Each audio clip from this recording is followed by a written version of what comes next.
I'm Liv Kenya, and my friends and I are traveling from Nairobi, Kenya, all the way to Cape Town, South Africa. We're using the Guardian route, using this car. This is our story.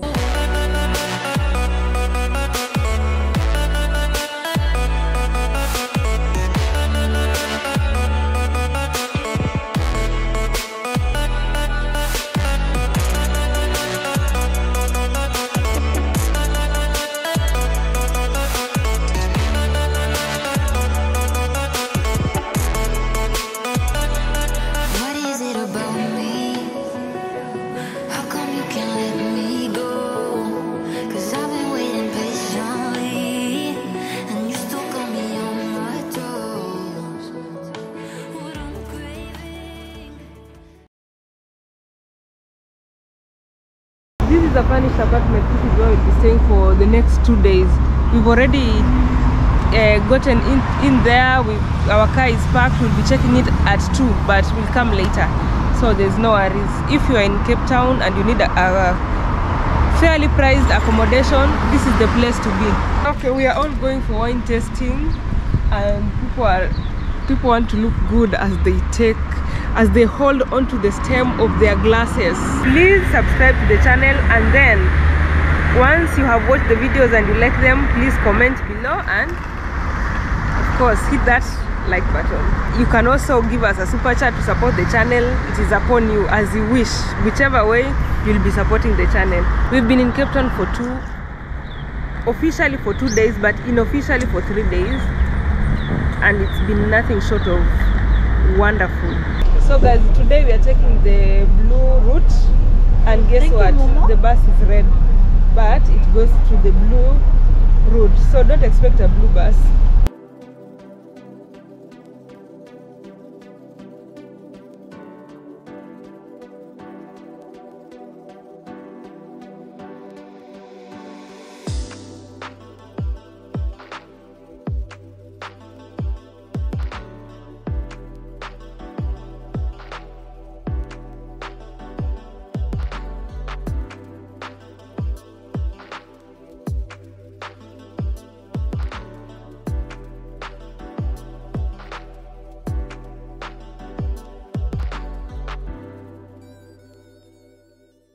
In our tour around South Africa, we realized that many touristic sites do not offer tour guides. Therefore, I would advise you to take the red bus whenever you are in Johannesburg and Cape Town, as it will take you to so many sites at a very fair price. You'll also be given a lot of information about those sites on the audio given in the bus.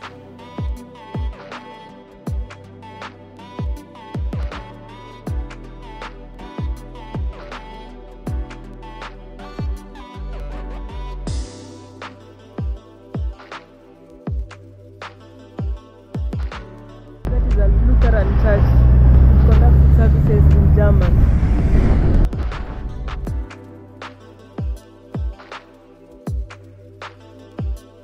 The 12 Apostle Mountain Range forms the back of the Table Mountain.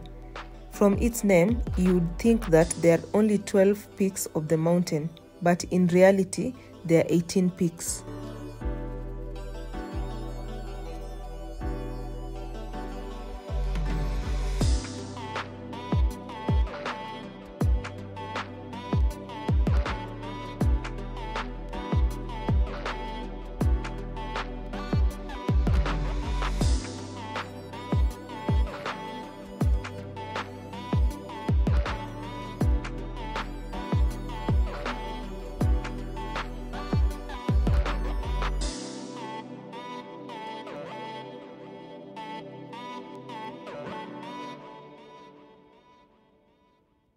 The buses can drop you off and pick you at specific sites in the city. Therefore, you can travel throughout the day, but always keep time.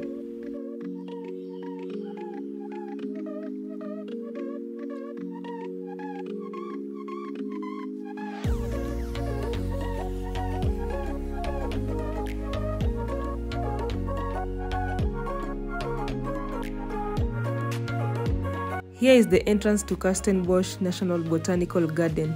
It is one of the 10 national botanical gardens in South Africa, and it is acclaimed to be one of the great botanical gardens in the world. It has several nature trails along the mountain slopes. In fact, one of them is an easy and popular route to the summit of Table Mountain.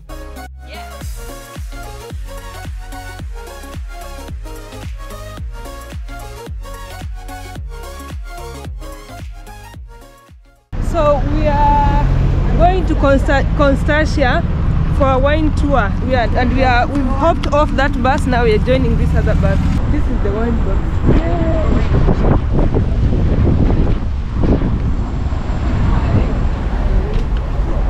Four of us. Thank you.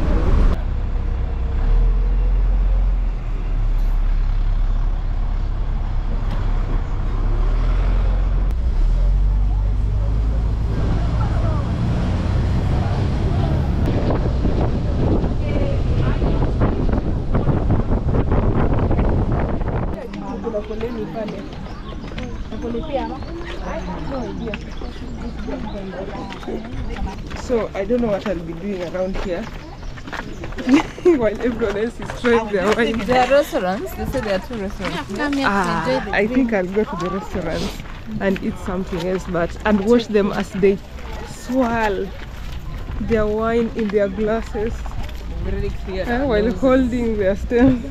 And prepared People are ready. I think this is a very popular tour, right? Because from the moment you hop onto the blue bus, from the moment you hop onto the blue bus, the blue route. Yes, the blue route. There were so many people, like almost 3/4 of them just went to the purple bus. The purple bus is now the one that brought us. It's not purple, but it comes to the wineries, to the vineyards. Now here, people are so happy here. I don't know if it is the wine or they're just happy. Let's find out.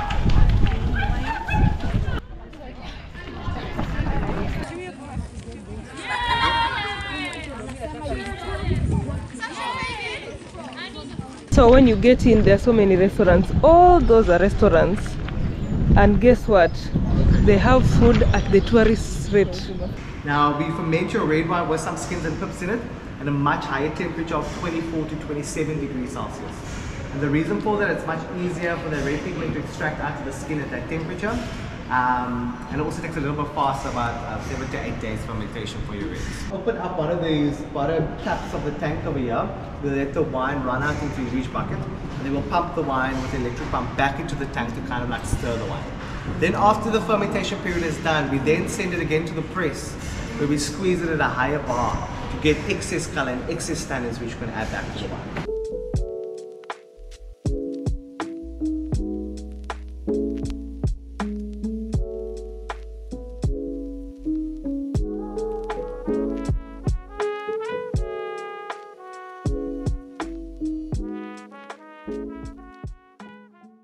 Different tasting areas. So this is the rosé, which is 13% alcohol. 30% alcohol. And we'll do the Sauvignon Blanc, and then we'll choose 3 red wines. Okay. And do smell your wine before you drink it. Okay. The wine from this bottle, there's some stores that will have maybe bottles of wine. Is that all? Cheers! Cheers! Hey, Baba! Hi, I'm Sami. Like and subscribe to the channel, please. That's special. Keep it going, guys. Keep it going. Keep it going.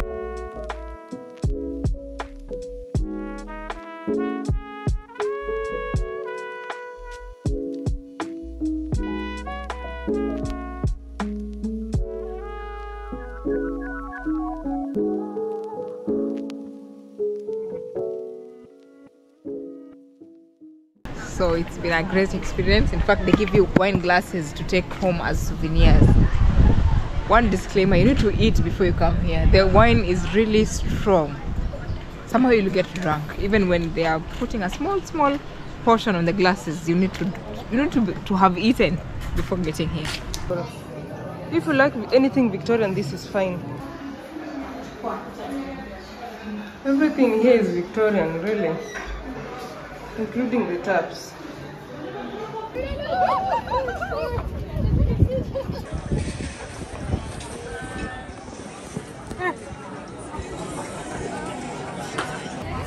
Calamari. This is my calamari, guys. I've convinced her to have the same thing I had.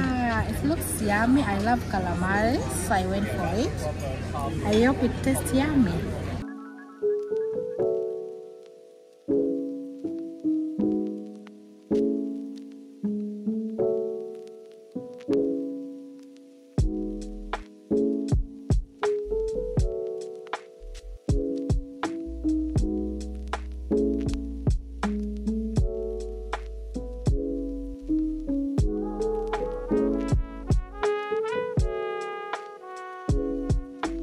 This is Khayelitsha, one of the fastest growing townships in South Africa. It is located in Cape Flats and it is also the second largest township after Soweto in Johannesburg. To visit this place, it is advisable to take a local guide.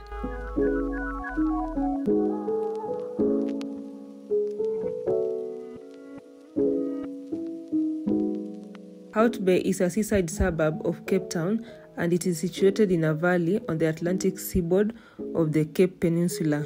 It is known for its fishing activities, therefore many tourists go there to have fresh fish. It is also surrounded by mountains and has many viewpoints, one of them being Chapman's Peak.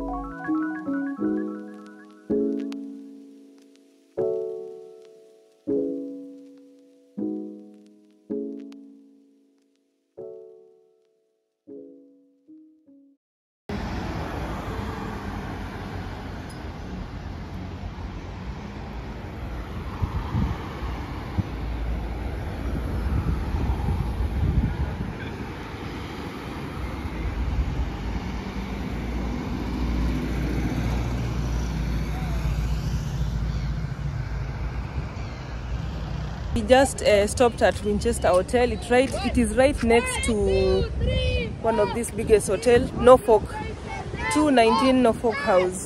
And like I always say, the art in South Africa is quite different, very different.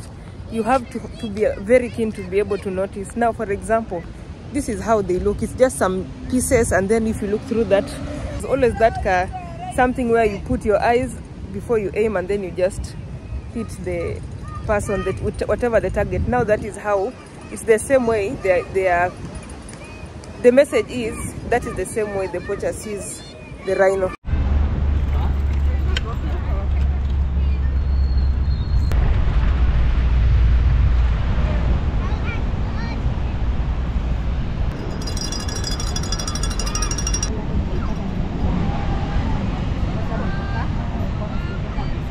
So as you walk on the pavement, you'll see this art, very beautiful art. Some are having shisha, fake chariot, metallic chariot.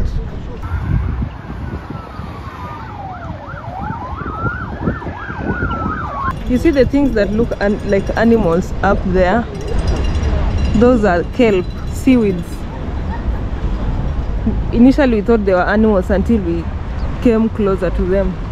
They actually kelp. Fishing. That is great art. Keep the ocean clean. If you want to see all kinds of dogs, all the species, just come to this bay. People love pets here.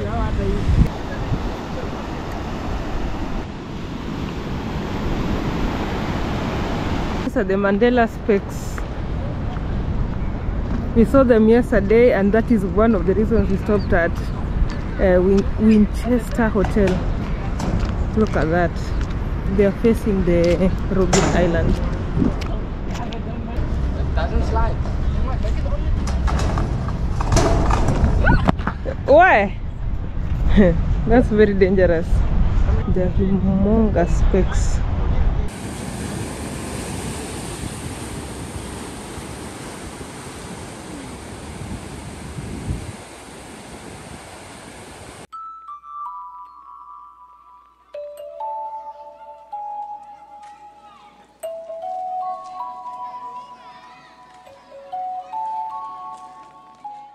So guys, we've had a wonderful day in Cape Town again. We told you guys we are checking into a self-catering apartment. It is at Curiosity. It is somewhere along, it's called Greenpoint. It's within Greenpoint. It's called Curiosity. All I've seen is this living room. I've not seen the other room. So let's do a quick room tour. So this is like a typical modern kitchen. And then here is the dining area and the living room. It's a very simple but beautiful place. There is this bunker bed here. The other room, it has the 2 beds. It's a double decker, or is it called bunker beds? Master bedroom. I love the art. It is very simple, but yes. And this one, 2 people can stay in here. 2 people, so it can accommodate up to 6 people. Good afternoon from Greenpoint in Cape Town. It's 3:10 right now in the Central African time, and if you are just joining us for the first time, you are 1 hour behind. That means in Nairobi it is around 4:10, and today it was just our chill day. That's why since morning we've done literally nothing. We've just been storytelling and all that. So let's go. This is where you chill.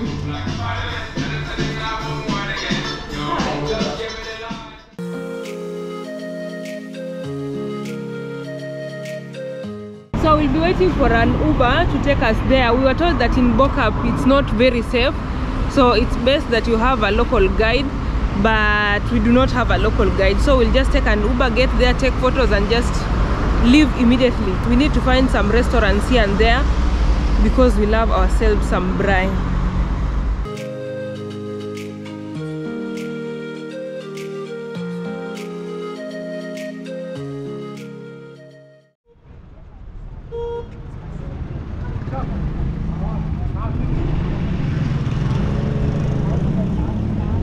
In the famous Bokap, and you know it by the different colors each house has.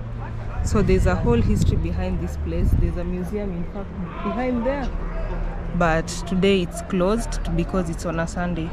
So this is what I could gather from what I read online. Initially, many people who are not white, especially the Asians, they were not allowed to paint their houses any color they wanted. They just wanted, they were required to paint on their houses white. But after the whole segregation and the apartheid, it's called?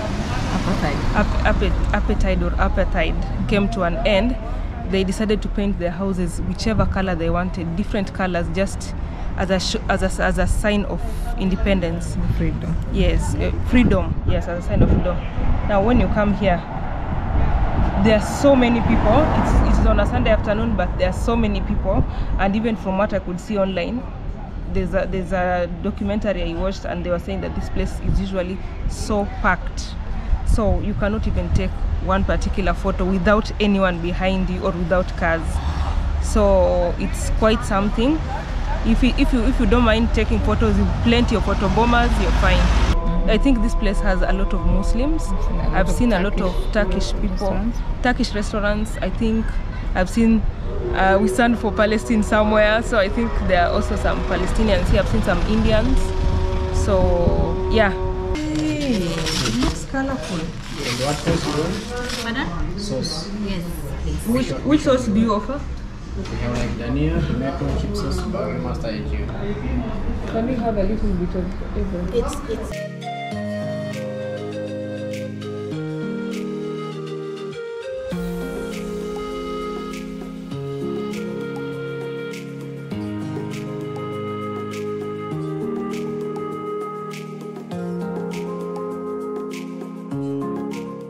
taken an Uber. We're going to the waterfront now.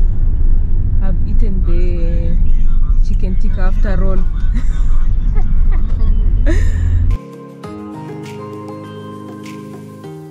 behind me is the Two Oceans Aquarium.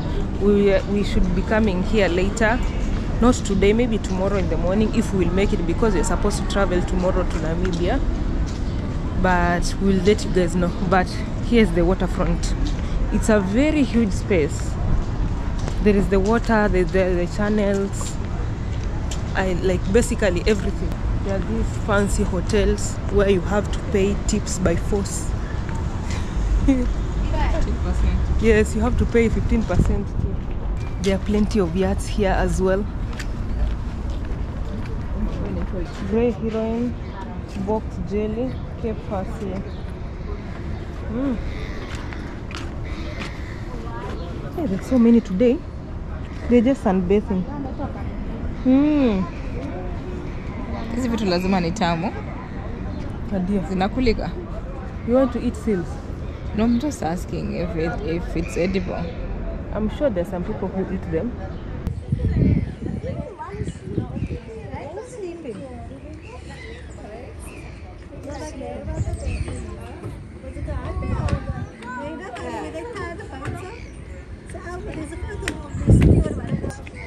It looks like they have a club, yacht club.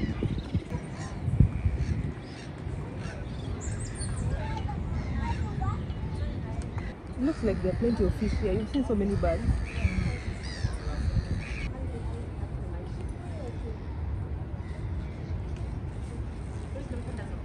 Actually, I think this space is meant for the seals to just sunbathe. The other day when we came here, this is the restaurant where we were. We could see some of them here, but there were very few. But this looks like their best time. Look at their legs. This is a male one. Yeah, this is a male one. Look at the legs. They are webbed. They look like the legs for what? Bats.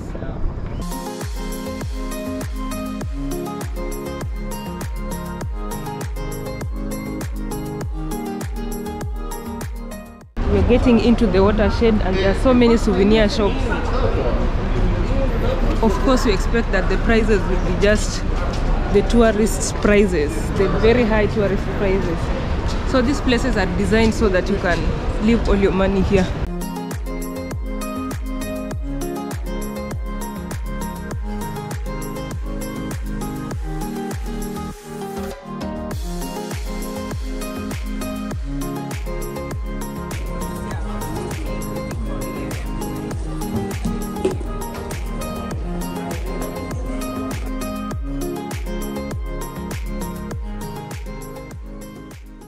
In the watershed, they are mostly crafts work, jewelry, some wall hangings and bags. Most of them are handmade, so it is a place where you get to buy souvenirs, but the prices,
telling me those are the 4 Nobel Peace Prize awardees, let me say, those who have been awarded Nobel Peace Prize in South Africa. There are 4 of them: Mandela, Desmond Tutu, and 2 other guys that that I'm yet to know.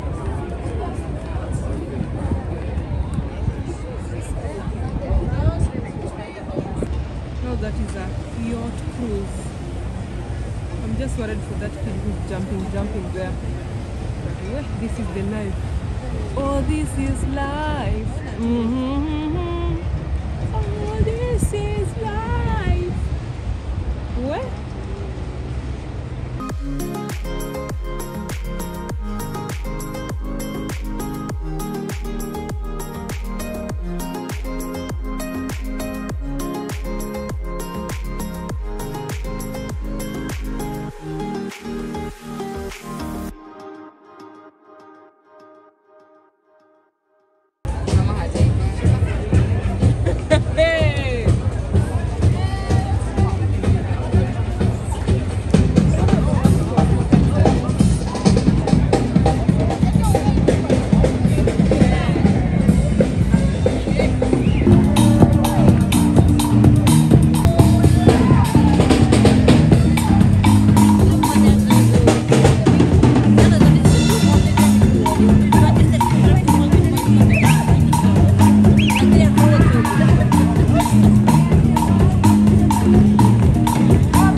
I became a musician for a minute. And did you spoil the music? I did not spoil the music.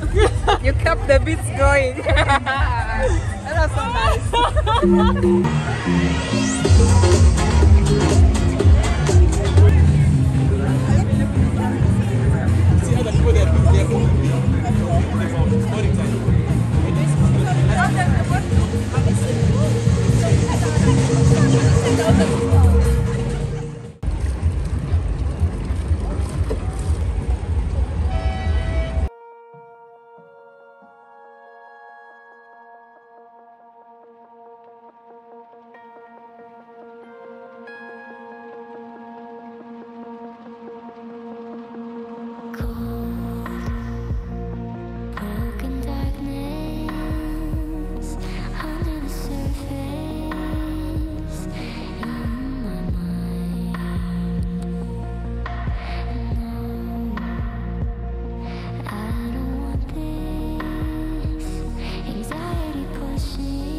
wasn't the cleaner. I was the cleaner. But the cleaner was there. Yeah. Yes. Yeah. If you want to go to an island, near the office. The cruise was nice, and we were told that it is 100 rands per person, but as Kenyans we bargained until we got 300 rands. I don't know if that is still okay or it's too much, but at least we bargained. And then next to the bridge is that steel penguin carrying something that, is it water or a grenade? So this red building behind us, it's called the Clock Tower. It looks so Victorian.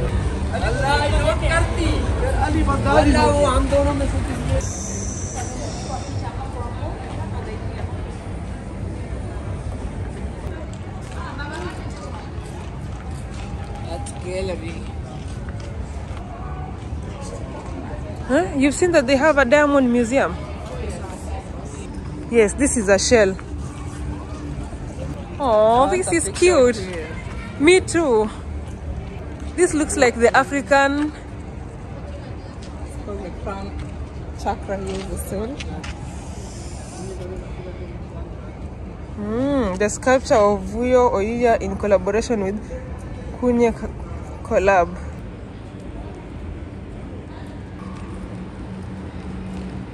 So guys, we're still exploring the waterfront, and I love the fact that there are arts here and there everywhere in South Africa. So we just got another photo booth. The other one was so crowded. I hope I'll get to have a photo alone in this one.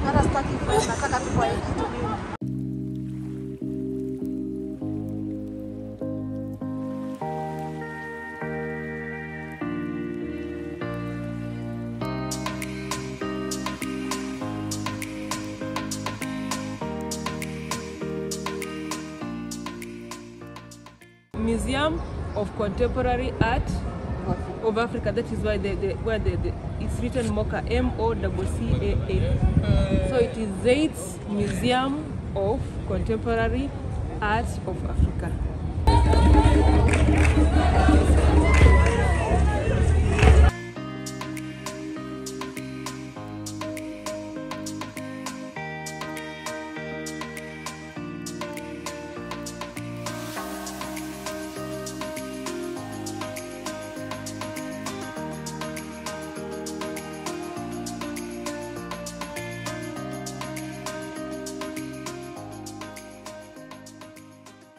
We're somewhere in Viande waterfront, and we've gotten the purchase for the tents.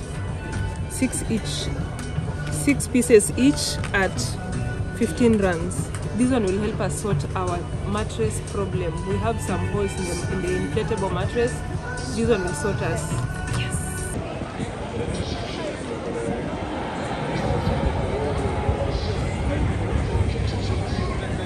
Tempting Reece James, of course. Pochettino doesn't want to take him off, but considering the injury problems he's had, so Malo Gusto, Conor Gallagher in there alongside Casido and Woodring off the left. On the substitute bench, if there was a problem with Edison. Running at the moment through absolute concentration, a mistake, poor pass in the wrong area.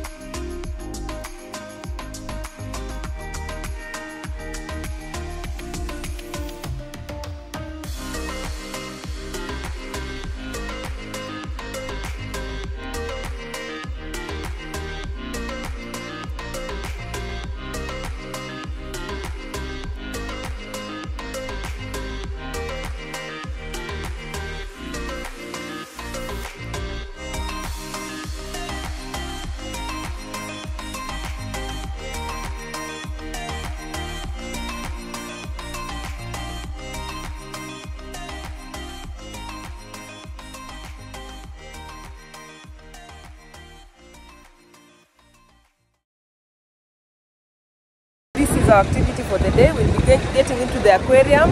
Later we'll go to the ferry wheel up there, and then we'll head towards Namibia. So if you're joining me for the first time, I'm in Kenya and I'm in South Africa right now. I started my journey in Nairobi on road. It's actually a road trip. Until right now I'm in Cape Town. This was my ultimate destination. So stay tuned and let's enjoy this adventure.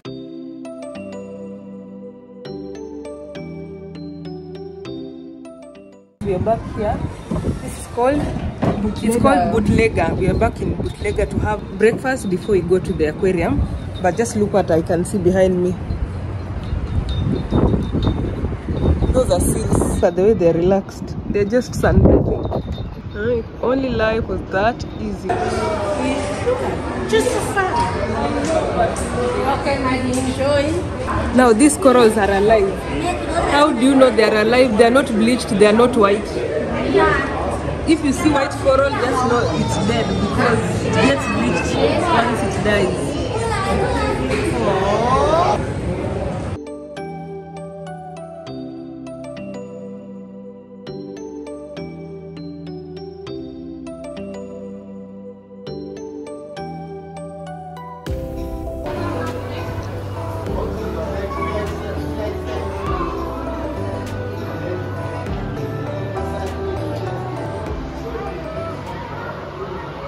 I feel like my Nat Geo documentaries are coming to life here. That's 4 corners. Look at it. This whole show of jellyfish. Whoa.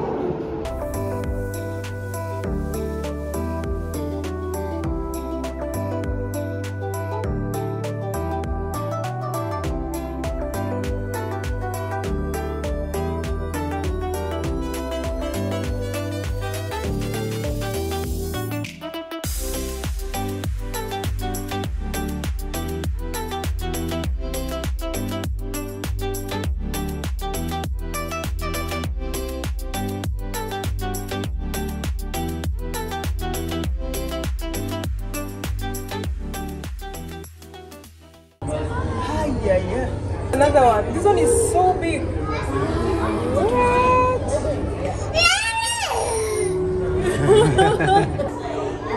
It's actually showing.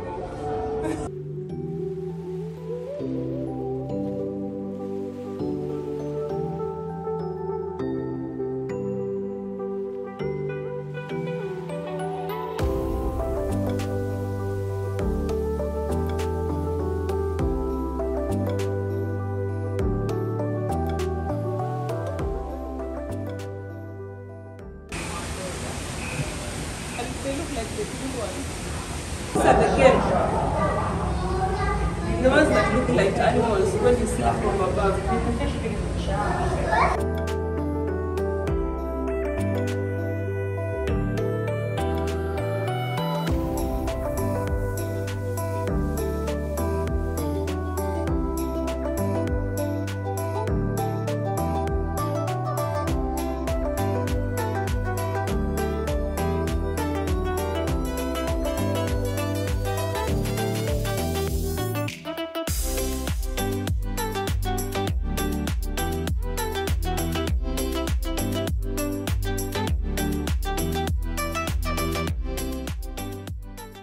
If you are someone who loves documentary, especially Nat Geo, the one for water, this is a dream come true. Just look at this shore.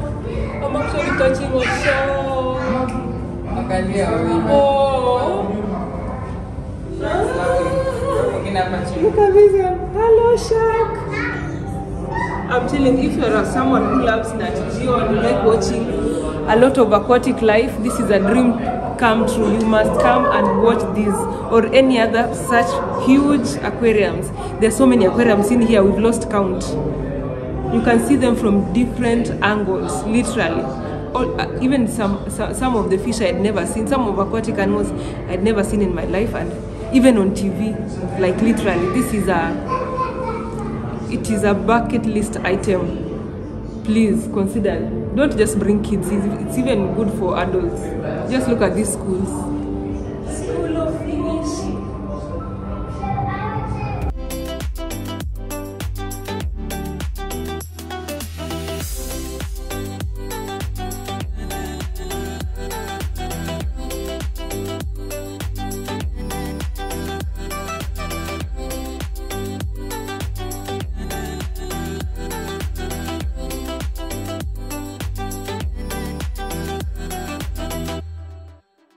double his version. Can you bring me for being sent to my passion? My hair on floats, more these other nervous notes. I'm OD till I'm in peace like MK. Oh, she sings well. She sings well. This is where we watched Man City versus Chelsea yesterday night. And there's still some more games. We are at Cape Wheel and these are the charges. So for an adult, it is almost 2,500 Kenyan shillings. And return back. Shika? And for 10 minutes only. Jen and Nadia are going to take the Cape Wheel, and it is almost 2,500 Kenyan shillings. Now, you know me, I've ever gone to one back in Nairobi. It was in Two Rivers. It was 500 shillings. Now I'm just laughing at them, but the way the price is 5 times. It's in a different country, I understand, but 5 times. No. I hope they have a good time. The view from up there. And one stop? One stop for taking pictures. It's amazing. You get to see everything. You get to see the waterfront, the Lion Hill, Signal Hill, Devil's Peak, the stadium. So you better come here. It's a bit high, expensive, but totally worth it. Yeah, it's worth the experience. We've been staying in Cape Town for some time now. I think this is the 5th day, and we decided now to leave Cape Town. I know it's very late, but just to be sure that we are going to leave Cape Town, you know, we are tempted to stay here longer because every day something comes up, and then we are like, guys, we have to do this, but we do not have much time. So just to escape the temptation, we have booked an accommodation 30 kilometers from Cape Town so that we can be sure that we'll be leaving Cape Town. Yes, that is Cape Town for you. Once you get in, you don't want to leave, but by the time you are deciding that you want to leave, you will be broke. We really miss Cape Town, and we'll definitely return.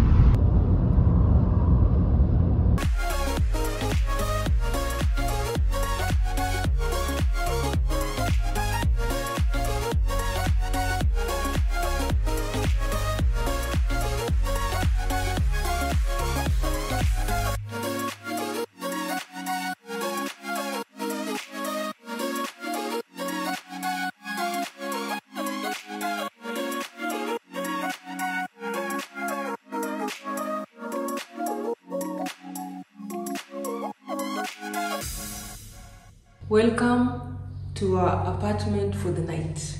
So this is a brief tour. It's master but not en suite. So you can see it's quite simple. Here is the living room, and there is Netflix.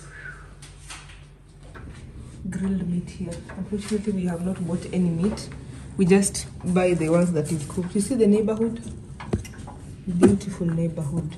I don't know how I can access that sunset, but because you can see from the reflection up there, the sunset is beautiful.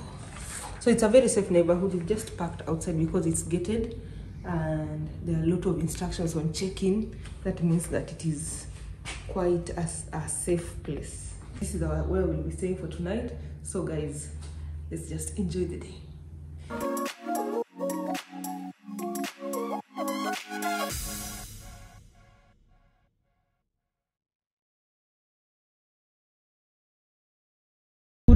Good morning. We are I'm Liv Kenya, and this is my group. Everyone, hi. Patrick, Hadia, Jen behind there. We are in, it's called Burgundy Estate. Yes, it's Burgundy Estate, and we stayed here for the night, and now we are heading towards the Cape Town, let me just say South Africa Namibia border, and this is our trip back home. It's sad for us because it's been quite a journey. It's been such an adventure, and I know there is still adventure ahead because the country that we are going, we have never been to Namibia, so it's also going to be an adventure, and we're excited for this journey. The weather seems so good, so we have quite some tasks to do today. We have to ensure that our air conditioning is sorted, because right now it's as if it's okay, but during the day it's not as cool as it is right now. We also have to cover more than 500 kilometers to get to the border. We are hoping to cross over to Namibia. It's right now, we left the house at 6:30. It's 6:34, and we're excited about Namibia. Yay! We will explore. Yes, we'll explore Namibia, but just along the main highway. But going into those other places, you know, you need a 4x4 to go to those other places. You remember Namibia is one of those countries that has a very big percentage of the desert. Remember Namib Desert? We'll thoroughly explore Namibia next year. But for now, we'll just do a brief, not really a brief, but a tour around the places that are within the main road, away from too much sand.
As we get closer to Namibia, the temperatures increase and human settlement decrease. We have been driving for hundreds of kilometers without seeing a single structure other than those at the Lay Bay.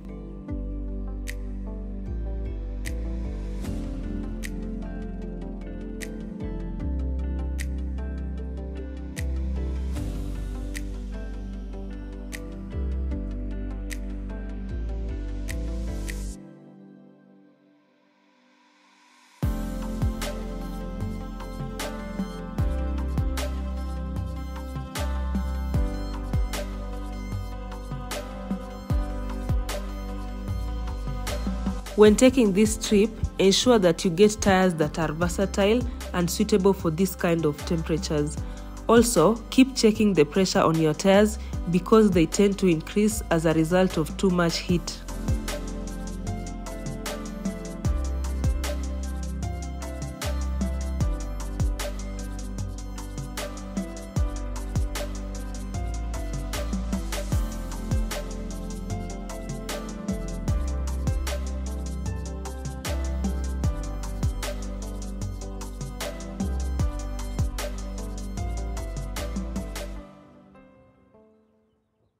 That is Clan William Dam. It taps water from Oliphants River, the same river that we've been seeing people farming around it, farming lemon around it. Yeah, it's quite a long river. You'll get to see more of the dam as we go ahead. We are going to Clan William to do the car service and also to have our air conditioning checked. And to get some breakfast. It's still morning. It's around 9:55, yet it's already 33 degrees Celsius. I wonder how hot Namibia is. If right now we are at 33 degrees Celsius. I don't know if you guys can see. It's 33 degrees Celsius right now, yet it is 9:55.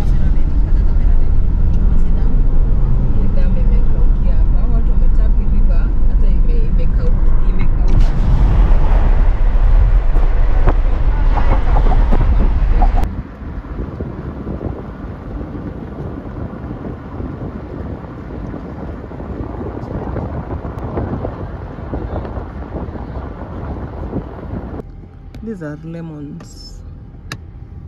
there's an orchard here.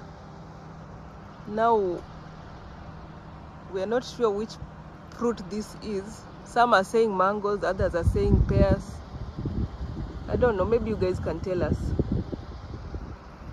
Which fruits could these ones be? Let me just zoom it a little so that you can see it better. Also in South Africa, there are so many resting places. You see here, this is just one of them. We've parked Pearl there just to rest here for a minute before we continue with our journey. So in these resting places, there's usually a shade and a couple of chairs permanently fixed.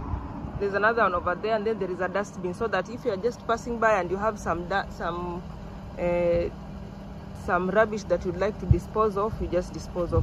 So there's one there, and then there's another dustbin here. Let me show you how the entire place looks. So this is one side of the road. More orchards on that side, and then the hills again. The hills. And there is our route. Look at that time. It shows 10:27, but that is East African time. It's actually 9:27, yet it's already 31 degrees Celsius. So hot out there, and our air conditioning is not behaving. We have to service the car before we leave.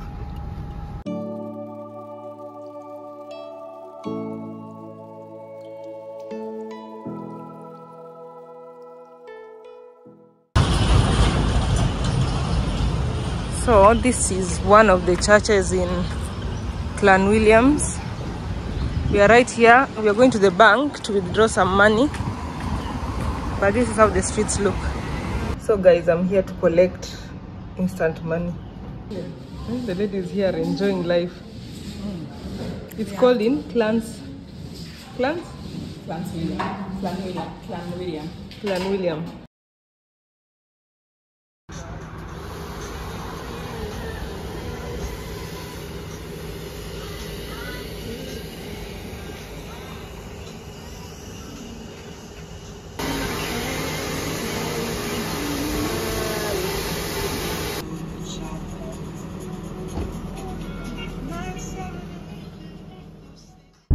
Clanwilliam, it's been a pleasure. Now we are leaving, heading towards, you've seen Pearl has gotten some baby girl treatment. She's now clean. The air conditioning is fine, the engine is okay, and we can now proceed to the border. I'm not sure whether we'll get there, but we are hoping that even if we don't get to the border, it's actually 2:43. Even if we don't get to the border, at least we need to get to Springbok before nightfall. So here we are again. Let the adventure continue.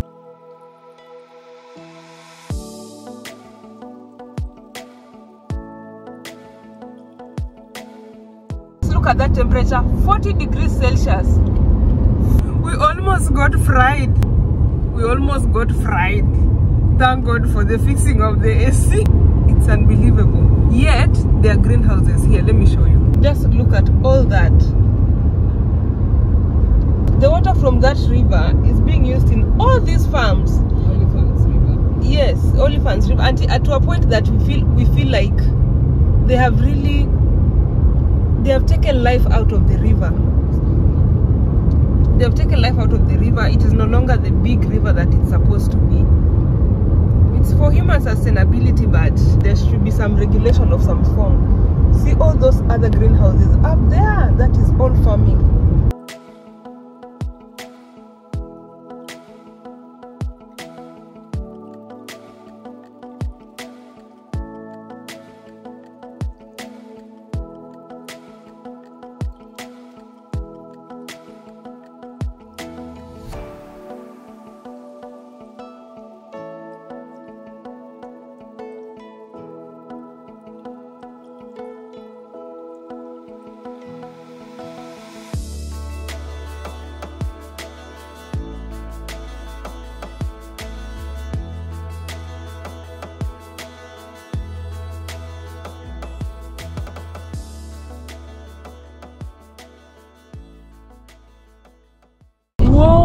At the edge of that hill,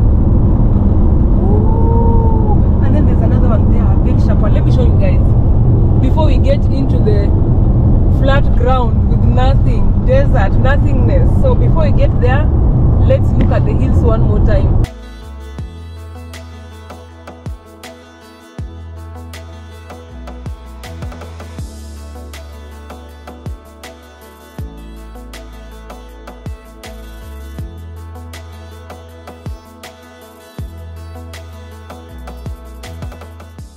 We are heading towards Namibia border and we are passing through this desert. This desert, I think, is part of the Karoo Desert. We watched some documentary about this place, and there are some water catchments here and there where the farmers use to actually just feed their cattle. There are some cattle, but most of them rear goats and sheep. Now there were some water catchments here and there, and from what you could see, I would say that in this area people know how to utilize rivers, dams and all that. But now the only problem is they are draining it dry, and to a point that a very wide river ends up being just a tiny stream. It's good for farming, it's good for human survival, it's good for food security, but what does it do to the environment? What does it do to the environment? I'm a beneficiary of the whole farming process because I eat a lot of oranges and apples from South Africa, even grapes. But what does it do to the environment? Now look at these hills. You would think that it's the Table Mountain, but it's not. Look at this formation. You see there? It's almost as flat. And then there, it's almost like the 12 disciples. You know, Table Mountain has some other parts which are a bit rough. They are not as flat as the Table Mountain, and they are called the 12 disciples. They are not 12, they're actually more than 12, but they are called the 12 disciples. It's more than 40 degrees Celsius out here. I'm literally burning. We are literally burning.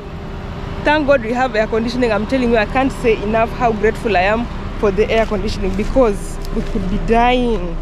But we thank God for Clarence William. At least we got sorted. At least that issue got sorted, and our car is in perfect condition. So we've not had any major major mechanical problem, but just one or two things here and there that needs to be fixed. Now, when you come to South Africa, Subaru is not a very popular brand here. So if you have a Subaru, you might have to look for spares. You ensure you do the services thoroughly. Even the things that you wouldn't check, have them checked, because there isn't much spare parts in South Africa. You'll have to wait and wait and wait for it to be collected from, I don't know whether it's Cape Town or Johannesburg, but most people use German cars here: Volkswagen, BMW, Porsche,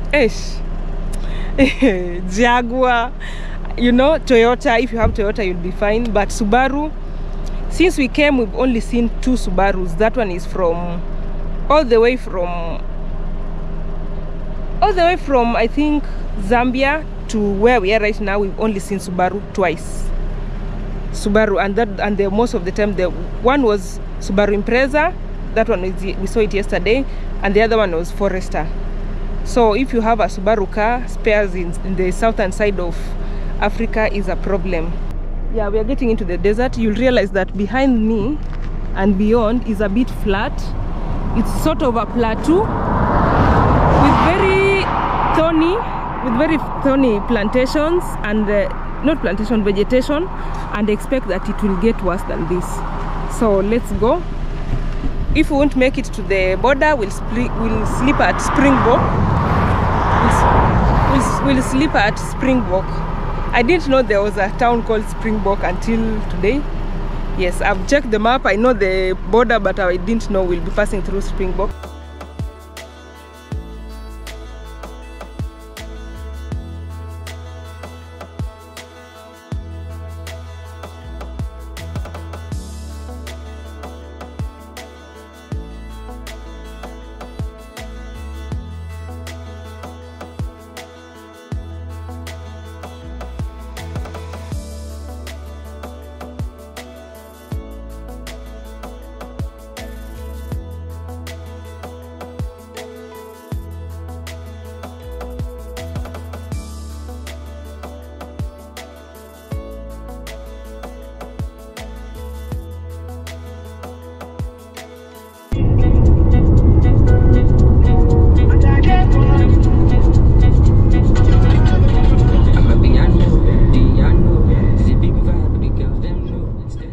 So this is Bitterfontein.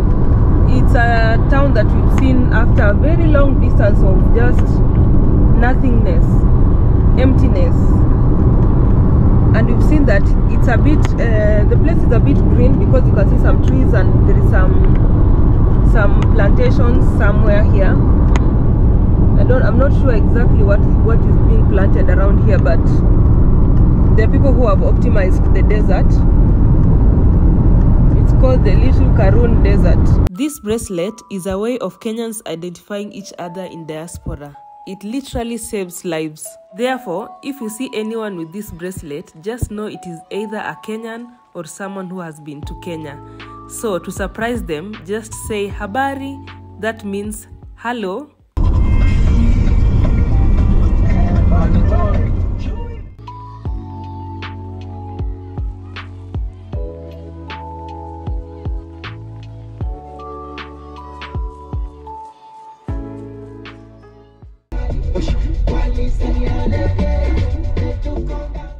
Since we left Cape Town, you will realize that we have made so many stops. This allows the car to cool down because this area is very hot.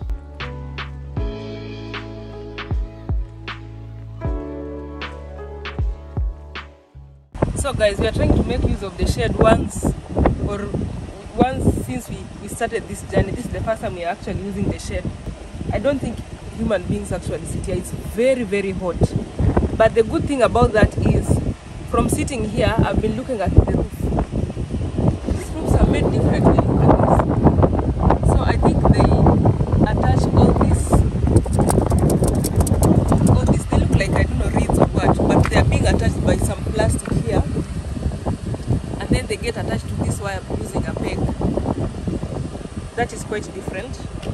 At least it made me keen enough to see that. I don't think it's always hot. Being a country that experiences all the seasons, I think this is just summer to them. But we are also approaching the desert.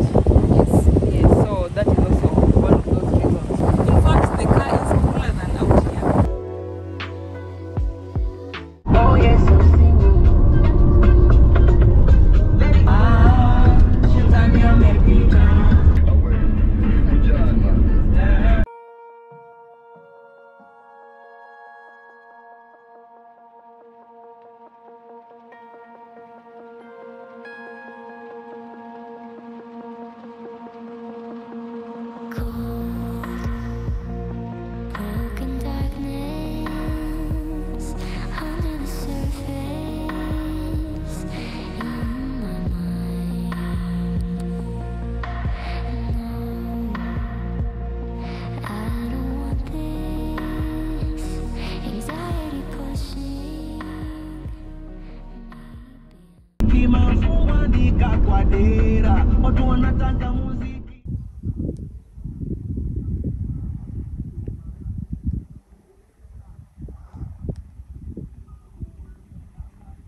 So we are surrounded by very beautiful hills.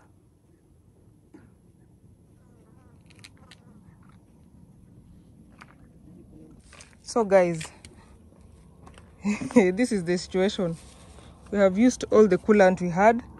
the car has overheated. When you come to these sides of the country of South Africa and heading towards Namibia, please carry extra coolant because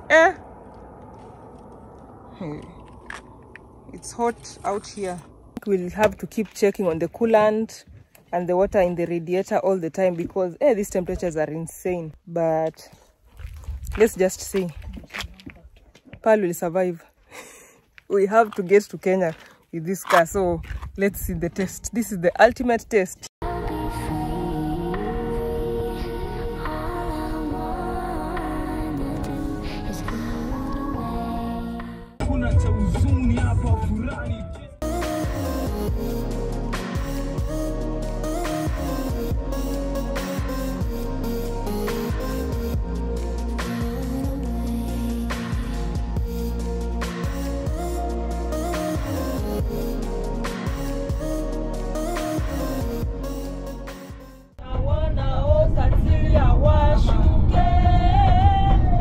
We're approaching Springbok.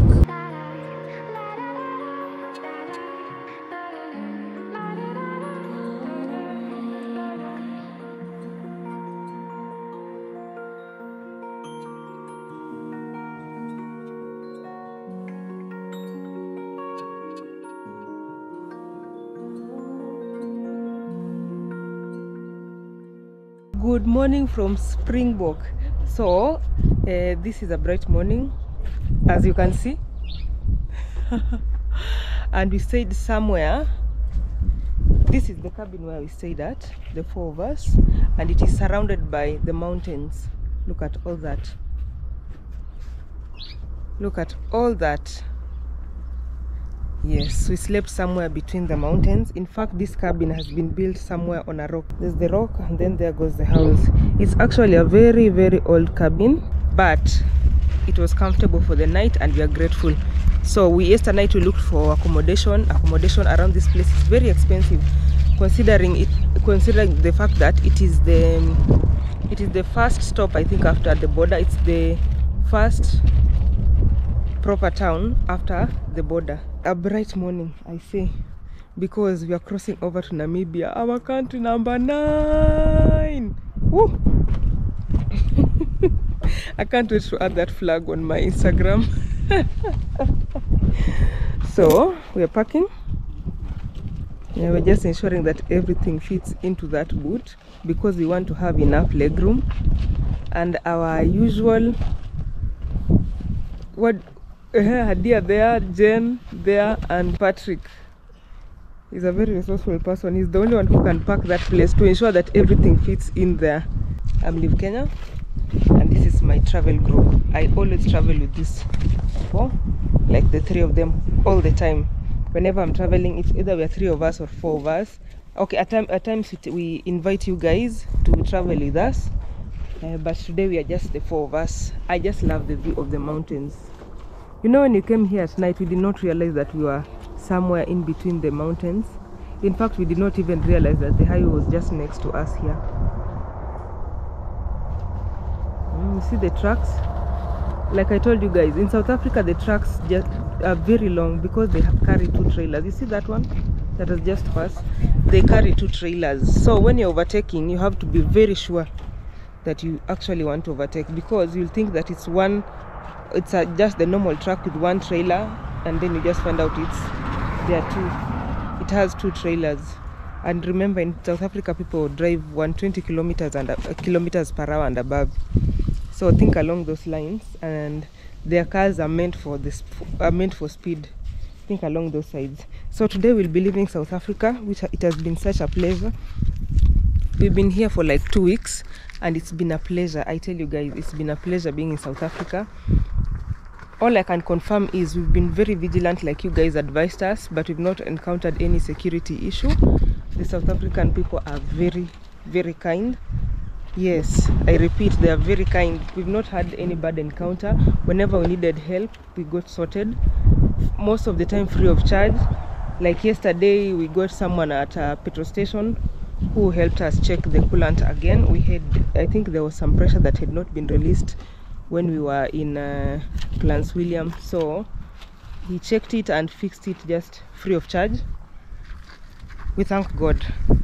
So From Springbok. Richard from Springbok. yeah, thank this you. is okay. Actually, this is a shout out to Richard from Springbok, Thank you. the mechanic in Caltex in Springbok. Be blessed. Be blessed. So we'll be checking the car again before we leave because we have a long journey. Today we have to cross the border and go all the way to Windhoek, and we'll be meeting that girl Vapa. She offered us accommodation there, and we are taking that accommodation. Let the adventure continue now. We are heading towards Namibia. Yay!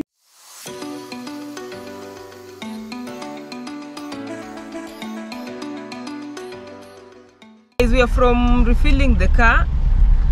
We've added like 46 liters more. That is mostly because yesterday, because of all the pressure and all the coolant problems, the car consumed a lot of fuel.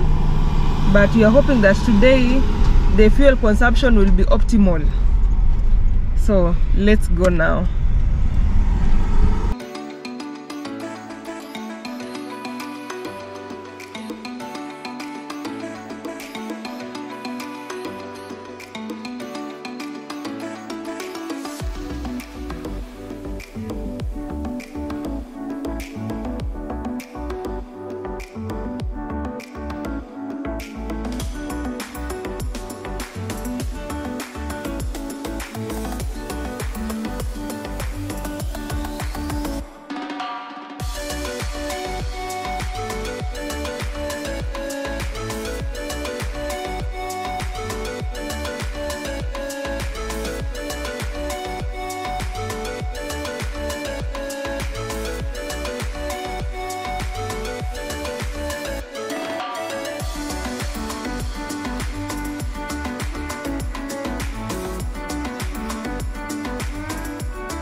You'll expect that it will just be rocky, but this meanders just makes a very big difference. Just how scenic is this? I now know the kind of roads I like. The roads that are somewhere next to the hill or somewhere in between mountains. These are my kind of roads. South Africa is showing off for the last time before we cross the border. South Africa never disappoints, that's for sure.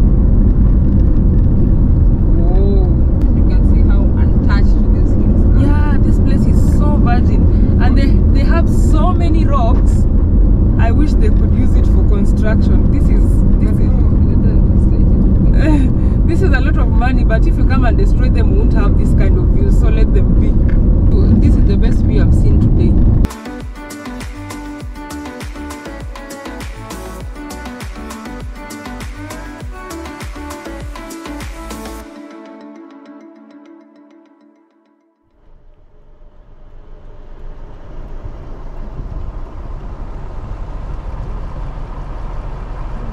This is a very dry and hot place that people prefer not to reside in, but the beauty around here, this is a proper treat for the day. We're enjoying the views. South Africa, it doesn't disappoint. Views after views. Wow. I'm telling you. Amazing. I agree. Huh? It's just picturesque. Speechless. You guys have seen. I don't have to explain anything. You've seen it by yourself. So I'm just here enjoying the views.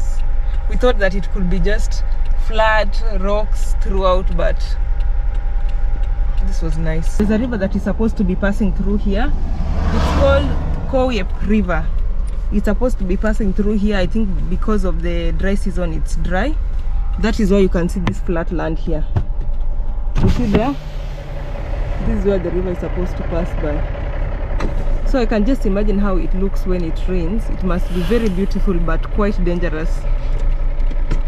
Because I'm not very confident of this sand.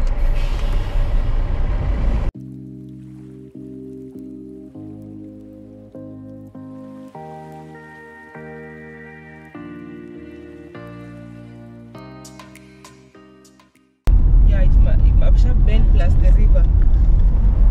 So I think this place is usually full of water when it rains, right? Yeah. There's some sand. Yeah, the sand is Dried recently. yeah. But this is such a beautiful scene.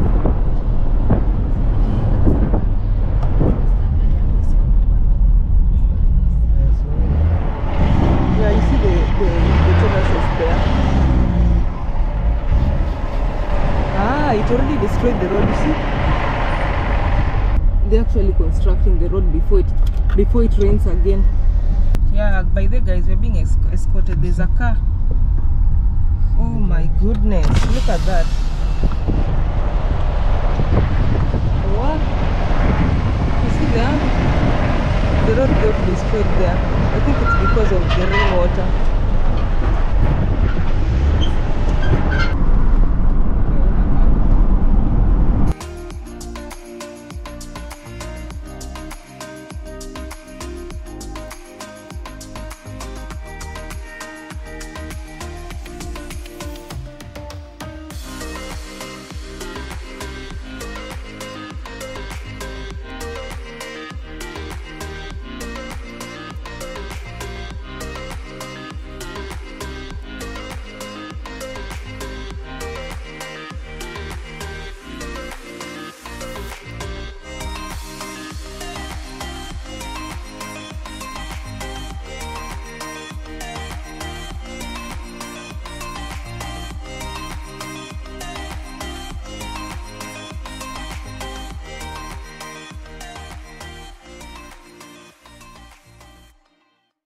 So this is the view, and guys, we are right at the border. So you'll get to meet these mountains right at the border. It's a very scenic view. And there we are. Namibia, here we go. And the river, actually Orange River is also forms the border between Namibia and South Africa. So Orange River is a very significant river in South Africa. We are right at the border. It's Vuilsdrift, and apparently foreigners get a tax refund here at the border. So let's see if that will happen for the things they have bought. Let's see. So we are here to clear our cars and immigration. And this is such a beautiful view for a border. And I've just realized that most borders have very scenic views. They use like natural features, natural physical features like maybe mountains, rivers and all that to mark the border, right? We've crossed the South African border. We are heading towards the Namibian border. Bye South Africa, we'll miss you. You've been such a good home for us. I can't even believe it, by the way. It's been just sweet memories. Here is the Orange River. It marks the border between South Africa and Namibia. And now we are entering into no man's land, which is the Orange River. Look at that. Finally we meet the Orange River again. But look just how scenic it is. Yeah, it gets so full. It's a big river. It gets so full. I think it's because it's a dry season. Yeah, Orange River is one of the major rivers around this place. It's one of the longest, in fact, in Africa. So it is a big deal out here. And it passes through those hills up there.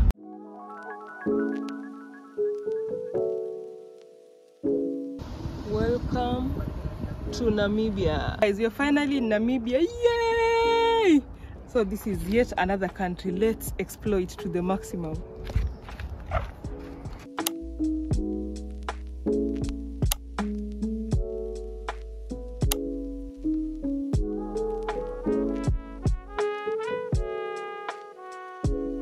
We've crossed over to Namibia.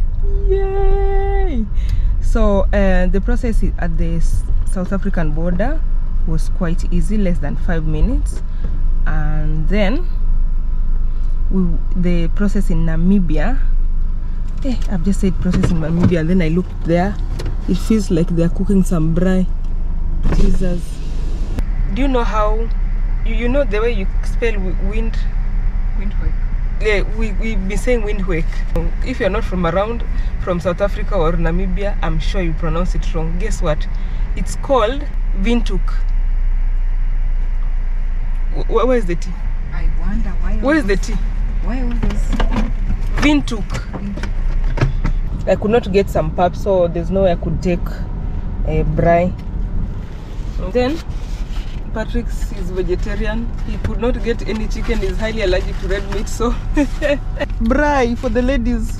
Braai. You've gotten 2. What one is man? Well, what's your problem? Okay. Why are you food shaming us? No one is food shaming anyone.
Already refueled our car.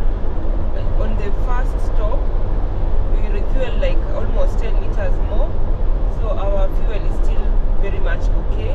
So we'll be taking any chance we get. If we see any petrol station, we just refill. If we see any petrol station, we refill, because we do not have the extra, you know, there's usually a jerrycan, a metallic jerrycan where you can put some fuel. We do not have that, so that we will see absolutely nothing for a very long time. I think what we were supposed to be told, the truth is, we will see a lot of things, but they are not green.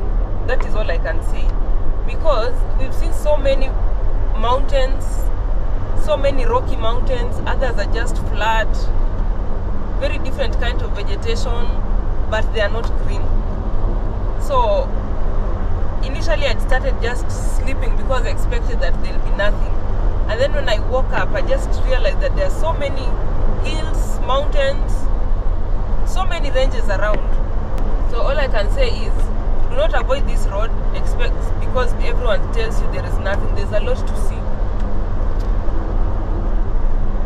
There are some very plain places with very few vegetation, but most of the time it's just the hills. So most of these rivers are dry, so you'll just see a sign for a river, but there isn't much. There is nothing. Look at this shade. So just like South Africa, Namibia also has places to rest.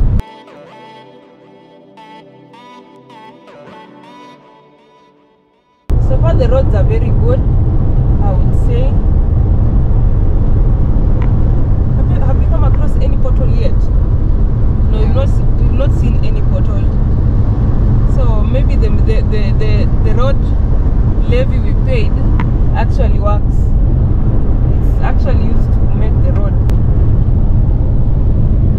You can see this river, it's dry also. So they must have so many seasons on rivers.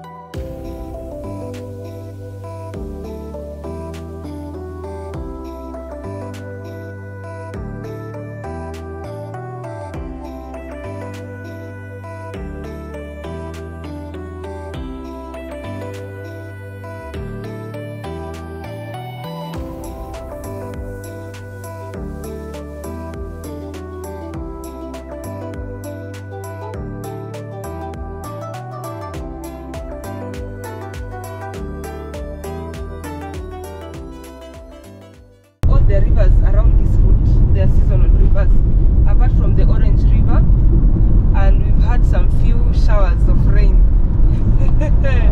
This must be a blessing. We are told that this place people hardly get any rains, but you've been seeing the clouds from the moment you go to the border. The clouds have just been forming.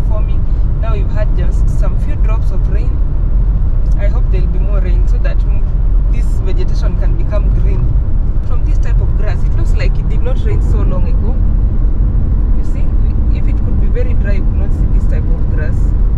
So it did not rain so long ago. This one is also dry. We were hopeful because the plantations around it are green. So we were hoping that the water table could be closer. We were hoping that that one would have some water.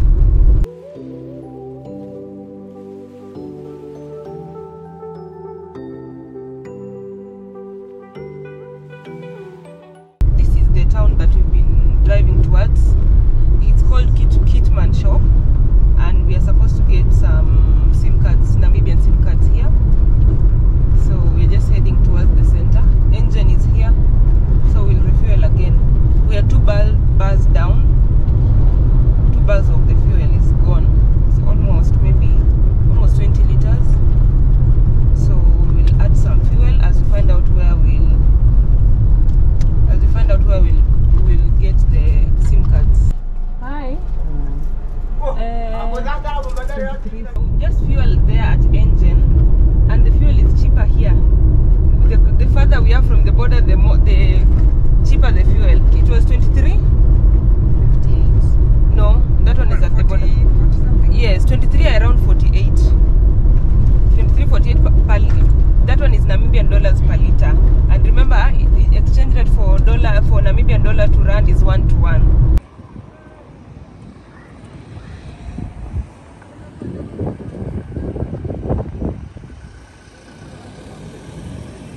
So guys, the weather just changed from nowhere. You'll think that it's cool outside, but in reality it's still 40 degrees Celsius. Look at that. It's still 40 degrees Celsius outside, and that is how it looks. There's no sun. This place, it looks like it can really get hot.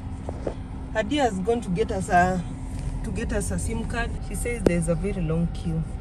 Meanwhile, I told you guys I'll get this one.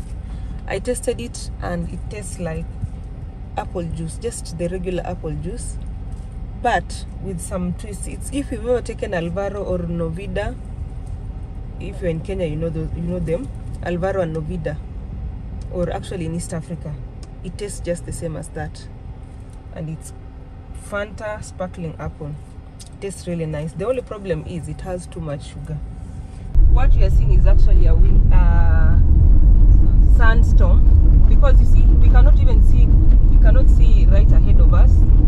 It's all covered in sand, and we were told that the wind, it's called Windhoek got its name from this, because if you read the name carefully, there is a wind somewhere. Yes, so it is like wind with some dust. This just reminds me of South Africa.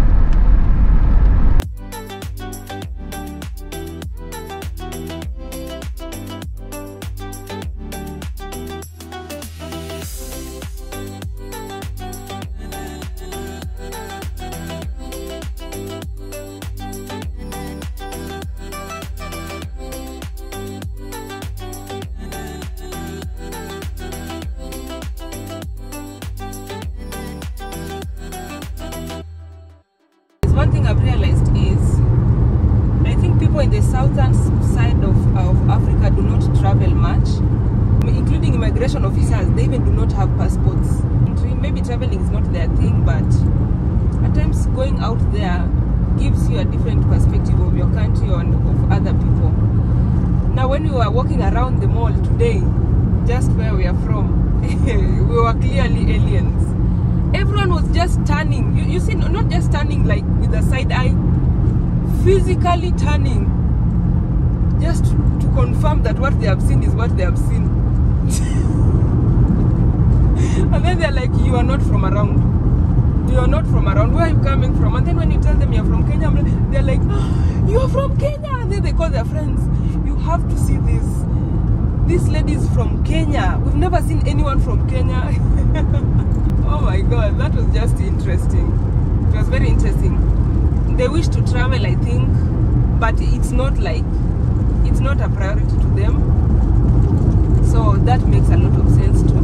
That town where we are from, there are so many military cars passing by, military people coming to shop. I think there are barracks around that place. It must be a very safe town because there are a lot of men in uniform, men and women in uniform. So if someone ever tells you that it never rains in Namibia, here's the rain.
Good morning. I'm in Namibia with who? That girl Papa. We finally met. Guess what? It was on a live. Yes. It was on one of our lives for coming to South Africa, and we mentioned that we might pass by Namibia. Then she was like, I'll host you guys. Guess what? She's hosted us. Good people. I usually tell you guys, be kind. You never know how God will bless you. Yes, guys. Thank you so much. She even did some shopping for us. Oh my goodness. We have enough provision. It's nothing, guys. Statue up there. It's a military guy carrying a baby. It's in the Shapopati National Headquarters. Ah, that's very interesting. I think that is a sign of hope from the struggles by the military to keep the country independent. There's always a hope.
We just got into the parliament and where the office of the Prime Minister is. I could not record because the Google map misdirected us, so we wanted to go back to this. I think it's the, is it the museum? So look at this building.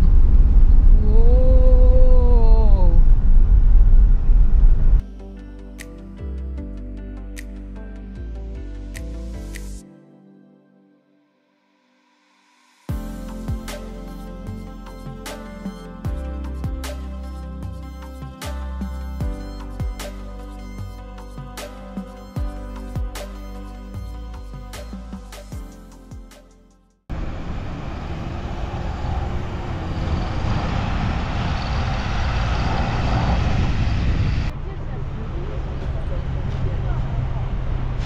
So this is the museum and this is the Independence Monument, I believe, of the president and the father of Namibia nation. So all these things are in one place. When you turn on this other side, you see that majestic church right at the center of the town.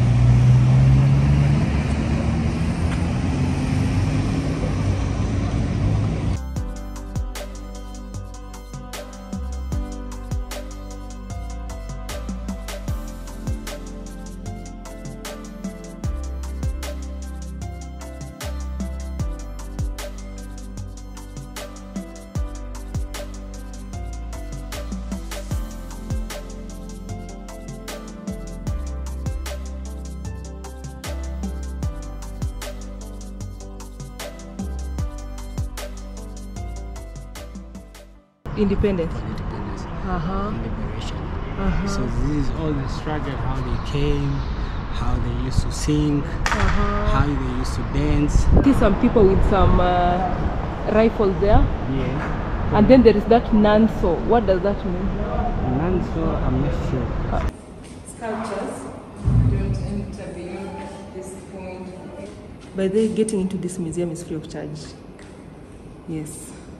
I don't know if you need a guide, but it's getting in is free of charge. You'll see a lot of the struggle during World War I, during colonialism, their life before colonialism.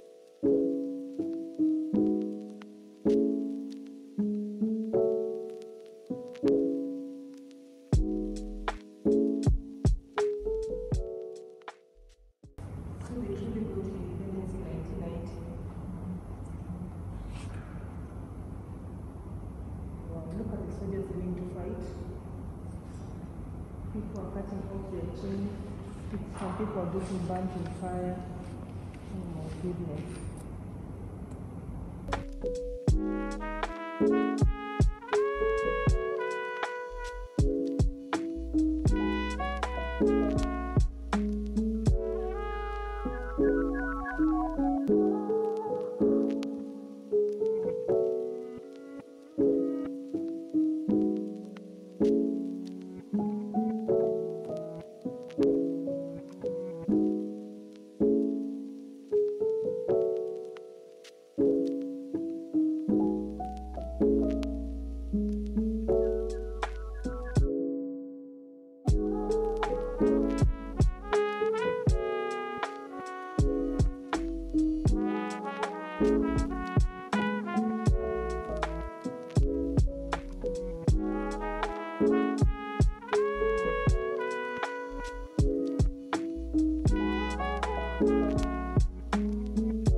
See the church and the entire city from an eagle's point of view.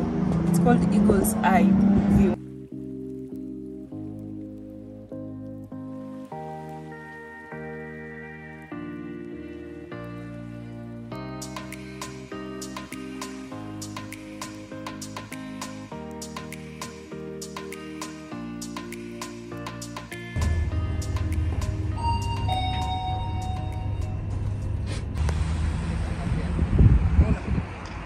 Once you leave this building, you just cross over. Literally, there's even a footpath there to go to the church.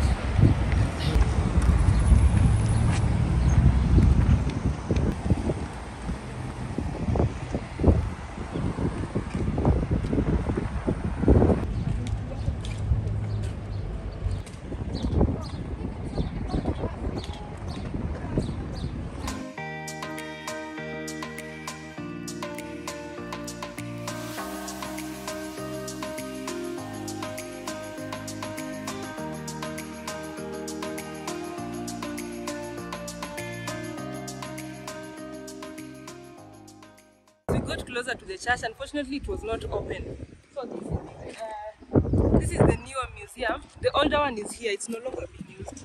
Just right across. Many high-end hotels. There is Hilton there. There is Avani somewhere there. So this must be a high-end neighborhood. So this is Vafa calling. So we might be meeting with her and then we go to other places.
St. Mary's Cathedral, very beautiful church. Namibia University of Science and Technology. Oh, this is a university?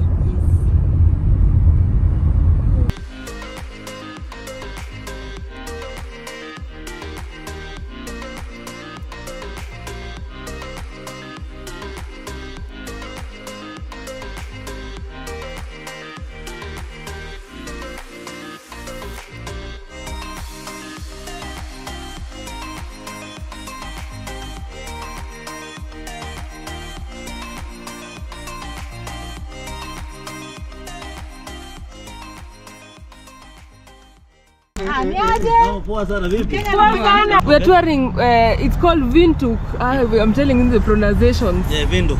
Yeah, not Windhoek. Hey. You had the same problem when you came here? 100%.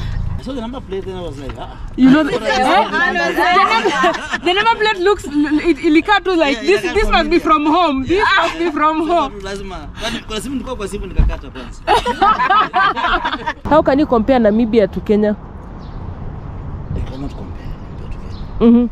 Namibia population is 2.5. 3 million. And Kenya, that is not even Nairobi. That is not even Nairobi.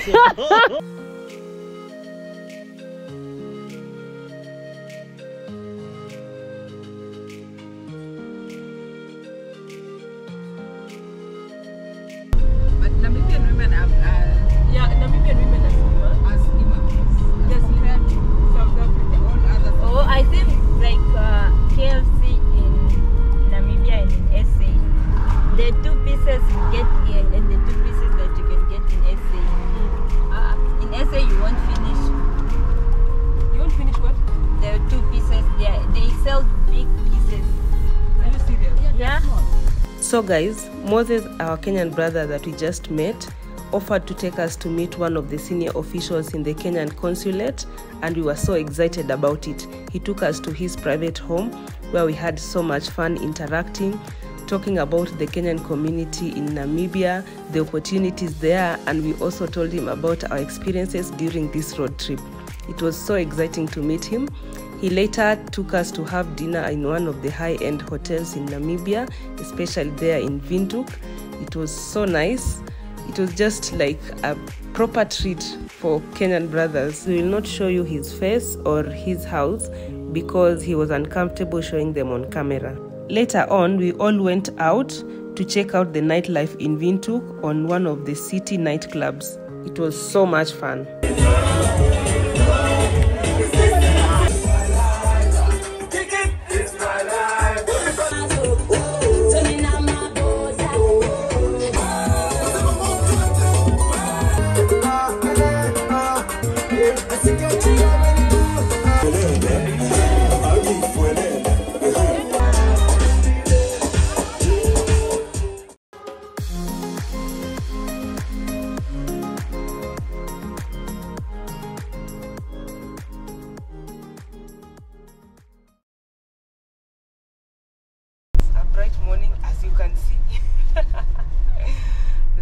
out so early.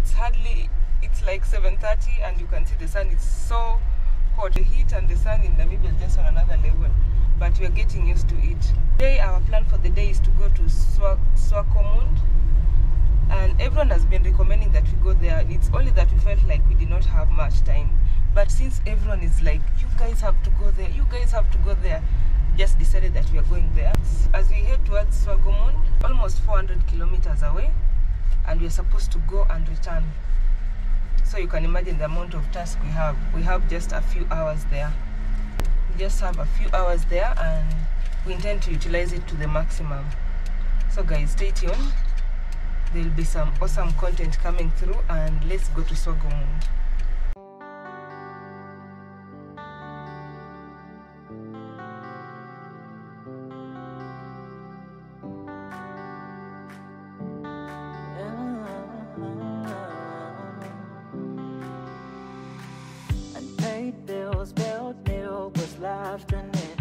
And I still have to deal with anxiety. Tell me, will we find a way out? Way out, way out.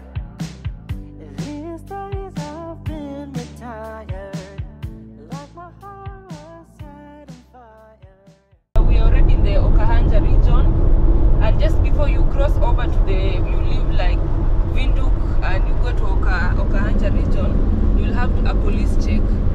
Now one thing we've realized is, since we got into Namibia, every car, whenever it just passes, you'll just realize that they have their fog lights on. Now we've been wondering why are people putting on the fog lights, and yet it's just during the day. And then we just remembered that the other day we had so much there was the sandstorm, so at times you could not see the other car that is coming. There was also the mirage. Somehow you won't be able to see the other car coming in front of you until it has reached very close. So when we were at the police stop today, before we got to the police stop, we had seen so many signs of like a fog light. Now we were not understanding what the light is all about. We could not understand what the light is about until the policeman told us now we have to turn the lights on as well. So we just realized it's for the same reason. So from the moment you cross over to Namibia, please turn on your fog light. It's just part of driving in Namibia. It's for safety reasons, and it's also, I think, something they just do. Kids just want to turn 18 ASAP. Hey, you know what? Growing up such a child is back to being a child. I press the bottom, you point to good old times when we were carefree and wild. Yeah, the truth hurts, they never sugarcoat. Bad news, this is the real world. Not alcohol, it wasn't allowed.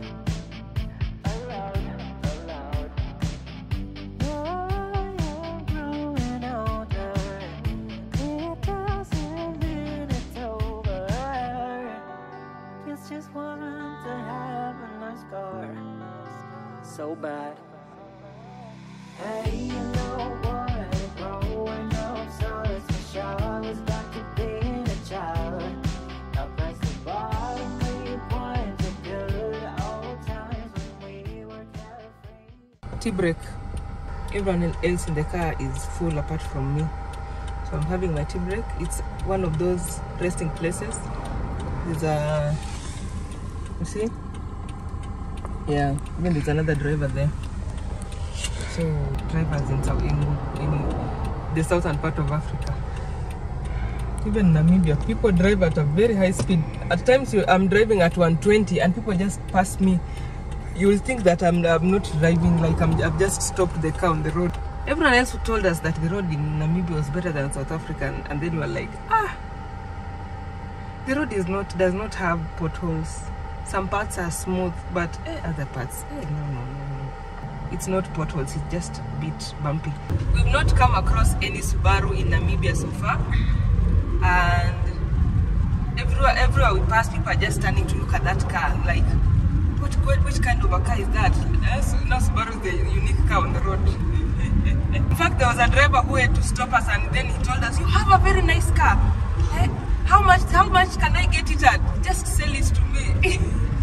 When you come here, just expect that if you want to service your car, your Subaru car in Namibia, you'll also have the same problem we had in South Africa, because everyone wants to know where we come from. And whenever we tell them our story, they usually, "You mean you guys drove all the way? Why couldn't you just get a flight and just, it could save you a lot of time and money?" And then we're like, "Trust me, driving is not cheap, any cheaper. So if you see me driving,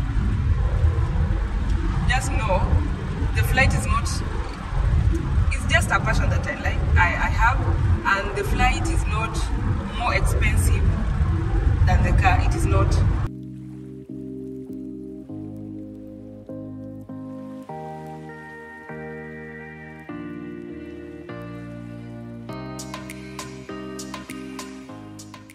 I think this a lot of stones, the white stones and rocks are being excavated from these hills. I've seen a very huge quarry there with white stones and others just the crushed stones, the normal grey crushed stones. Getting into Karibib, it's one of the towns along this road. There are very few of them, maybe one or two, and this is one of them. I just realized that the houses in Namibia all look the same. Welcome to Karibib.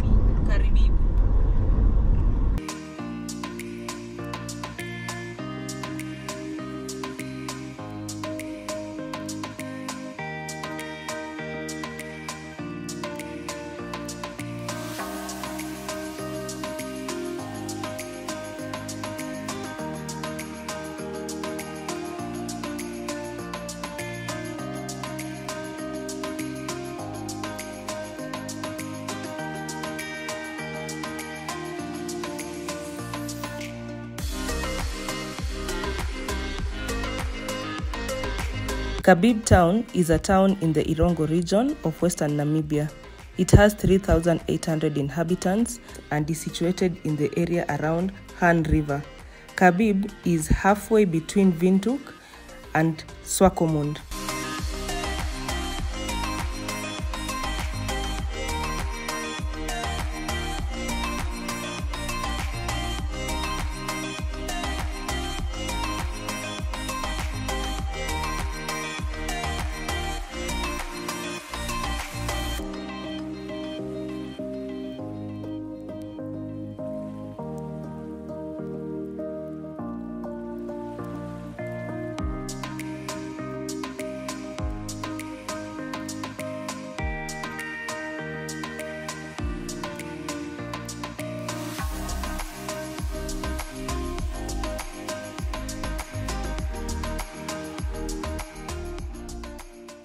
We made a quick stop to stretch our legs and exchange drivers.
Officially in Swakopmund, and we want to do a tour of the city. There are so many things to see, mostly architectural. So if we'll get a chance, we'll get out of the car and take photos. If we want, we'll just record it from a distance, because some of them are private property. So, and you know, Namibians are a bit reserved, so you cannot just go and walk to someone's home and start taking photos. So but we'll ensure that we show you as much as we can.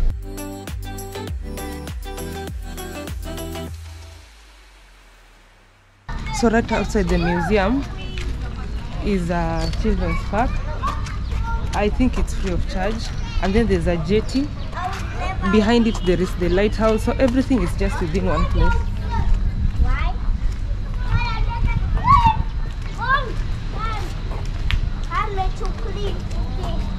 So if you want to get to the museum, these are some of the rates. It's quite fair.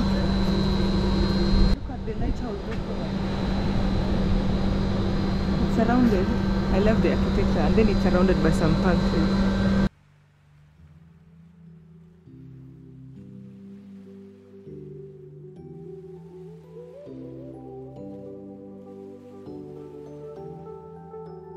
So there is kayaking here. These are the prices.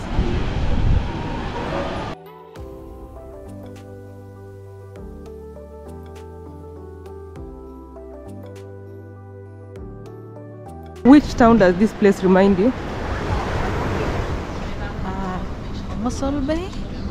You think? A little bit of Mossel Bay. And which other town? Port Elizabeth. Yeah, Port Elizabeth. Yes. It's very similar to Port Elizabeth. Yeah, sure.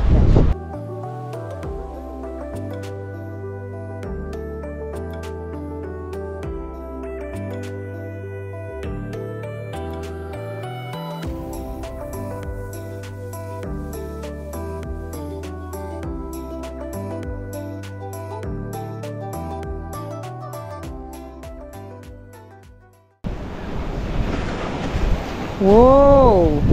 Turquoise blue water, clear as crystal. Look at that. This is now what we call turquoise blue water. You see the way it's clear, it's so clean. This place has a lot of similarities with Port Elizabeth for sure. And it's cold by there. Right now it's around 20 degrees Celsius. The way we were told that you can experience five seasons in a day, it's true.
So that is quartz. Yeah. And these ones are quartz.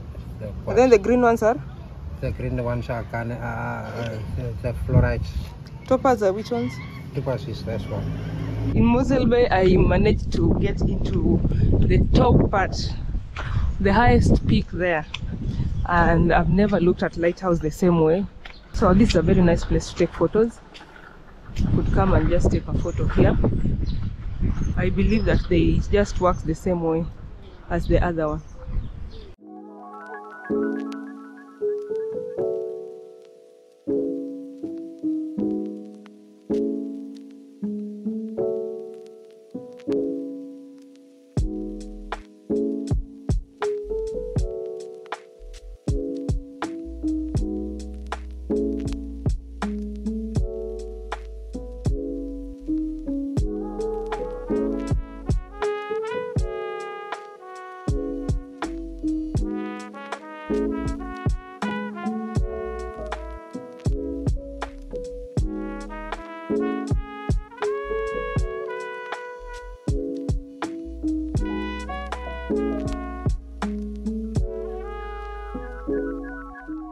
going to drive next to the beach. Let's go to the beach, eat.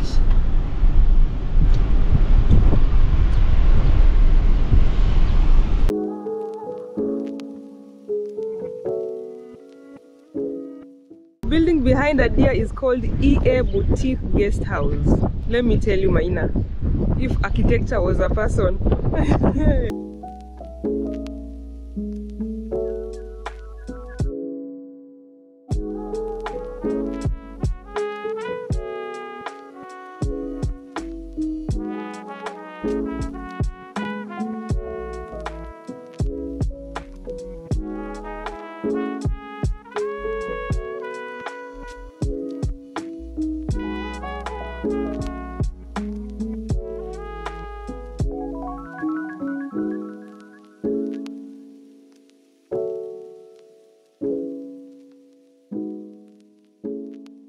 How do you like the coast? So beautiful. Beautiful, but very windy. Very windy, very cold. Very cold. Ish. You need to carry a sweater when you're here.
Bye the EA Boutique Guest House. It was a pleasure meeting you. Yes. Takeaways from that particular shop there. It's called a truck, a food truck. Adia, what did you order? I ordered chicken wrap, and it's magical. So the fork, it's called the fork what? The fork. Jen? Calamari wrap. It's so yummy. I also had calamari wrap. I've not tried it. So here's my calamari wrap. It looks good. Let me try it.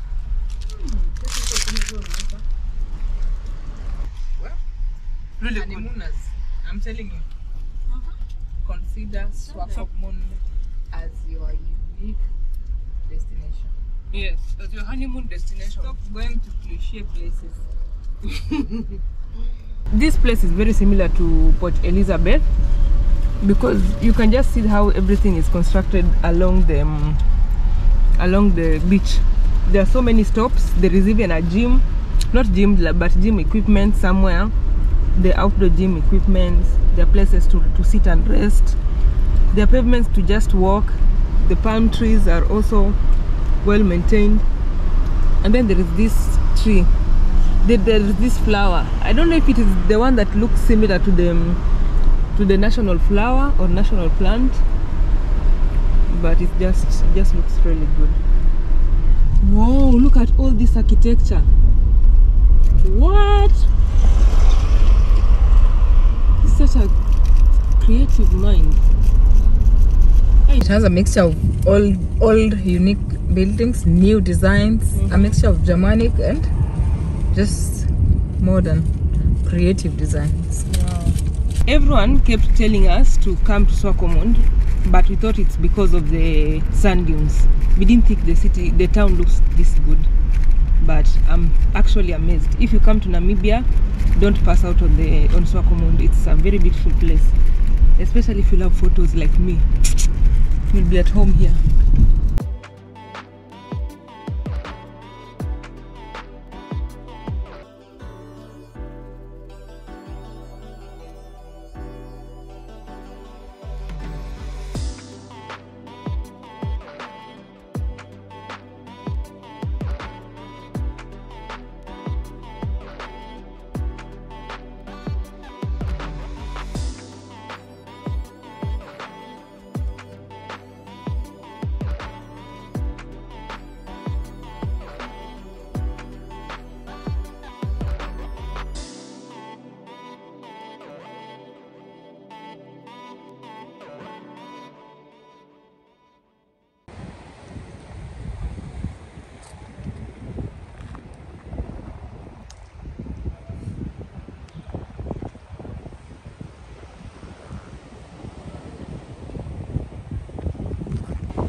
So this mall is quite big and very beautiful, but there are very few people. I don't know why, but we've also looked in some clothing shop. The prices are fair. They're not as extreme as the what we saw in Cape Town. The prices are fair. Even though I've not bought anything, I did not see anything that would make me buy. I'm very choosy. So at least you've seen the mall, you've seen the real estate, you've seen the city. Now, just one thing left for me. There is the pier and the Crystal Museum, and then we go to the sand dunes. So let's continue. Buildings here, they are very similar to what we saw in it's called what? Cape Agulhas. These ones. They were very similar, and all of them were holiday homes. Just imagine. If you don't know what holiday homes is, it means maybe Airbnb. Yes, like Airbnb, bed and breakfast, self-catering houses.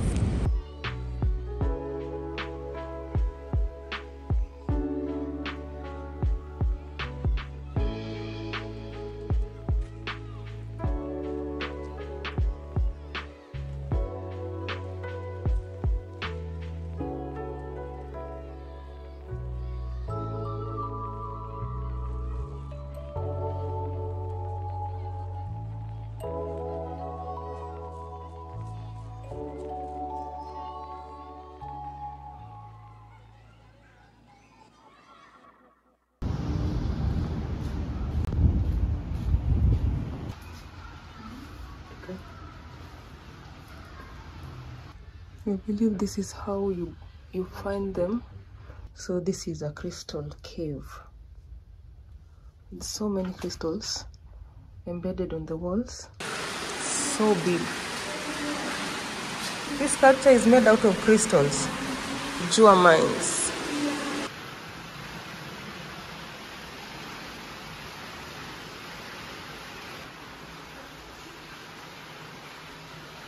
Flora, it is a calcium flora. So the purple ones are called citron. Just how beautiful can. Look at that.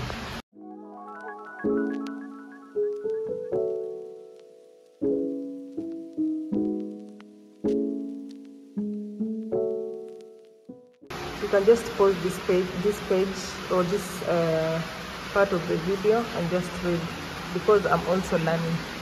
Just like you, I'm learning about the crystals.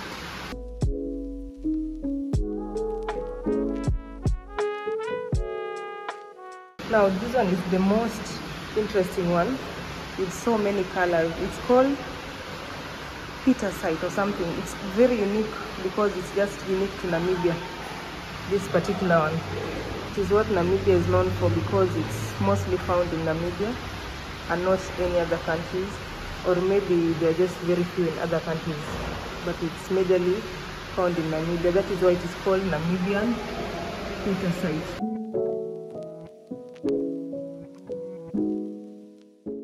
So guys, I've seen all kinds of crystals. I used to watch some series on TV about the prospectors and how they mine crystals and different kinds of stones. And they would get like very tiny ones in very like tiny pockets in very different places. They would even dig for days and days and get nothing. Now you see the very huge crystals that I've seen today. Imagine they came from, I'm told the attendant told me that they came from one farm. Very huge ones. It's just nature's beauty. So that is one of the things you can do when you come to this town. Other than the beauty you see in the buildings and the people and everything, even delicious food, there is that gallery up there.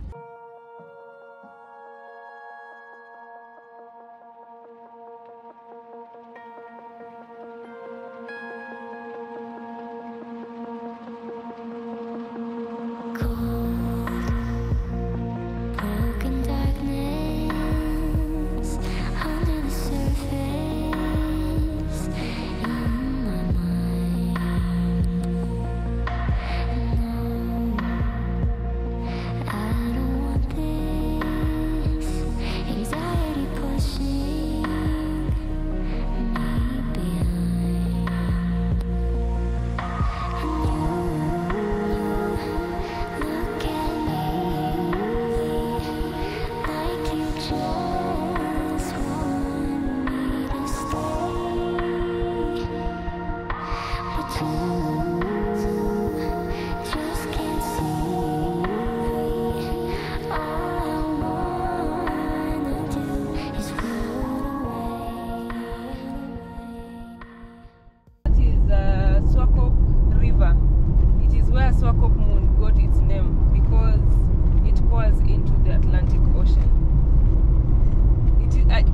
one of the few rivers that I've seen that appears to have signs of water, even though it's sort of dry, but you can see that the soil is still a bit wet, but there's no like water flowing.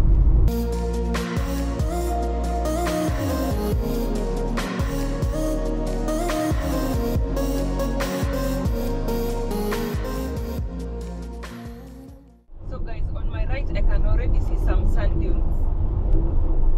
You cannot say you came to Namibia if you've not gone to any sand dunes.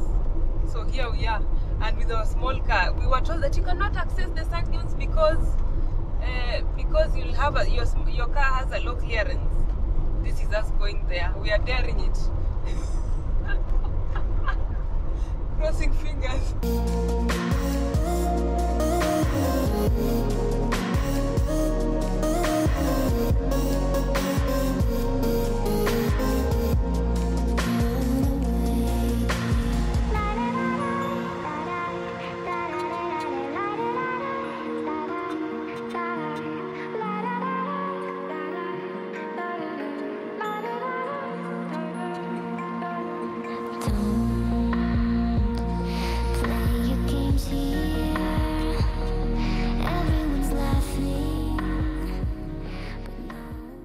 Welcome to Dune 7. You can see that you can go by. There is a restaurant, there is sandboarding, and they are called drinks. So we've been following the Google map. We just put there Dune 7, and here we are. There are two routes. You can either use the route that we used. There's another one where you pass through. It's called Walvis Bay. Yes. We are hoping that we'll pass by there in good time. But I'm excited to go up the dune. In my life, I've been to two sand dunes in two places. One in Lamu, one in Mambrui. Mambrui is in Malindi. So I believe this is going to be the biggest I've ever been to. Wow.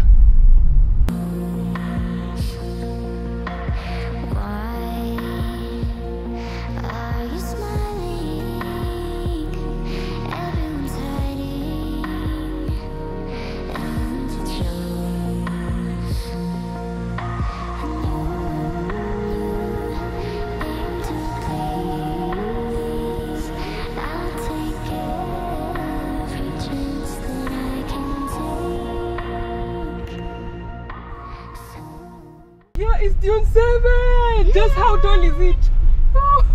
It's the tallest sand dune I've ever seen in my life. Dune 7, the tallest dune I have ever seen. And Pearl is there. Yay! Oh, this is history. This is history. Have you seen the clearance of this car? We are here. We are here to climb up there and walk all the way and roll in sand.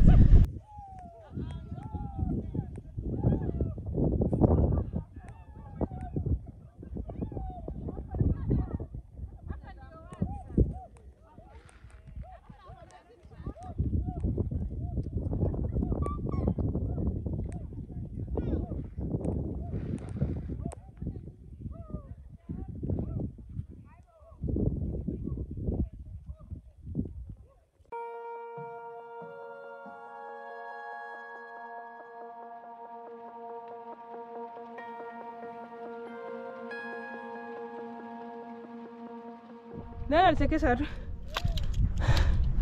Wewe nyinyi wasichana. Kuja amezeeka hivi. Tukaenda kutoka mtoto. Magoti is not magoti.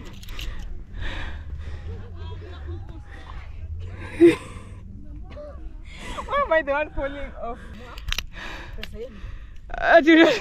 Look at these ladies. They are saying that mmeamua pesa yenu wamaliza. Why will you allow your money to stop your reggae? Woo! Jesus. I'm exhausted. I know I'm almost at the tip, but then I'm tired, I'm panting, I'm out of breath. Well, look at how beautiful this place is. Let no one lie to you. Getting up this sand dune is an extreme athletics. Extreme task. Task. Even the Lusungu has disappeared. Hadi amka. No, I'm not giving up. I'm just Just take it as a gym, as a lesson. Just breathing a little. It's like climbing how many steps? This is a lot, especially because it's a climbing.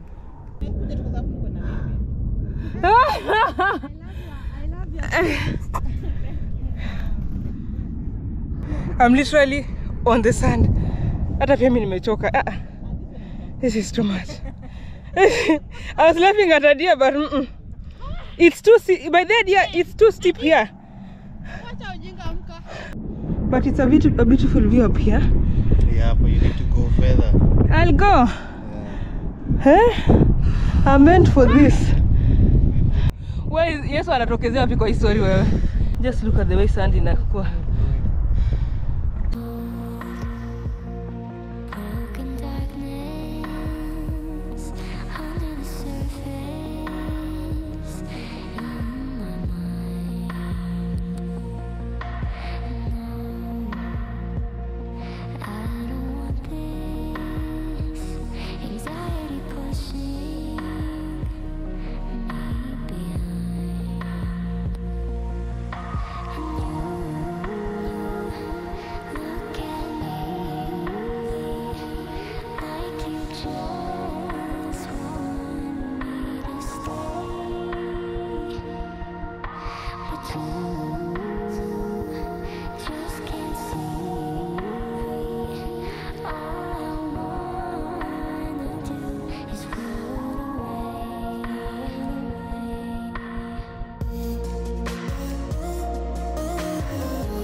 You go to the top.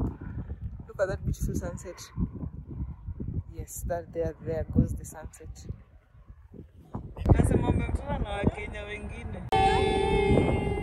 Hi Kenyans. We're diaspora.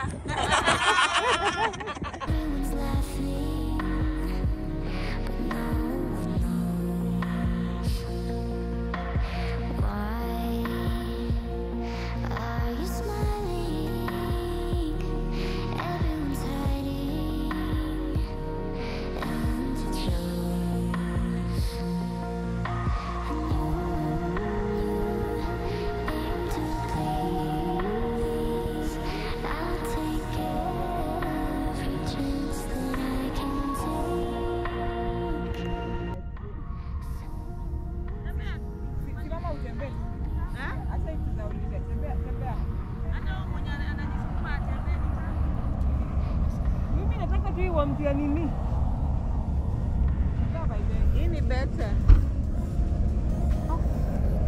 Niko sawa.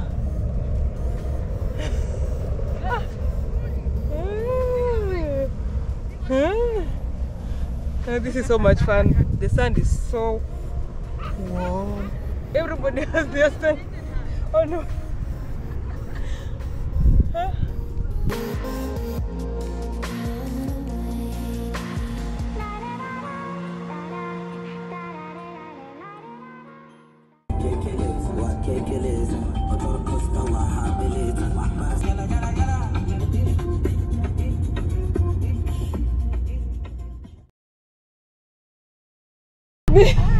Hi, Vapa here.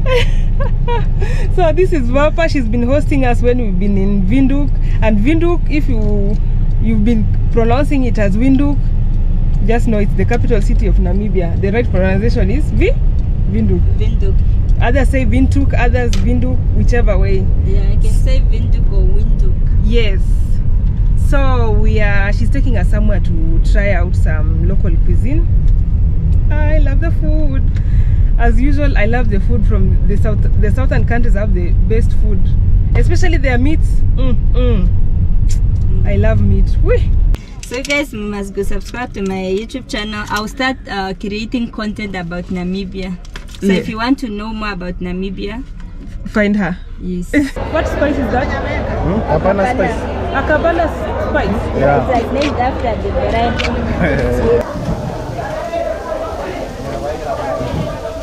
So when you come here, you get some pieces from here, from every stall. You add the salt and the spice and try. If you don't like it, you go to the next stop. You can eat like that in all the stops. If you don't like it, you go. But you like this one. But this one is very nice. How much? $100. $100.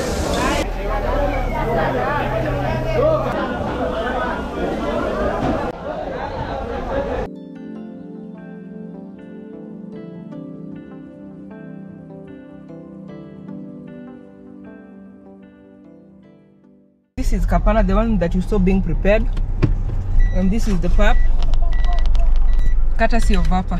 Thank you, Vapa. So we bid goodbye to her. She's such a kind soul and very generous. You guys, most of our food in Namibia, we've not been paying for our food. Most of it, it's either Vapa providing or the other Kenyans. In Namibia, by there they call pap or ugali porridge. So this one is quite light. It makes sense for it to be called porridge.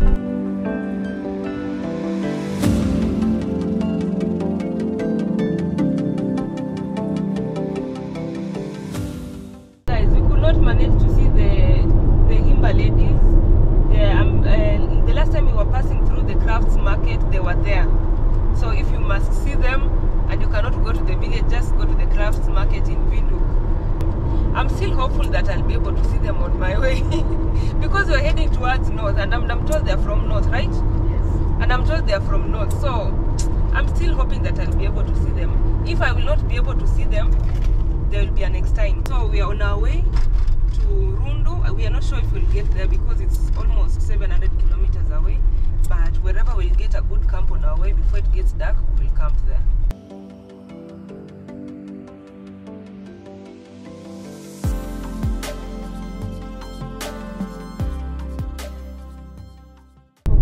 River, some of the dry rivers around.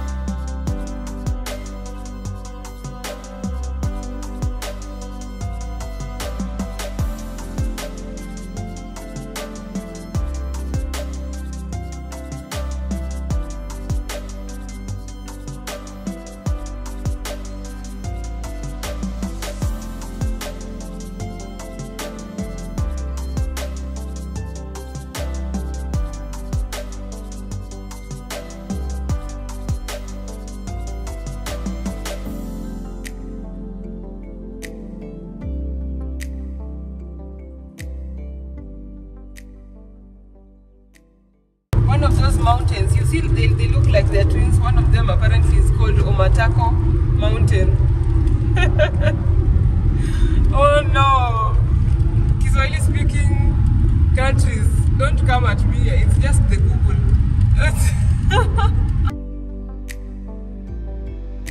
The mountain, it's not just one, there are two of them. They are the twins. They are called Omatako. In Herero. In Herero language, it means buttocks. Twins like the buttocks. So what I thought was right.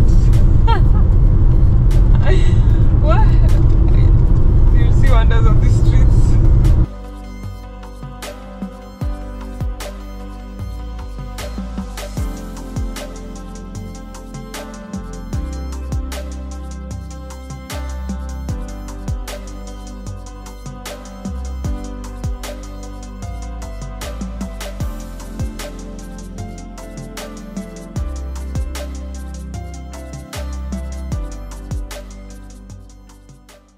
Ojiwarongo.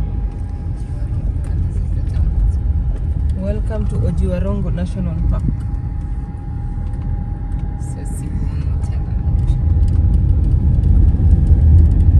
This is a town also, I think with the same name, Ojiwarongo.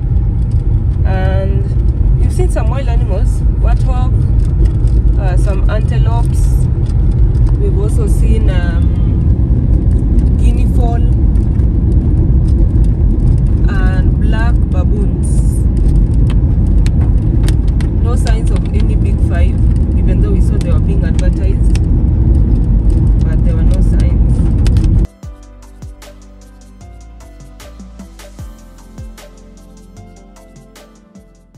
So guys, you'll realize that when you come to Namibia, the petrol that is being sold is mostly 95 metal free. That one is Octane 95 V-Power. Whether it is in Engen, Total, Shell, all kinds of petrol stations. And it's been 23 Namibian dollars and 30 cents. They scrapped off the 93, the usual petrol, from their market because it used to spoil cars. Now that begs the question, what have we been consuming in Kenya? Are Japanese cars more resilient? I don't know. You guys can tell me. Petrol is cheaper here. Hello, goodbye, safe journey. Okay. You're a man of few words. He knows a little Swahili. Say hi to people in Swahili. Mambo. Mambo.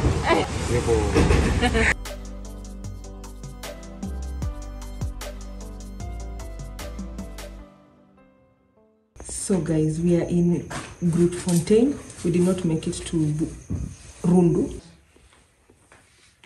I'm in love with this kind of ideas.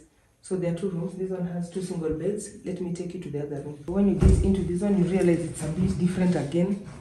Look at this. They are totally different, but there's a lot of similarity in the creativity. So look at this. It looks like the mannequin that the designers use when they are trying to like fit in some clothes. This is just very beautiful. And then now this one is a double bed for 2 people. It's usually called a sleeping bed. And then there's a table there, just the usual stuff. It even has this extra space. Yeah. That's the brief tour of the 2 rooms. So guys, we'll sleep in and let's meet in the morning.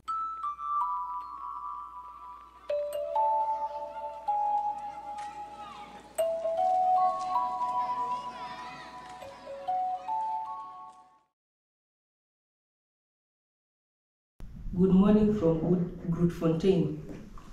We are having our breakfast as we tell stories. Tell stories here and there. In Swahili they say stories are kakasungura na mbweha.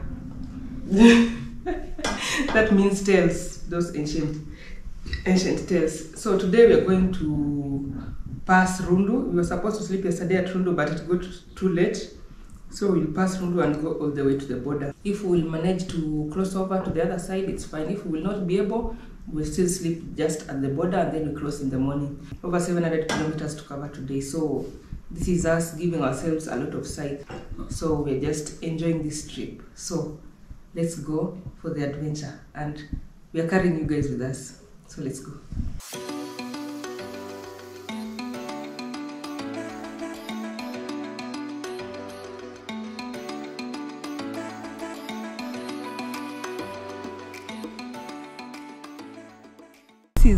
It's called Grootfontein. I just thought it would be a small center, but it's a town, right? It's a small town. I thought it would be smaller than this. Look at the red jacaranda. You said these were jacarandas, right? Jacaranda propaganda. This town, it looks so deserted. I think it's because it's on a Sunday. But it's known for these red flowers, these trees with the red flowers. I think it's jacaranda. I know the purple jacaranda, but I'm told that this one is also jacaranda. And it's Grootfontein. Fontaine means fountain. Yes. Groot, great. Great. So it's great fountain. The Potter's House Christian Fellowship Church. Oh, maybe even there are people. Yeah, it looks like there is a service going on. Filling up our tank again. We are at Engen. Right here, before we begin our journey. We have a long journey. We'll be covering, this is my map, we have 8 hours 10 minutes, but of course there'll be breaks along the road, so it might be longer. We expect to get to the border by 5:52.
We've gotten to Rundu. This was where we were supposed to sleep yesterday, but we did not manage. And throughout the journey from Grootfontein until we got to Rundu, it's much greener. The vegetation here is much greener. There are plenty of pastoralists. They live in communities.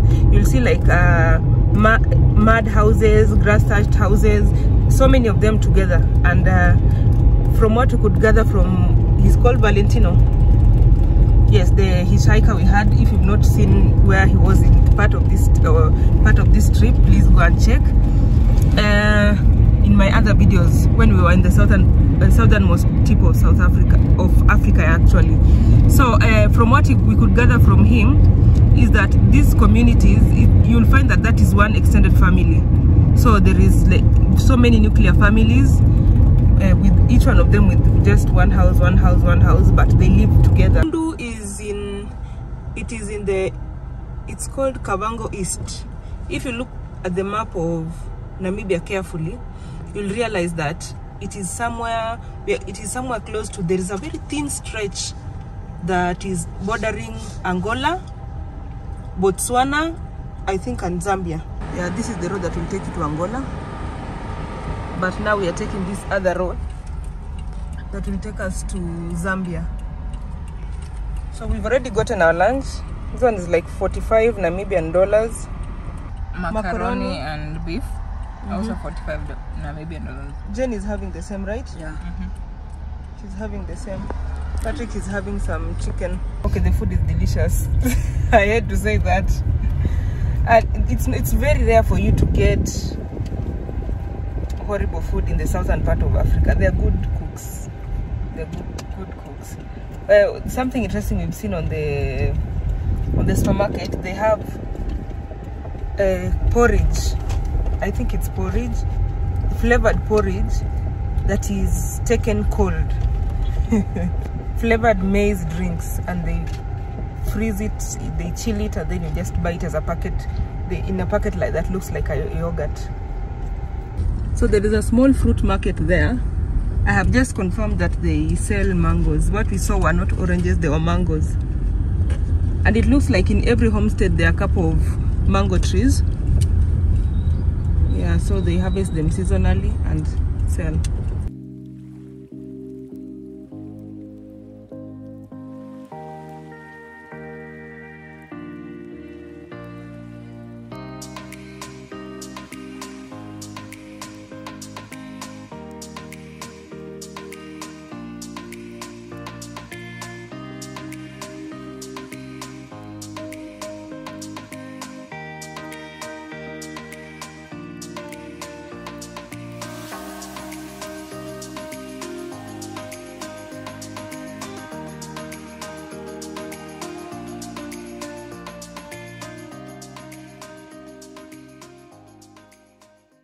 So far we've not managed to sleep in any of the camps in Namibia. We were told that they have some of the best camping sites, but we've not managed to sleep in any. Many goats.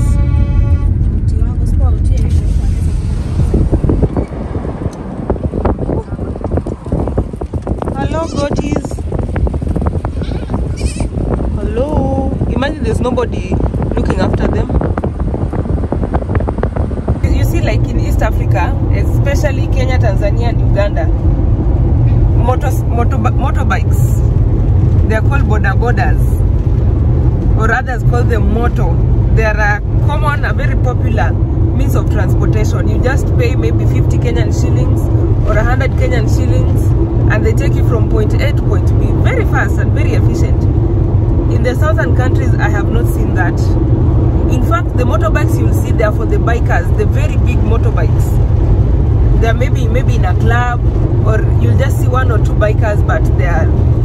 You'll tell that the motorbikes are the high-end motorbikes.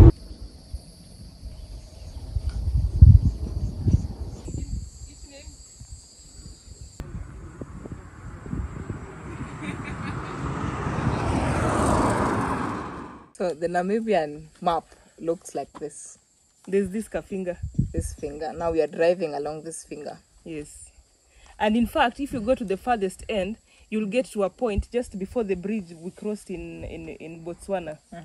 There is a point where you can see the 4 countries. There is a demarcation of the 4 countries. Lovely. Yes, you can see Namibia, you can see Botswana, you can see Zambia. We are here and we are about to cross the Okavango River. I can't wait to see it. It's the best soda you can ever taste. I like the cola. And the consistency in all the countries, the taste is the same. The greenest part of Namibia. Yes. Imagine having 2 large deserts, Namib and Kalahari.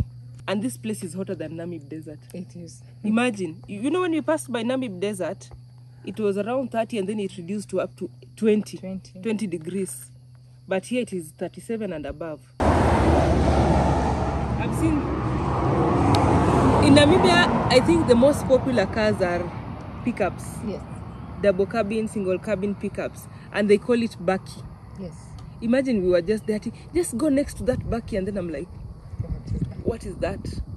Baki, if you hear Baki in Namibia, and I think in South Africa. In South Africa as well. In South Africa, yes. If you hear Baki, just know it is a pickup. Now, because there are very few public service vehicles, like the vans, most of them they are taxis, you'll find that when someone, especially in Namibia, you'll see like, when you could go to the mall, you'll see like people have parked their Bakis, like I've said, their pickups, they've parked their Bakis, and then, but when it stops, the people who come out of the Baki, there are so many. They're like the Probox in Kenya. There are so many until you're like, where did these people come from? Because the Baki itself cannot accommodate all those other people. I said that these were orange peelings. They are not. It's this fruit.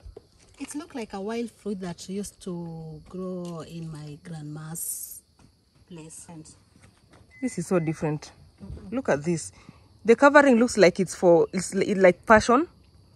Passion covering, orange covering. I don't know, the peels. It looks different. I've never tasted it. I don't like the way it looks, but pray for me. I know that look, I know that taste. Not bad. Not bad. You know the komoli, tapirek or something? It tastes like not very sour ginger. Not ginger, what do we call it? Tamarind. It's like tamarind, but the very less, what do you call it? Because this is a seed, it's just like tamarind, but one with very little acid, but with some sugar. Let me try it again. You want to try it? No. Try it out. If you've tried komolik, it's like that one. I don't You know call it what? In our home, we call it tapirpir or komolik in the Calais. There's an, I know it. Yeah. In it. For us, we call it tapirpir. Or tapirpir. I've never seen such a fruit. I've never even heard of those things. But it's usually smaller. This is a bigger, like a bigger version of it. So that's I didn't know why it. Interested. Not the actual tree, like in Yanasema. I'm trying to remember its name, but I know Taste it. It tastes the same. You'll remember maybe. Not bad, right? Not bad. It's actually nice. It's actually sweet. It looks disgusting, but it's sweet. Mostly, it's, I think. Just because it's brown, don't call it disgusting. I think it's a wild fruit. What Namibia? It's really nice. By then, Namibia people, please tell us what fruit is this? The peelings is quite hard. Yeah, quite tough. If you look at it from a distance, you'll think it's like an orange peeling, but when you touch it, it feels like a passion fruit peeling. But the inside is very different. I would like to try the fruit it produces. She even the hit juice it with a hard stick so that it can open. Yeah. Oh, we bought it from. He keeps hitting there. Yeah. I thought she was making fire. No, the one she's making like small boats. But when you buy it, she'll hit it. So we got it from that stall there across the road. It's on higher purchase. I need to go and pay for it. It's only $2. It's only 2 rands. 2 rands or 2 Namibian dollars.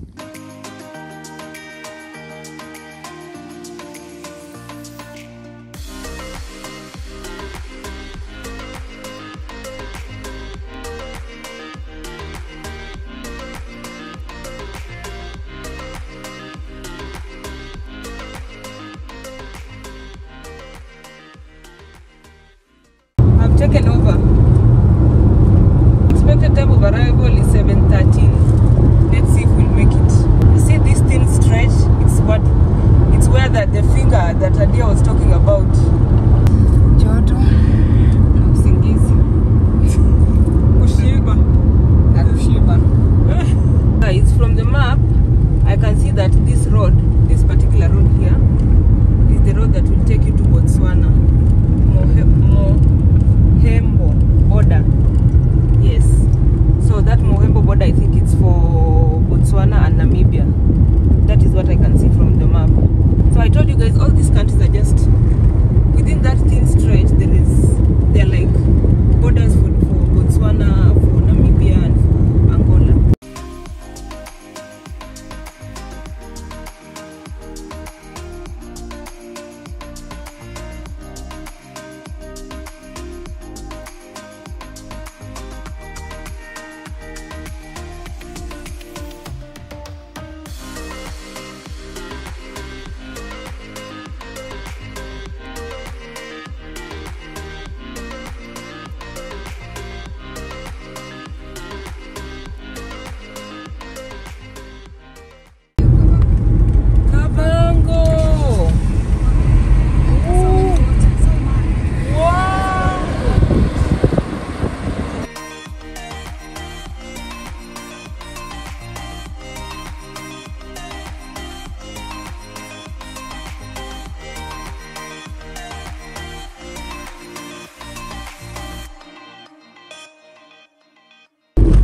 I've just seen Kavango River, but just after the Kavango River there is this police stop.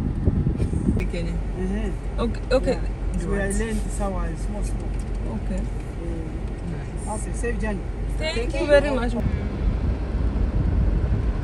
We are passing through Bwabwata National Park. Buffalo Gate. So we should expect to see some buffaloes here. I'm assuming so. We've just gotten in. We've not paid even a single cent. Ooh. This is good. So let's look out for some animals, some wild animals. We've not seen many wild animals in Namibia. is our chance to see.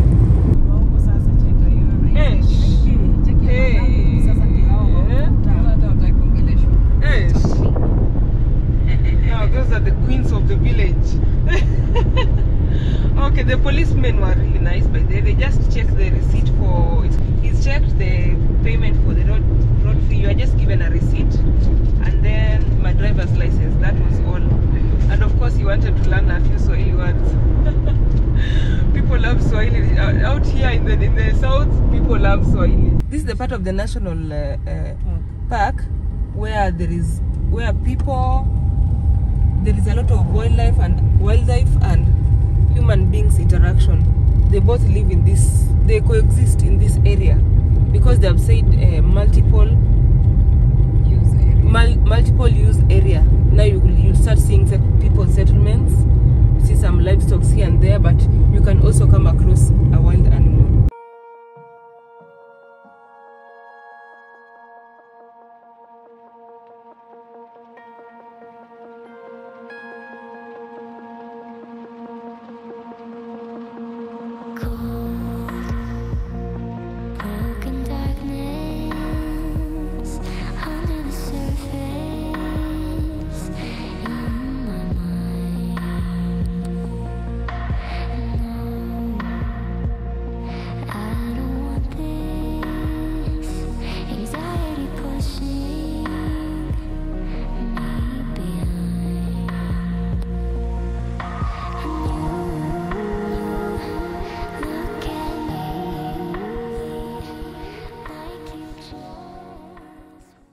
Approaching the border.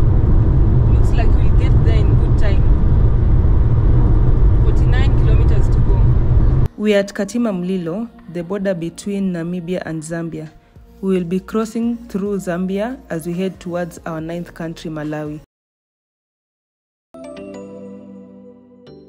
Good morning. Border town between Zambia and Namibia. It's called Katima Mulilo. Yes, this is where we slept yesterday night. We stayed in a lodge called Sweet Guest House. It was a comfortable space, by the way. We only paid 600 Namibian dollars, so it was fairly priced for a room with 2 beds. 2 huge beds, not just beds, 2 huge beds. Today we are hoping to cross the border. We've been in Namibia for the past, I think, 4 days. So today we are hoping to cross the border up to Zambia and go all the way to Lusaka. That is approximately 700 kilometers to go. So we have our work cut out for us. We've already refilled our tank. We are driving on full tank. Remember, when you cross over to Zambia, for you to get Octane 95, you will have to pay more. From our last experience, fuel in Zambia, the quality of the fuel in Zambia is a bit wanting. But actually that is why we decided to just fill our tank before we cross over. So our car will be enjoying the V-Power for the last time. V-Power is Octane 95 for the last time before we cross over to the other side. We don't know what to expect. We had a very bad experience last time in the Zambian border. They have a lot of things that you're supposed to pay. They have a lot of procedures. I know in the Namibian side it will just be a 5-minute thing, but in the Zambian side I'm a bit worried, but I hope we'll be able to hack it. Today is on a Monday, so I'm expecting people have good moods from the weekend. You know, at times you can get to the border and if you find people with bad moods, you can have a really hard time. You can already see there are trucks here and some cars waiting to be cleared. So let's wait and see how the procedure will go. So we got into Namibian side and we've been cleared for, like, it's called Katima Mulilo. We stayed there for just 5 minutes. All we needed to clear with was the immigration only. So we are getting into the Zambian side. We are in the Zambian side and guess what? It's been 1 hour and we are done. We are just left with one thing, the council levy that we are going to pay at the gate before we exit. We've managed to pay the council levy. It was just a 1-minute thing. We even bought some Oh, we're about to cross the Zambezi River, but before that, I even bought my favorite juice. Guava, Fruticana guava. Try that when you come here. Guys, we are at River Zambezi again. Yay!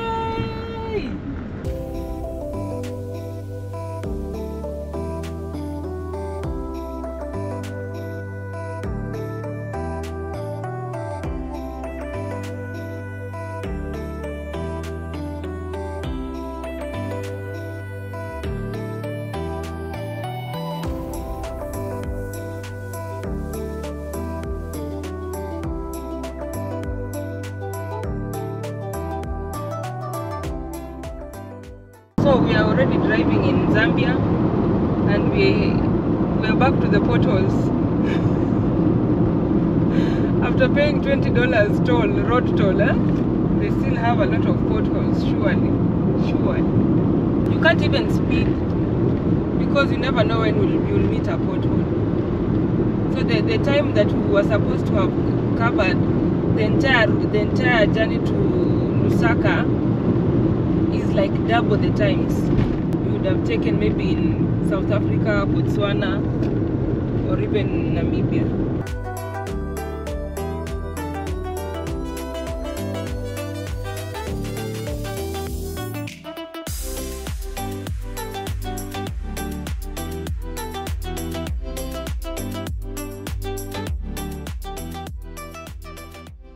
This is the situation in Zambia.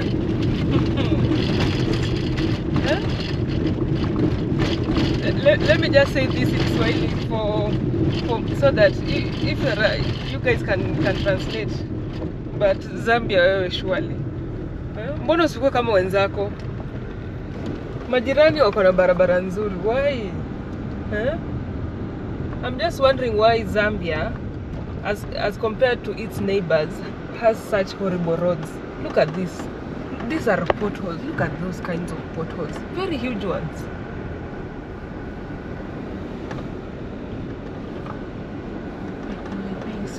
Yeah, you pay so much road toll. Even at the border, I've already paid $20, and there are so many tolls on the way. I'm sure I'll pay at least 3.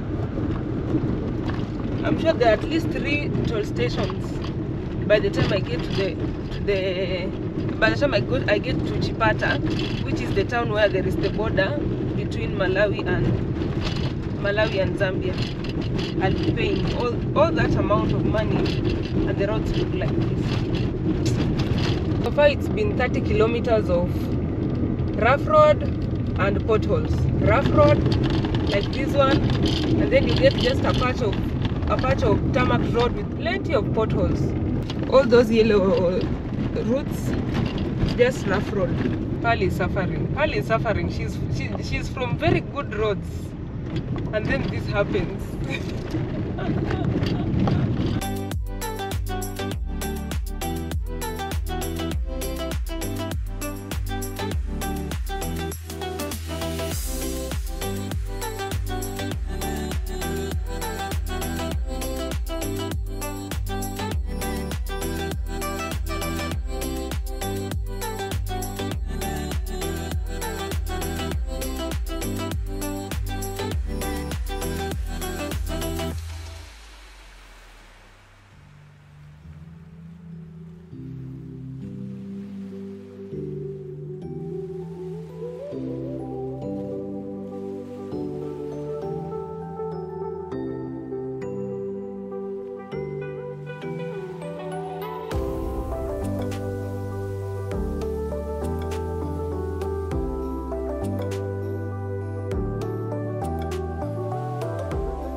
I've been driving for more than 120 kilometers, and it's just like this.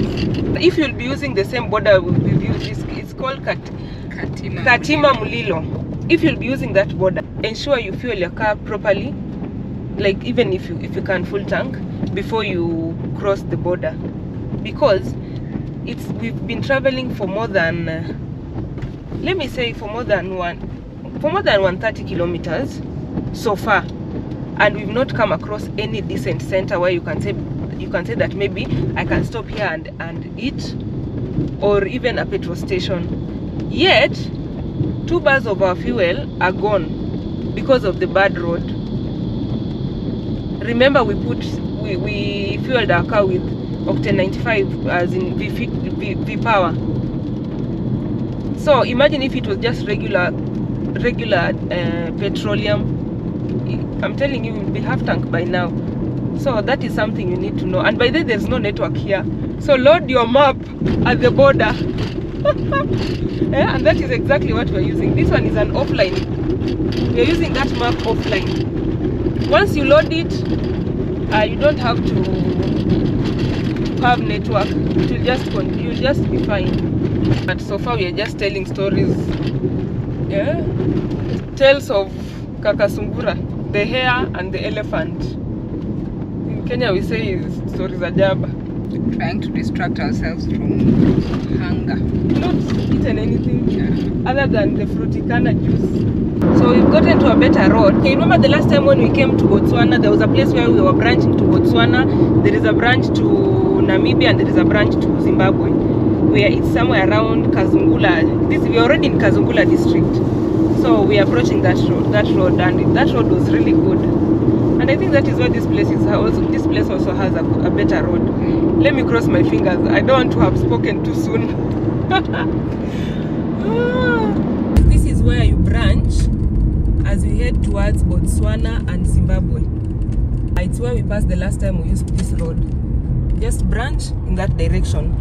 So you can go to Botswana, to the Kazungula border in Botswana, or you can go to Zimbabwe using that route. So we are heading towards Livingstone right now.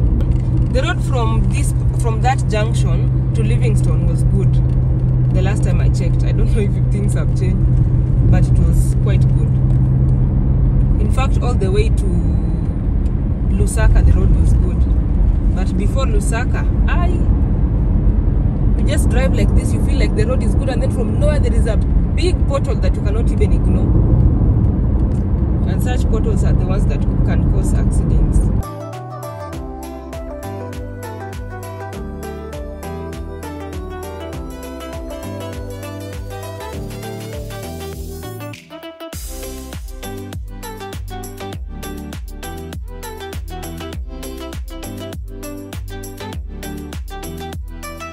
We're officially getting into Livingstone. Now we are 15 kilometers to the main town, so at least you can start seeing some modernization here and there.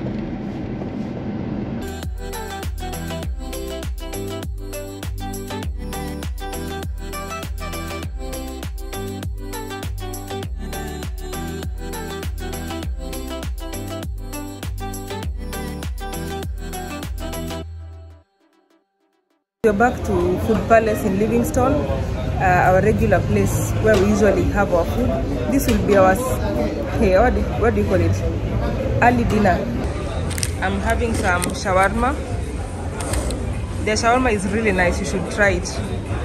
And then Adia is having chicken curry, nshima. Nshima is like purple ugali with some veggies. Yes. Adia, how does it feel to take some veggies finally? And actually, nshima is refreshing. Adia really missed the nshima. The nshima, no, is it especially vegetable? Because in the southern side there isn't much vegetable. Yeah, plus the pap in Namibia, I couldn't eat it. Somehow it was too light. It was too light. Okay. Dian is having the same. And the portion of nshima is quite good, eh? Yeah. Zambians are quite generous with their portion. Patrick is having chapati that almost looks like roti. The same. Chicken curry. Fruticana drink. I love guava. Adia is taking tropical, I think. Juice. It's called what? Mixed fruit. Mixed fruit. Yeah. Yeah, so that is what we are having for now before we proceed with our journey. We're back to Zambia. Tolls. We've already left Victoria. This is our first toll station, and we're supposed to pay. Penalty for refusal to pay is 1,800 kwacha. But here we're going to pay some kwachas. I'll let you guys know shortly. We paid 20 kwacha for the first, to get that stamp. Livingstone toll station, we've paid 20 kwacha. In Zambia, all the toll station, at all the toll station, you just pay 20 kwacha. At least that one is predictable and it's uniform. Look at that. You're driving in the dark for another 2 hours, at least to cover some distances. Returning back, we are covering very long distances because we are not seeing much. We've been to Zambia before, so we are not expecting to explore anywhere in Zambia, so we're just passing through. But we've never shown you guys the road from Lusaka to Chipata, so stay tuned for that route. We'll be using that route tomorrow, so stay tuned for that route from Lusaka to Chipata. That will be a very different route. We've never used that route before, so we're expecting to see very nice things, so stay tuned. Good morning from a place called Choma. It is along Livingstone Lusaka highway. So we slept in Prestige Lodge. That is where we also slept when we were going towards Livingstone the other time. It was a pleasant place, and it cost us 250 kwacha per room, so we took 2 rooms. Each room has a double bed, very comfortable place. We have been traveling from Kenya to Cape Town, but now we are on our way back. So we've been traveling from Cape Town for the past, I think, 1 week, and right now we are in Zambia. We crossed over to Zambia yesterday.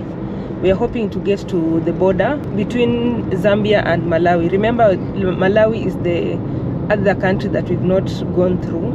So we are going to pass through Malawi so that we can be able to see Lake Malawi. I'm excited about Lake Malawi because from what I have seen on the photos and documentaries, it's a very beautiful lake. So we are here to fuel our car. And welcome back to the usual petroleum. We said bye-bye to Octane 95 in Namibia yesterday. Now we are heading towards Lusaka to change the car oils. We have seen that the engine oil has reduced and it needs to be changed. Engine oil and those other oils need also to be replaced. The only problem we had is that we could not find filters. So it was a bit weird for us to change the oils without the filters. Remember, when you're in Zambia, by 10 p.m. foreign cars are not allowed to drive, and even heavy commercial cars are also not allowed to travel past 10 p.m. So we're also chasing that. So we are lucky today to see the train. I think here is the train. That is a passenger train. Finally, I saw one in Zambia. We've just paid another $20 for the road toll. It is at the Daniel Muniombwe toll station. Yes, 20 kwachas for the tolls. This is our second toll from the moment we left the border. We paid 20 USD for the toll to get this form at the border, and then so far we've gotten 2 other toll stations. Let's count and see how many tolls we'll pay in each station.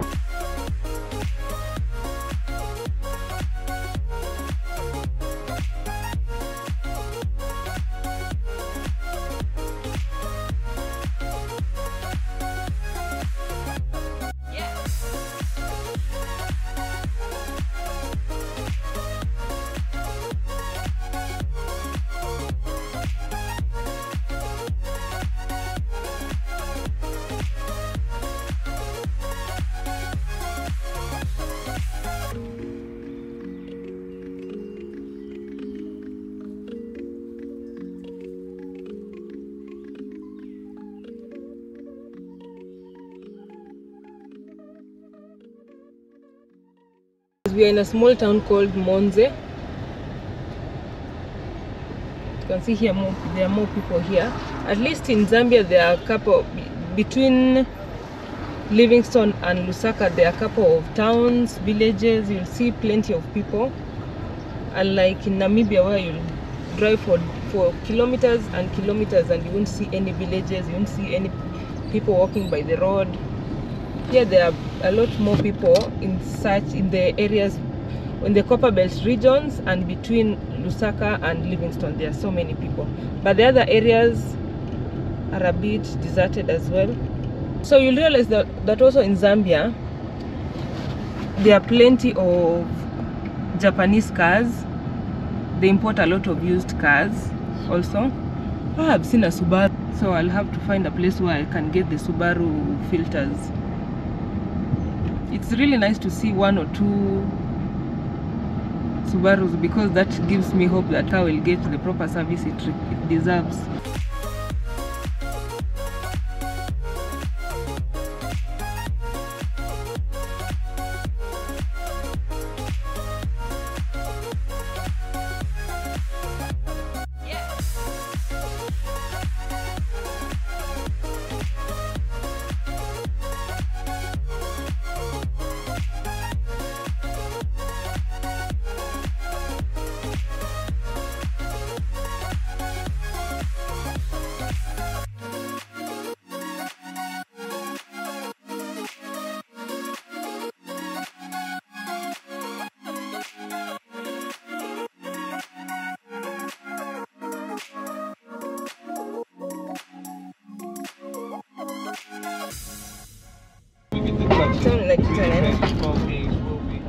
Mazabuka.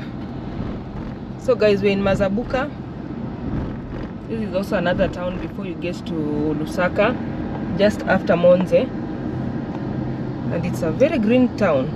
I've seen a lot of sugarcane plantations on the road, and of course we just realized something. In South Africa we never got to see any sugarcane being sold by the road, or any organic oranges, mangoes being sold by the road. But now in Zambia we get to see that. Zambia and East Africa, you can eat all that just by the road, because in South Africa we got mostly these ones, the very soft oranges, the ones you just buy in the supermarket. I think they're sort of genetically modified. Eating those things by the road is a privilege. I'd forgotten that. In South Africa, you have to go to the restaurant. There's nothing like eating things by the road other than chakalaka, braai, and pap. But just fruits by the road, I did not see that.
So this is Kafue Bridge, and it's right above Kafue River.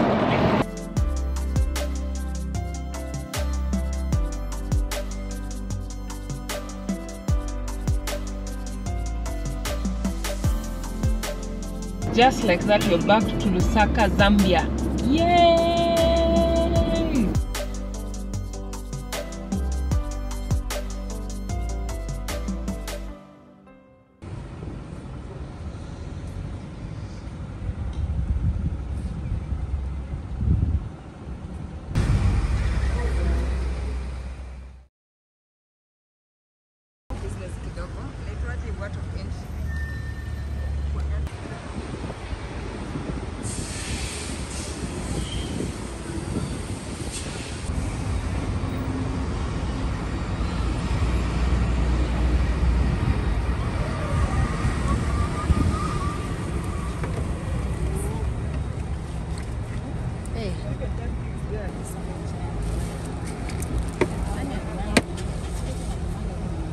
It's amazing. We've gotten real food in a long time. Well, the first time I'm getting to eat real food, so let me enjoy fast. But so far so good. The trip has been amazing. Let's.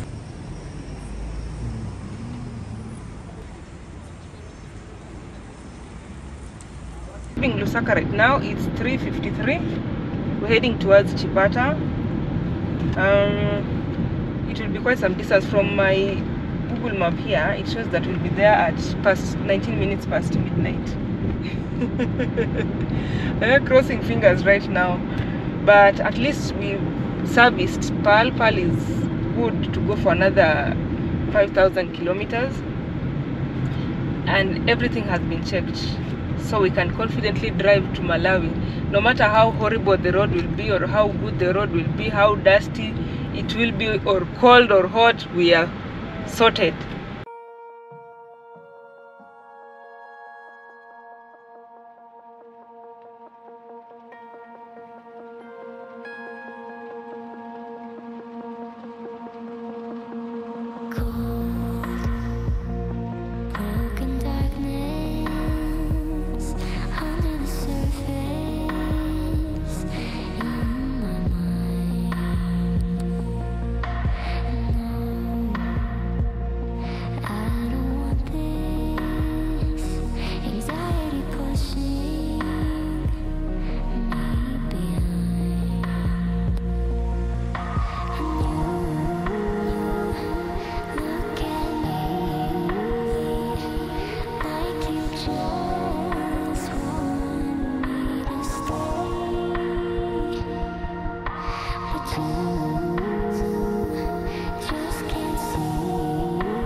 We are on the Great E Road. We've left the city. Now we are heading towards the unknown.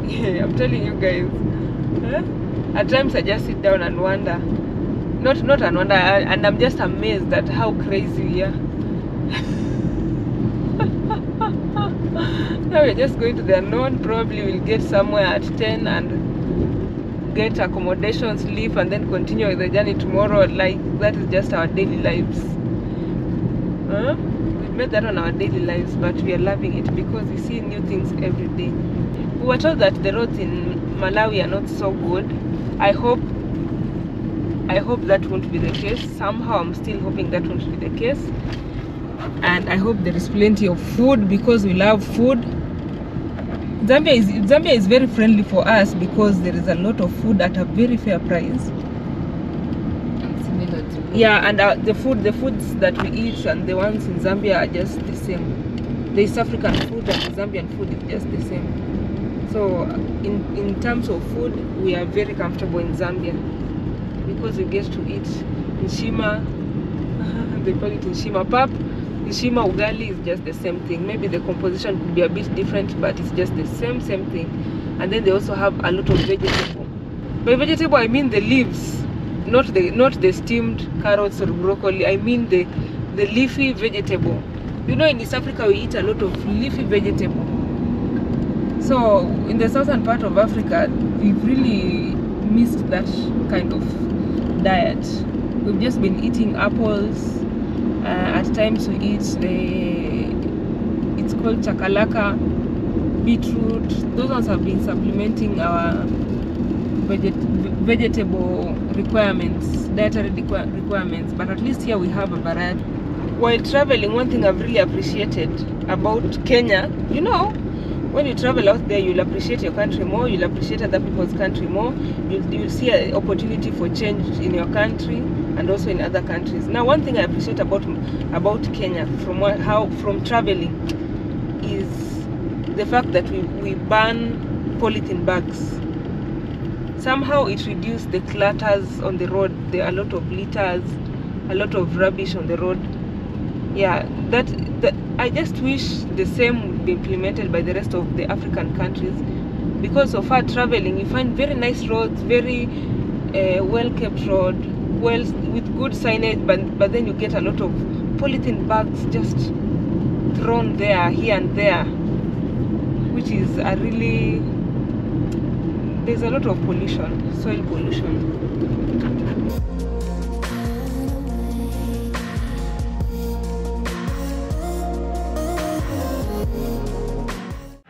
So we are going to pay another 20 kwacha for another toll right here. It will be our 4th toll since we got to Zambia.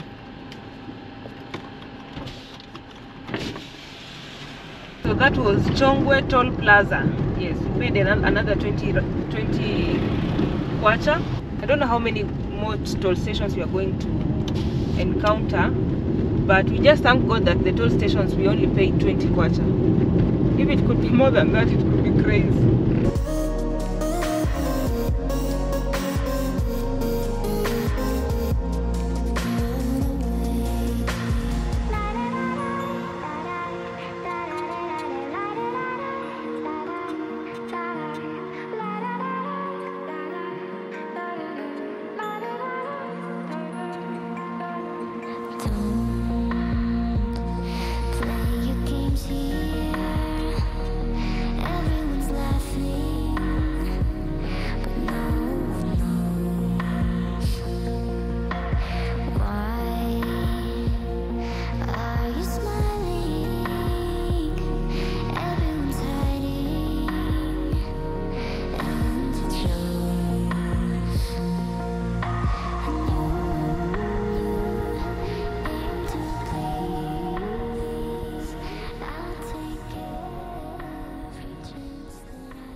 Guys, we are at Luangwa Park. It is a very brilliant business idea. So there is this place.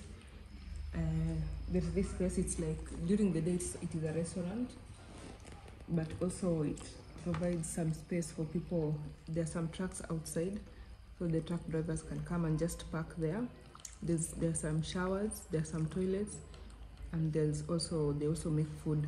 So you come park your car. When it gets, you know, in Zambia, past 10 p.m., foreign cars, cars on transit, and cargo, heavy and commercial vehicle are not allowed to travel using to be on the road, basically. So for that reason, because the border is very near, they have created this place. It's called Luangwa Park. So you come, you park your car just outside here. There is a parking space for trucks and cars. We have parked Pal somewhere there, and then you can come, because most truck drivers sleep in their cars. They'll just come, order some food. After they have eaten, they take a shower, and there's a toilet. They just go back to sleep in their car. But guess what? Because we did not want to sleep in the car, we pitched our tent here. You see that? So we'll be sleeping here, and we've only paid 50 kwacha. The cheapest accommodation we've had so far. They've also prepared this food for us. This is some chicken and shima.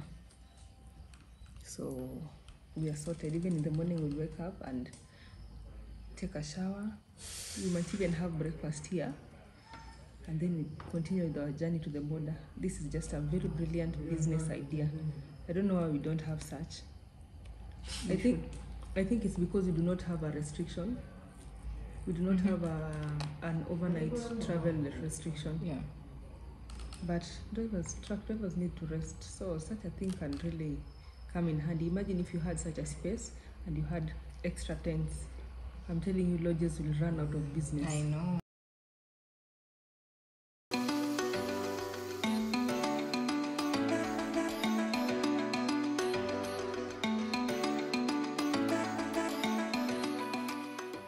Good morning from Luangwa Park.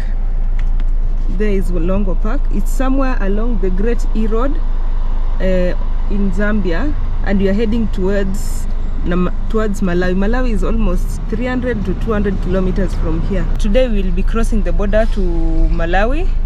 We are heading to Chipata, and then we cross over to the border, and we hope to get to the capital city, which is Lilongwe. We got here a bit late. It was around 9:20, and decided to just sleep here because we found it was just the forest. We were not sure if we could get accommodation several kilometers ahead, so we decided to sleep here.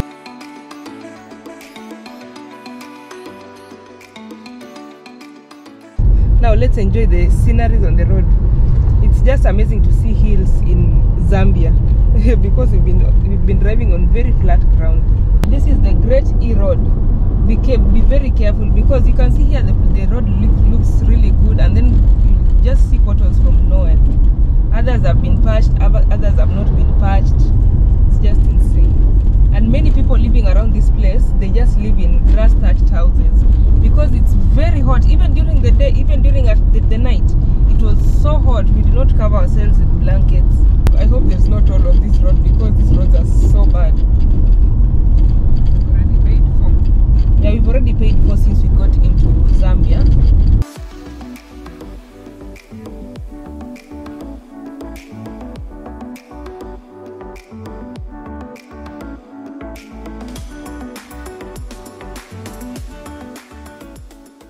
We've seen a lot of dried fish.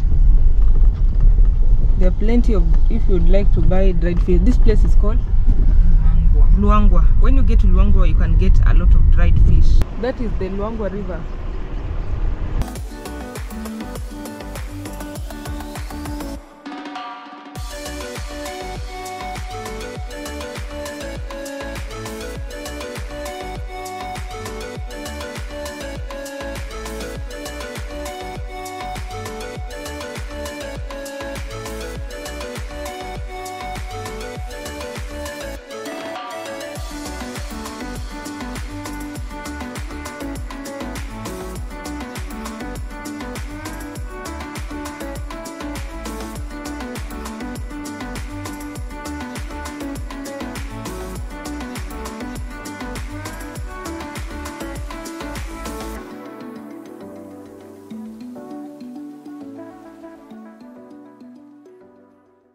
This route, the Great E route, from where we are, is just a few kilometers to Mozambique. Mozambique is actually on our right. It's not very far.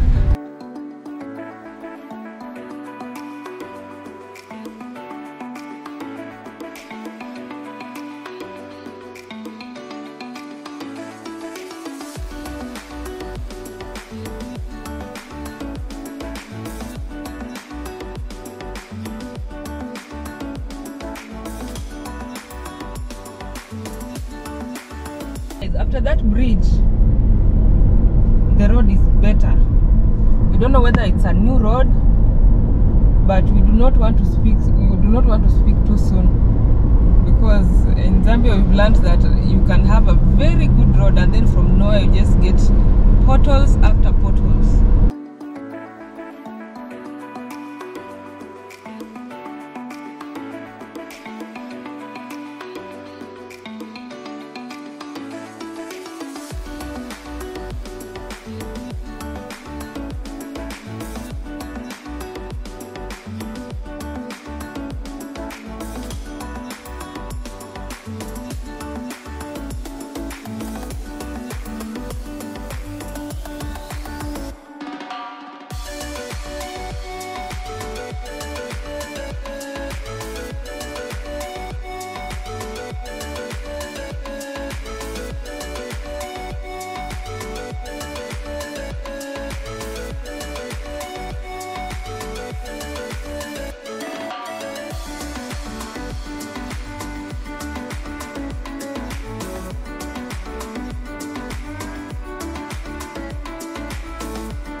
kid, I'm off the top journey.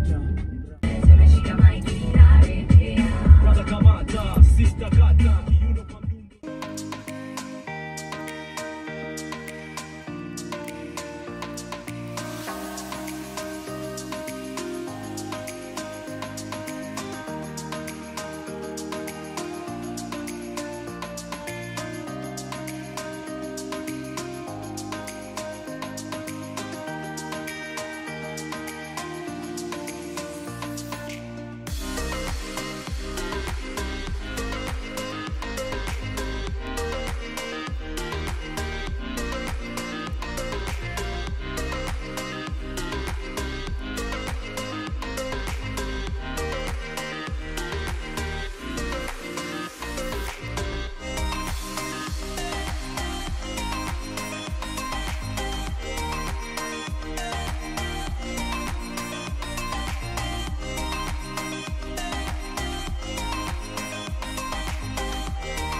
the distance that we could have covered in South Africa in like 2 hours, we're covering it with, it's been almost 5 hours and we've not yet covered it.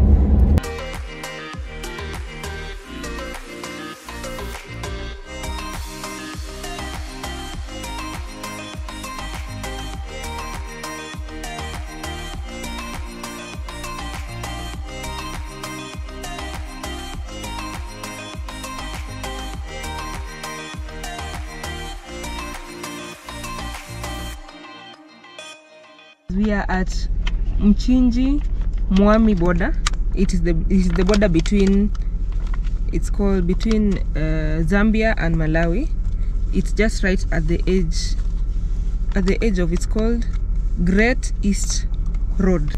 You're required to just clear at the migration. You exit Zambia and then you enter Malawi. So let's go and see what Malawi has to offer.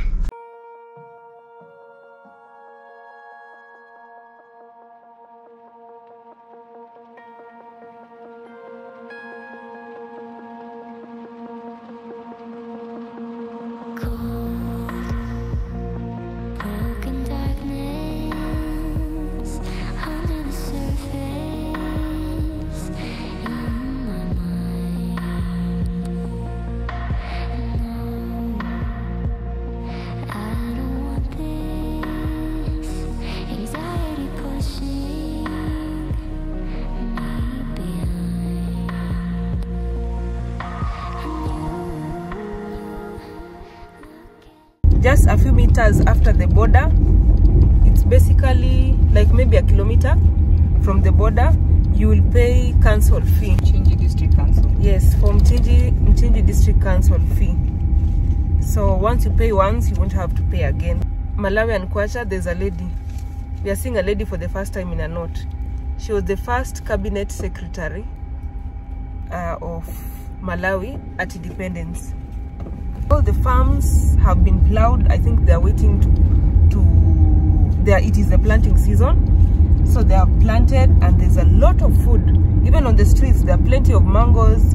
There are plenty of vegetable. People in Malawi are very kind. You know, when I was at the border, everyone was helping me, including the customs officers, the cashier guy. Even someone came and helped me fill the details in the pay slip. It's called pay deposit slip at the bank. We've left Malawians. I hope everyone is like that, because that is my first impression. I hope everyone is like that. I'm excited about Malawi.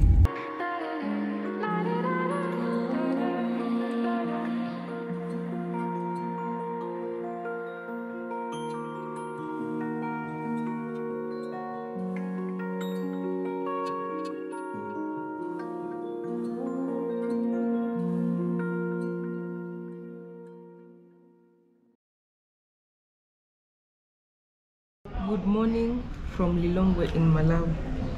This is my breakfast.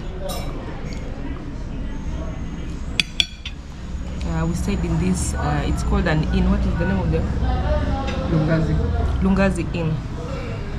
Yes, and today we're going to explore the city. So we'll have our breakfast and then we'll talk shortly.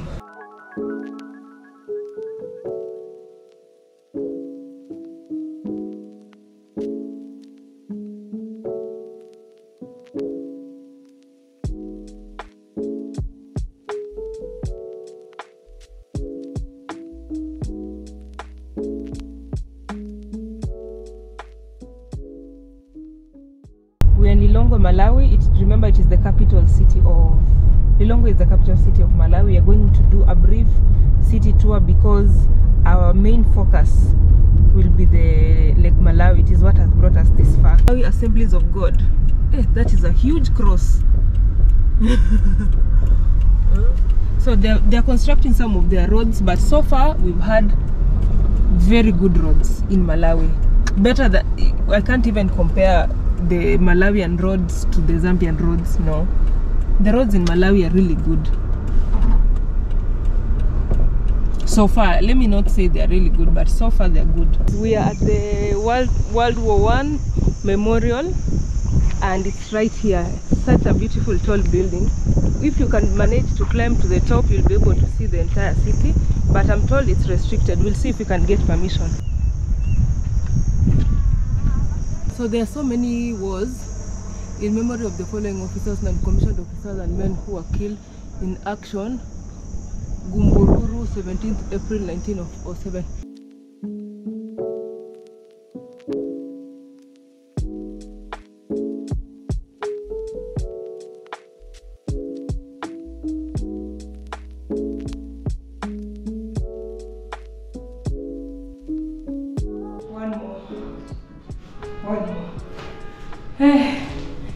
I'm very tired already. Wow. Thank God I used to climb trees when I was a young girl.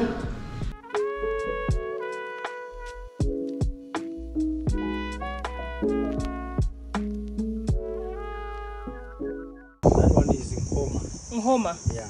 Mountain. So, and this one around here is just the park? This is a botanic garden. Oh, botanical garden. Yeah, botanic garden. Yeah. Capitol Hill. Yeah.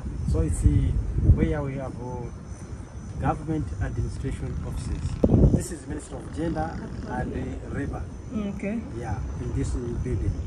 While that one is Minister of Health, Minister of Economic, Minister of Transport, Education, Agriculture, and there are many. Yeah.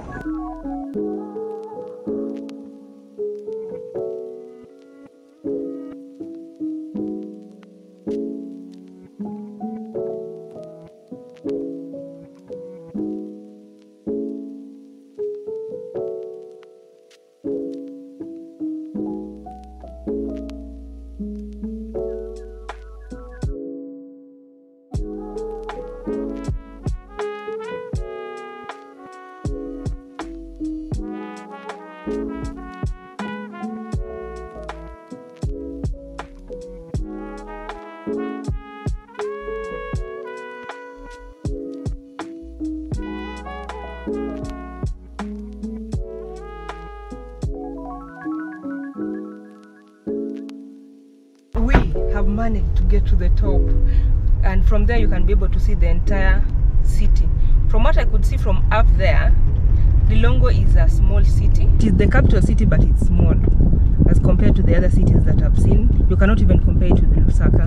It's quite small. Everyone we come across, all the locals are like, you have to go to Lake Malawi, and then we just tell them that is the reason why we are here.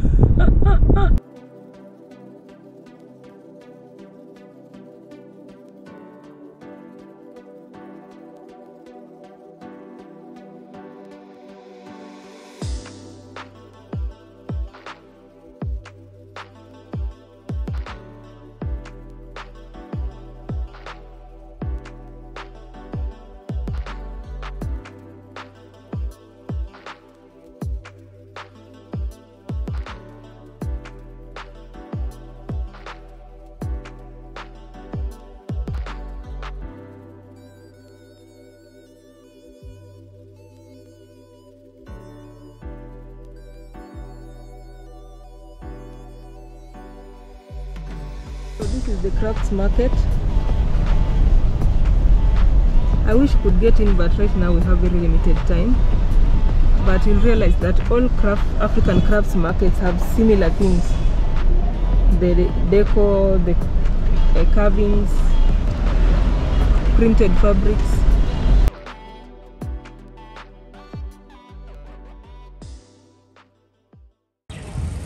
So we're getting into Old Town Mall. A short photo. Oh, it looks really good.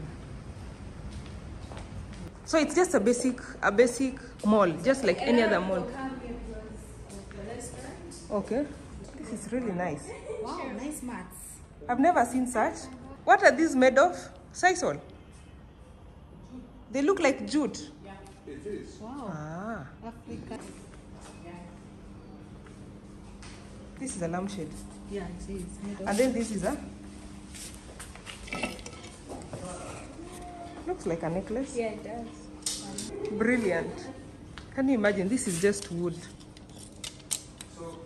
Wood, it's like entirely wood with some few pieces of metal. How do you call this game in your language? Huh? She should. Oh, this is bao. It's called bao. Yes. I think we also call it bao. Others call it ajwa. Here's yet another wooden lampshade. Just look at that. This one, and then You see? open it up. You guys have very unique art, by the way, as compared to other arts that I've seen in African shops. Yes, they are very different.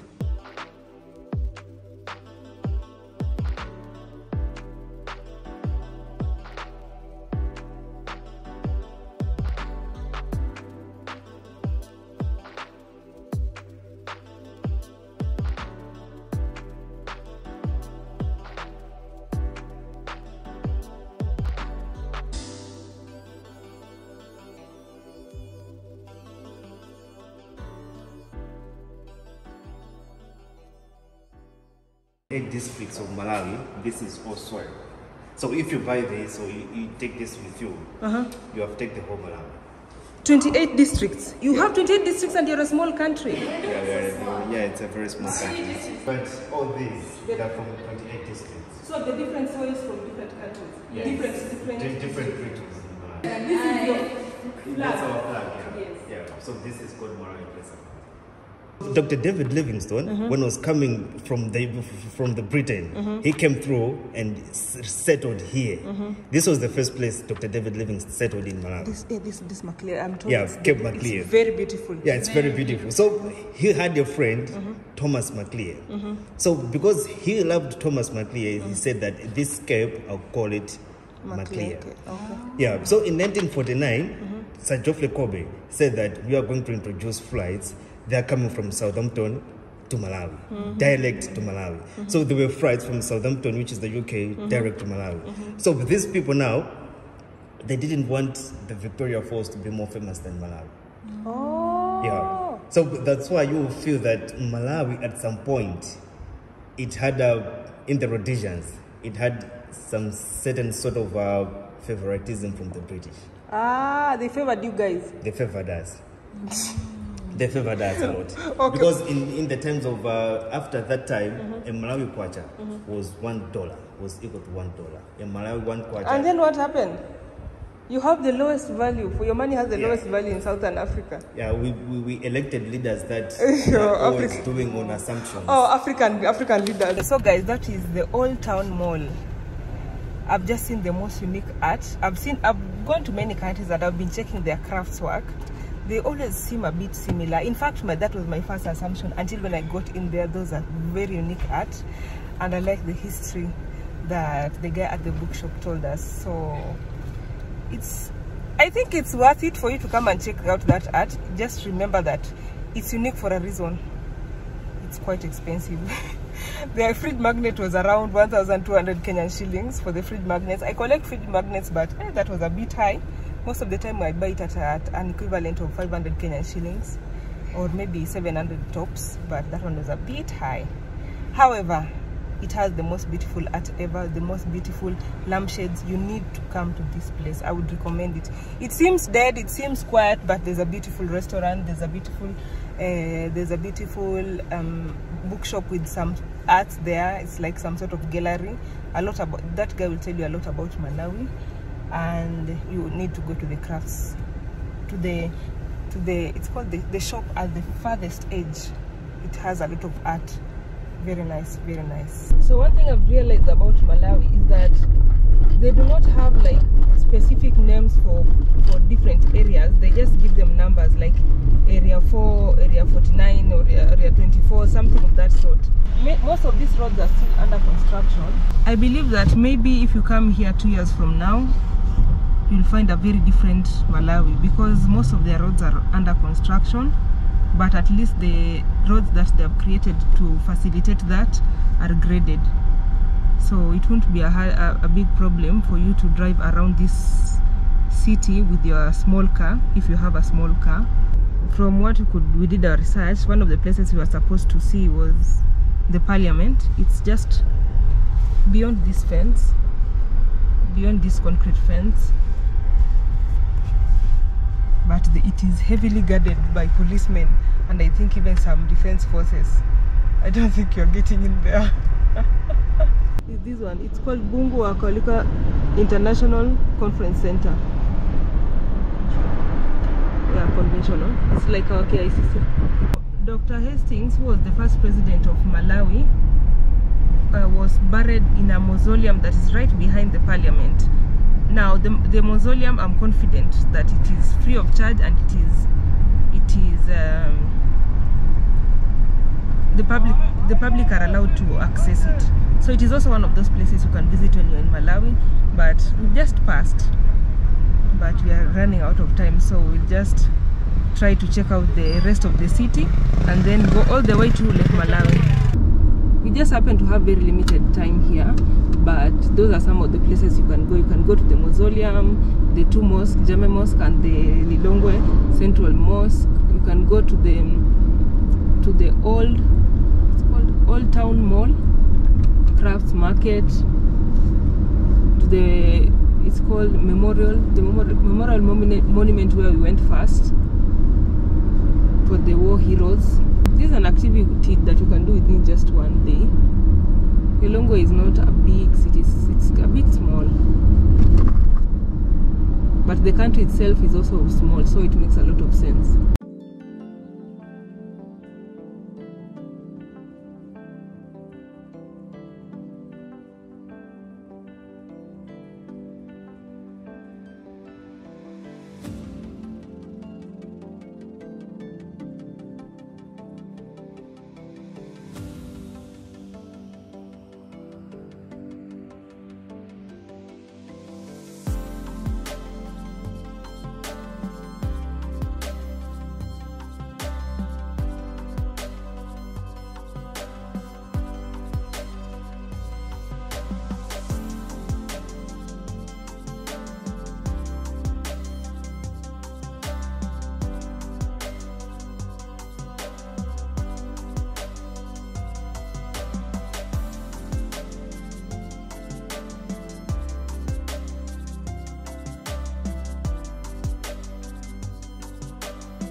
Lilongwe, the city.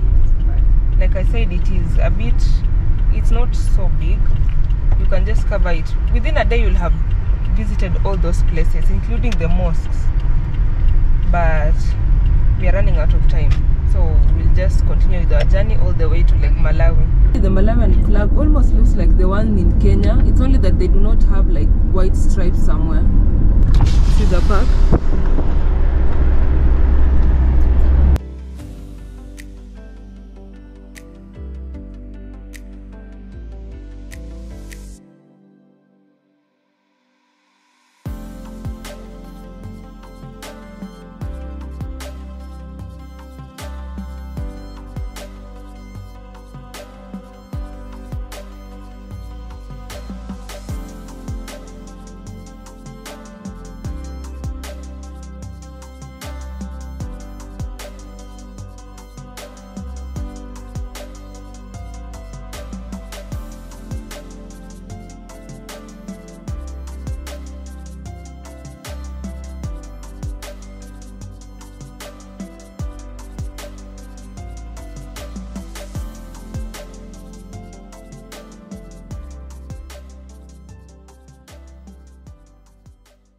Guys, we are leaving Lilongwe.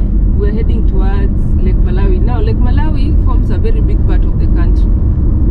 So, we'll be passing through so many beaches. And we'll show you guys. We actually chose to come to Malawi just because of Lake Malawi. And we would like to focus on that. This is one of the shopping centers, or is it market?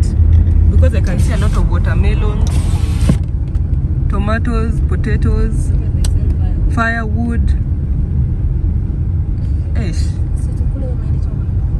don't know if this is a market day. I don't know if this is just a permanent market or the ones that usually come in specific days. You know, in Africa there are usually market days.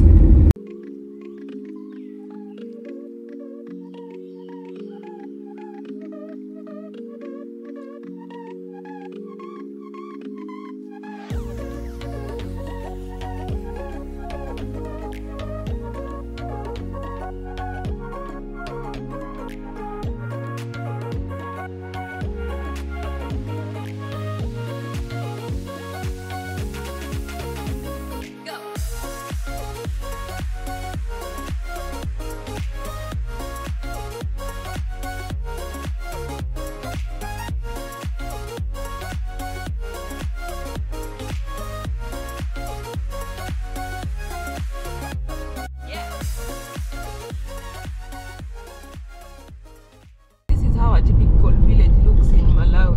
This is just on the outskirts. There are just many houses clustered in one place, and most of these houses are made of red brick.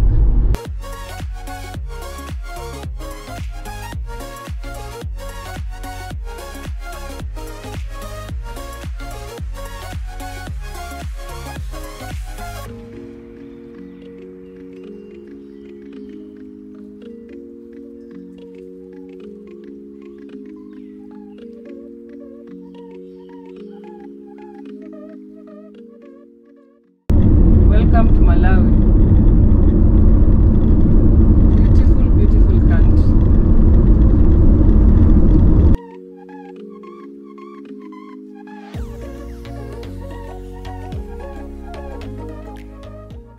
You see this truck right ahead of us?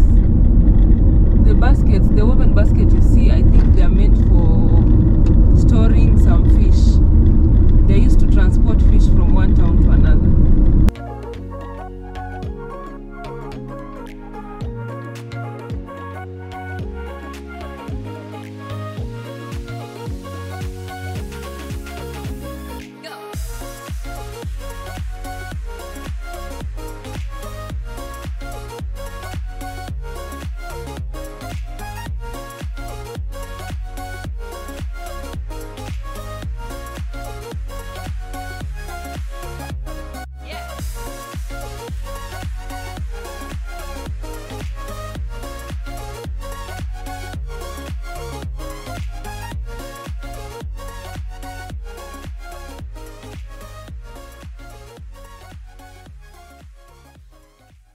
We just passed Salima and we are now heading towards Nkotankota. Yes.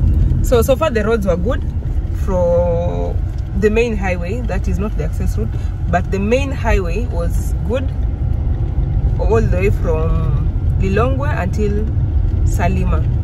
So let's continue with that journey. And guys, we've not had lunch, so everywhere we pass and just see some street foods. Someone just mentions, have you seen that fish? Have you seen the chicken? Have you seen the fruits?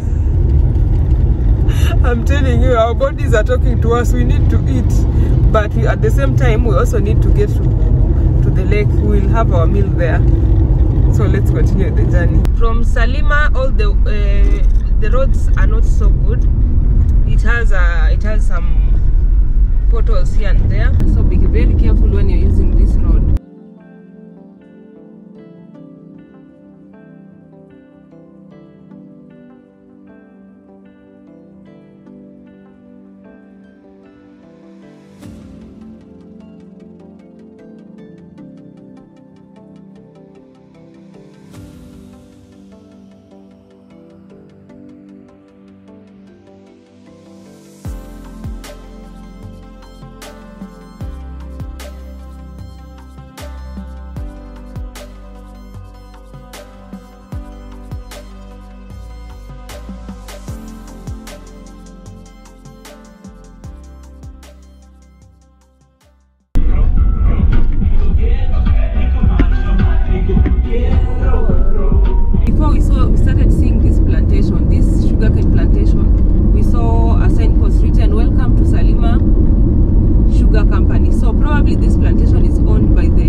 Malawian sugar, and let me tell you guys, it's really good. You use very little, like 1 teaspoon is enough, and remember I usually use 2 or maybe 2.5.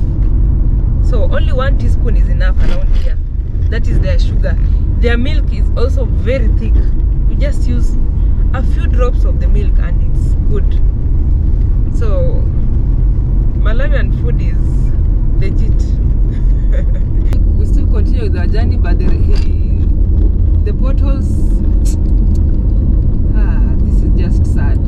We thought that the entire country had good roads, but this side of the country has really bad road, I would say.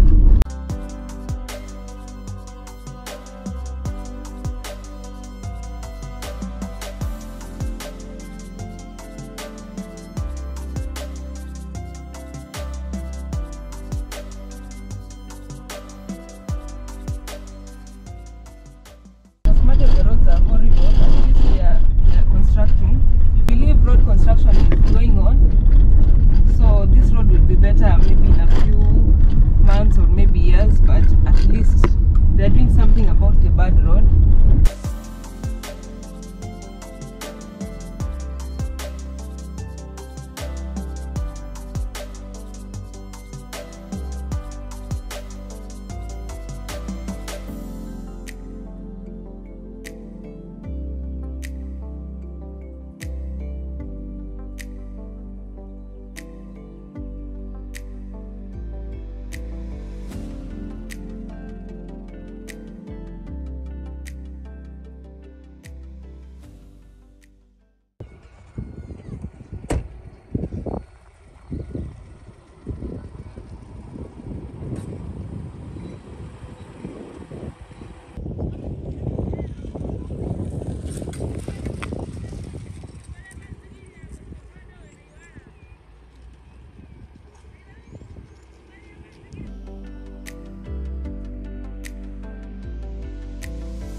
Look at this bridge.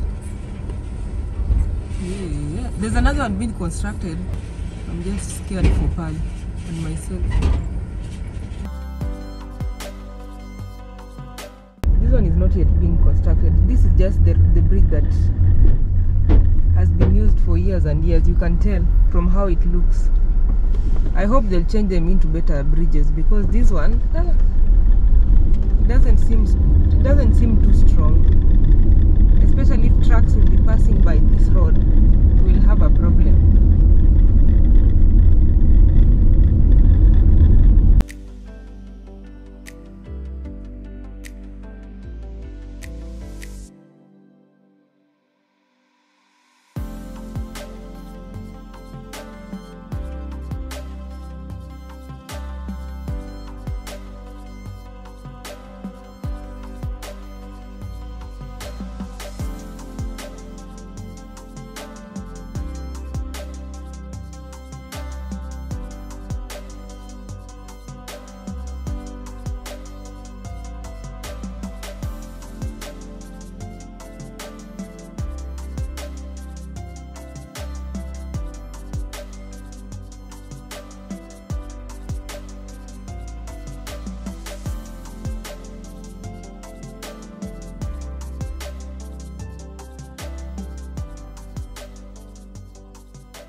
That lagoon that we've just seen is called Chia Lagoon.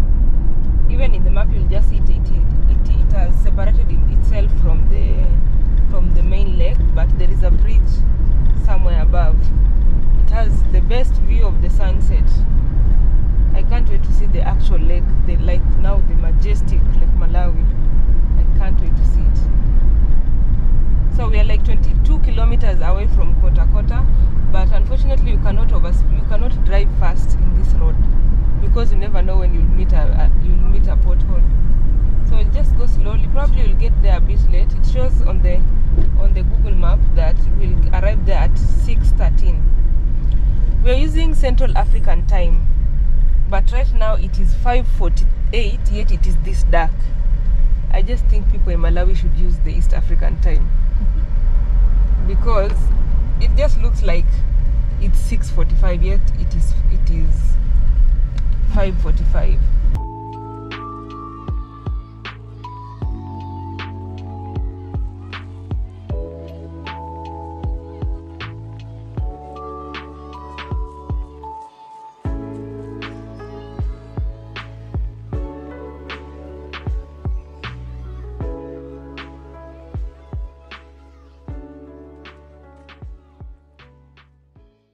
We're in Kota Kota having our dinner.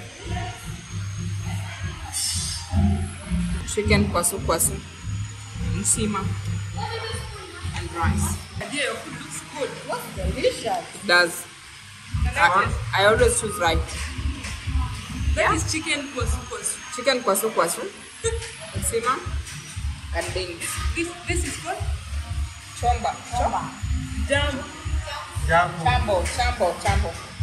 This is chambo fish. So guys, we're in Kota Kota. We've just had our meal. Okay, everything's name, the name for everything around this place is musical. So we're in Kota Kota, and some people have taken kwasu kwasu, chicken kwasu kwasu, and the alcohol is called kuche kuche. And we are staying at KK. So this place is called KK Highway Lodge, and we paid 15,000 Malawian kwacha.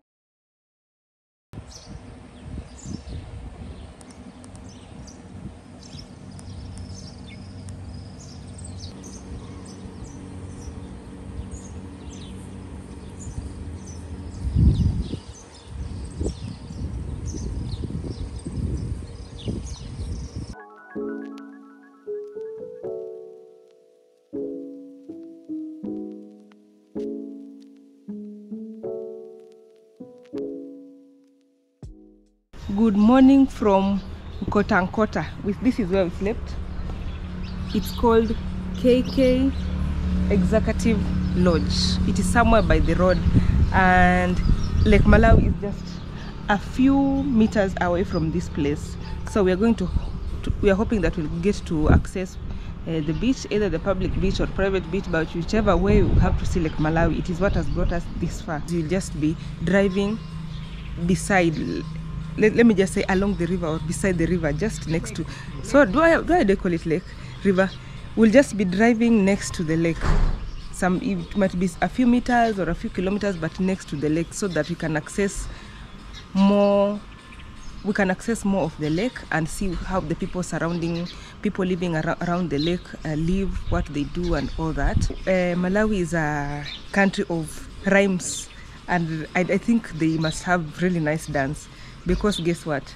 We've stayed in Kota Kota. This place, the lodge is in Kota Kota. The hotel we stayed in is called KK. There is a chicken meal, very nice. But if you come to Malawi, and sure you try chicken kwasu kwasu. Yeah, chicken kwasu kwasu. And their national alcohol, beer, is called kuche kuche. Everything just feels like. So guys, let's explore the country. When you come to Kota Kota, there's a restaurant called Hunger Games. I know it doesn't make sense. It's called Hunger Games restaurant, but it has very nice food. They have really nice jumbo fish. It's well coated, deep fried. Just what the doctor ordered, huh? Just what the doctor ordered. We had our dinner there yesterday, and it was awesome. We are branching off the main highway. We are heading to Kaliba Beach. Yes, Kaliba Beach. It's a public beach.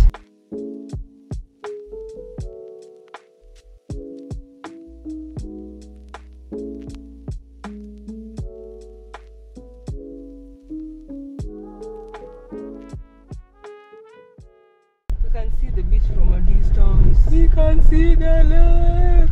Yeah. This is the majestic Lake Malawi. It's shared between 3 countries. That is Malawi, Tanzania, and Mozambique. Yeah. So it is also called Lake Nyasa, depending, I think in Tanzania it is called Lake Nyasa. But Tanzania has the smallest part. In fact, it has the top edge of the lake. Mozambique has a big percentage. Malawi has a big percentage. It also has some islands that you can access by boat. I don't know how fast that is, but not today. Not today.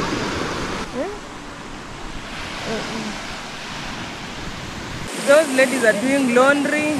There are people washing utensils. Others are swimming. Others are fishing.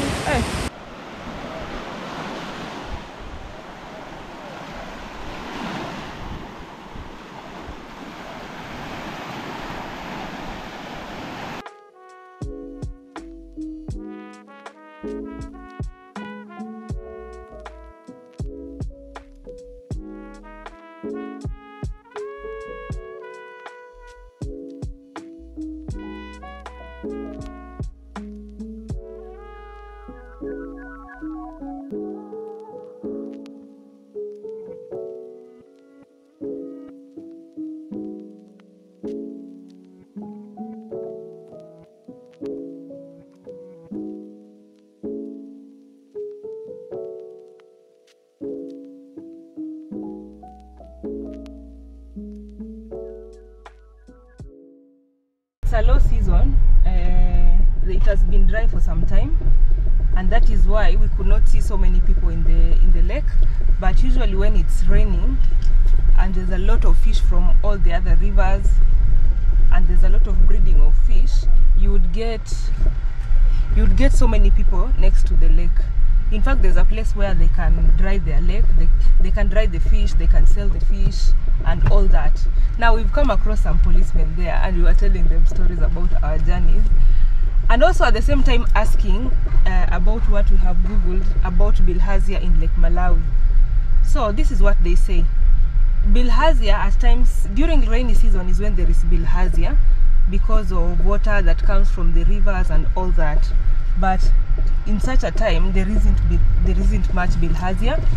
And also you can take some medication in case you feel like you have been infected by bilharzia. You remember bilharzia is a disease that it's called what? The vector are the snails. If you remember from science, vectors for bilharzia are snails, and some of the symptoms include your urine will have some stains of blood. You remember that? And it can be deadly if it is not treated in good time.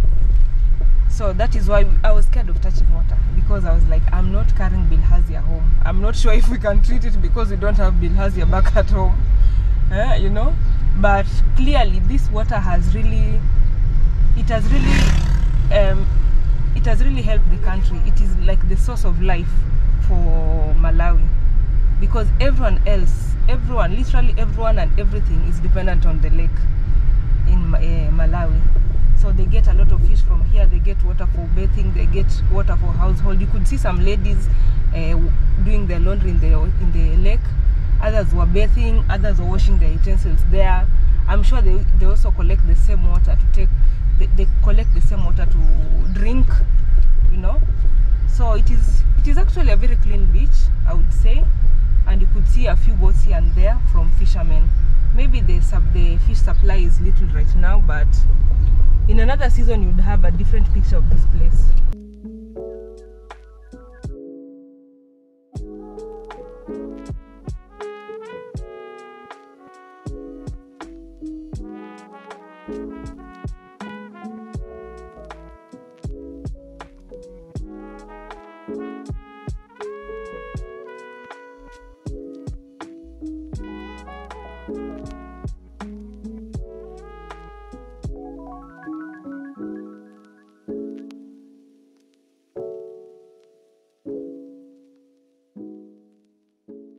This is the national beer, Kuche Kuche. You see, Moa Watu Watu. And we ate Kwasa Kwasa. Stayed in at KK. We are in Kotankota. They're like repeating the same word twice. Now it just feels like a dance or a song. Kuche Kuche, Watu Watu, Kuche Kuche, Kwasa Kwasa, Kotankota, KK. So we are it's called Kaliba Beach Resort. Yes, there is a Kaliba Beach. There's a public beach just next to the resort. You've seen so many people, so many fishermen with their boats there. The ladies who've done their laundry, they've even aired their clothes just next to the lake. It's quite something. This lake is, like I said, this lake is everything to the people who live around it. And it's their livelihood. It's their livelihood. Now this is one of the fancy hotels. If they will tell you that if you come to Nkota Kota, ensure you come to Kaliba Beach Resort. Now here it is. It has a very beautiful pool, and the charges for if you come as a couple, you pay an equivalent of 500 Kenyan shillings if you're swimming. And if you are coming alone, you'll pay 300 Kenyan shillings. That is an equivalent.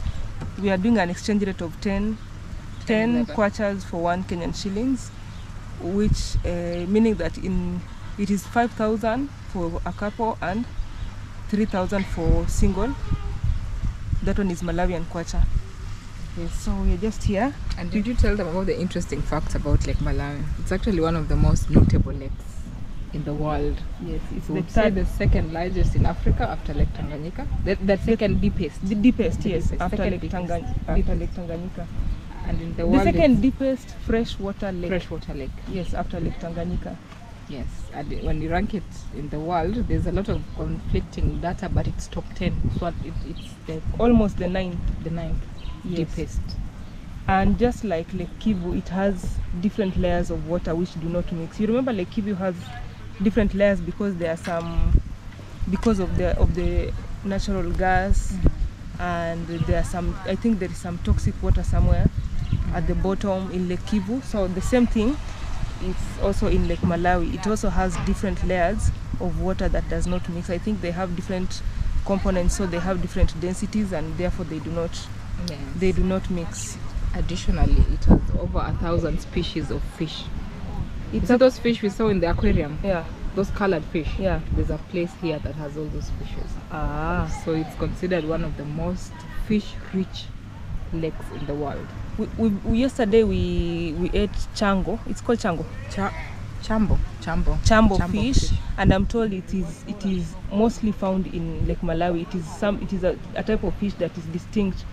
That is just distinct mostly to Lake Malawi, so you can only find it here. It was very delicious. I don't know if it is the chef or the fish itself is just delicious. Yeah, one of those is true. It is true. It is beautiful. So it has. They said it in Africa. It is the lake that has the most species of fish. Yes, so actually many in the world. So many species of fish in one lake. It has the most number of species in Africa, I think. So I think that I would really like to see the ecosystem down there. It would be very interesting to snorkel. So once again, I'm taking my Fruticana guava. I love guava, so this is my go-to. Jen is having ukwaju. Ukwaju is tamarind. And the best there is from Azam, Tanzania. Yes, whenever we come to Tanzania or anywhere we come across where Azam drinks, we usually take ukwaju. It is one of the best. In fact, we'll carry some home. And of course, Patrick himself with kuche kuche. Moa watu watu. Say it with a whisper. Kuche kuche kuche. Moa watu watu. I'm always having Coke. Adia is addicted to Coke, by the way. Yeah. If only this Coke could still have the cocaine that it used to have. Adia, you could be a junkie right now. Probably it does have it. You think it does? Addicted, yes. Adia could be a junkie right now if it still had that component. Did you know that Coca-Cola used to have coca? That is used to make cocaine initially before the components were changed. Did you know that? I tend to believe there is some traces of it because Adia is addicted to it, but Coca-Cola indeed is addictive. There's something these people are not telling us.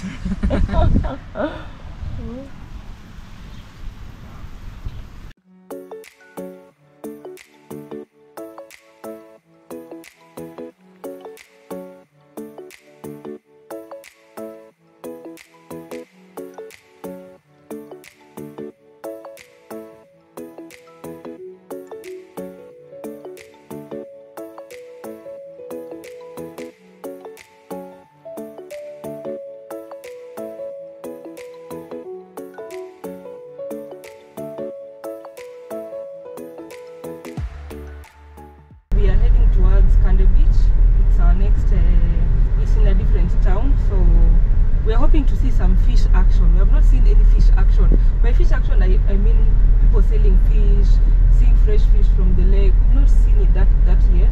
Even though yesterday we saw some people selling fish, fresh fish, on the road yesterday in the evening, but we are hoping to see it where it comes from, like from the source. You remember when we were in Namibia, just before the border, we told you we are saying goodbye to Octane 95. That is so true, because in these small towns, in Namibia, in Zambia and Malawi, we've not seen Octane 95, and petrol is a bit expensive this side, so we'll just take whatever we get until when we return home. So let's go to Kande Beach.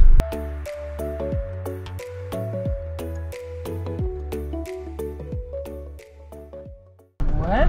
You guys, can you see this road? It is the narrowest, Jesus, the narrowest road we have ever seen. You cannot even overtake on this road. You just have to stop. What?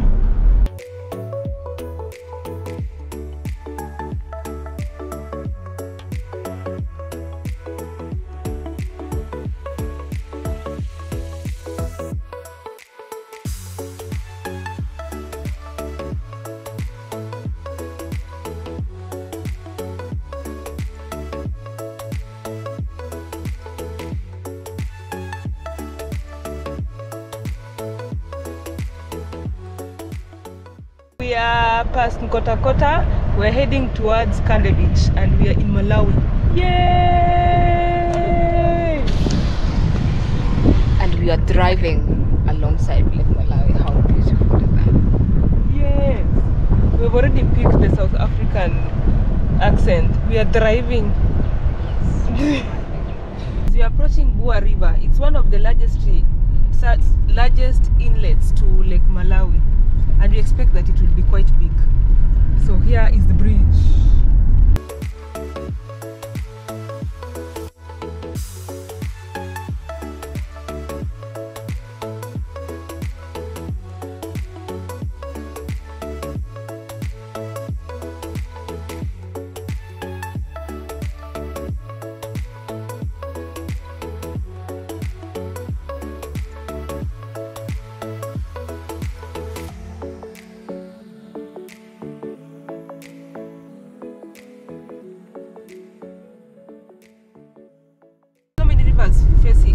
Feeding Lake Malawi.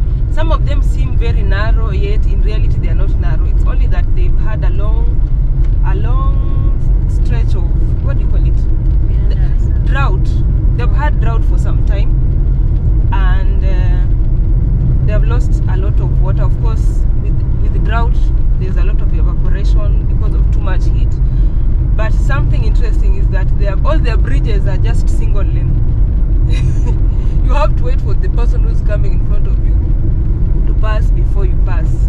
It looks like the trucks do not care whether they have other road users, so they'll just expect you to give way. They come at a very high speed on this road with all these potholes, and they will not allow you to just pass on the other lane. They'll take over the only lane that exists, and you'll have to wait. Like this one, you see the one that is coming, I just have to give him way. Otherwise, you see, he will not give you way. He'll just expect that trucks are given priority. So be careful on these roads. Just imagine there are students who are coming from school for lunch break. They are on this road, and yet those trucks drive at a very high speed. They don't really care. They don't care about the other road users. Like this one is almost a single lane. Where is the rest of the road? Huh? The rest of the road is spoiled.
what I could see from behind there, I think there's a point where the lake touches the hills. Let me hope we'll be able to see that. So I'm just crossing my fingers right now, because that would be the most beautiful view ever. It's supposed to be a big river, because at least we can see some. The bridge is too late. Duanzi River.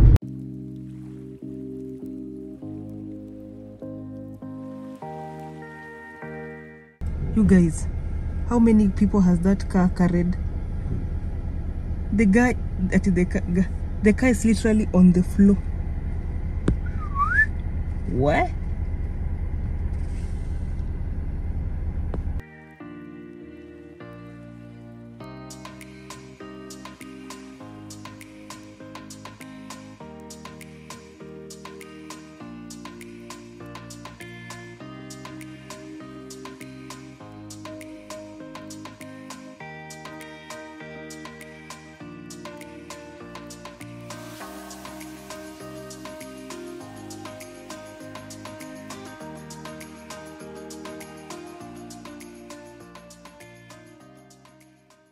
We've decided to stop somewhere very close to, imagine this is the road and there is the lake, and before you get to the lake, all these are mango trees. Just imagine on a season where all the mangoes are ripe, this place will be very colorful, and I'm sure many kids will love such a place because they just pick mangoes as they swim and all that. But this is such a beautiful place. Right here on my left is the hill that we have been seeing. So this lake just passes right at the foot of the mountain. This lake and the road are right at the foot of the mountain. These ones are falling down. These ones are mature, by the way. If you take these ones to your house, this one is spoiled, but this one will ripen. Where?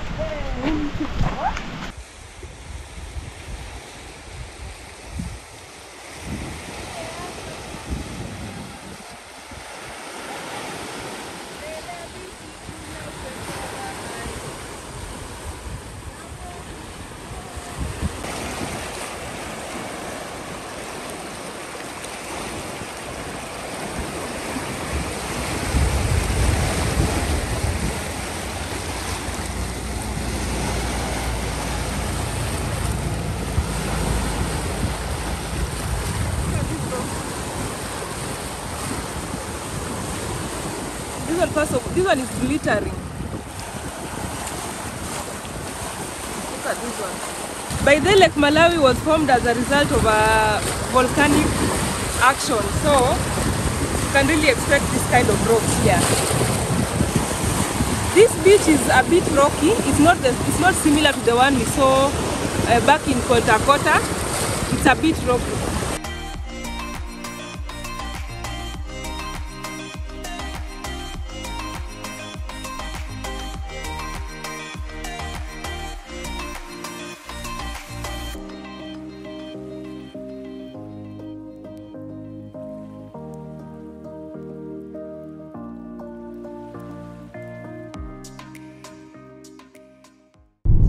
That we've been seeing on the hills is called Kaningina Forest.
Guys, just look at how much mangoes have just fallen on the road.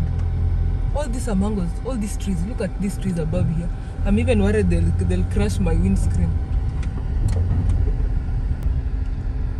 This is what we call a land of plenty. Hello. How are you? I'm fine. You are good? Yes. Okay, I'm going to the beach. Yes. Angalia tu mangoes. Look at mangoes.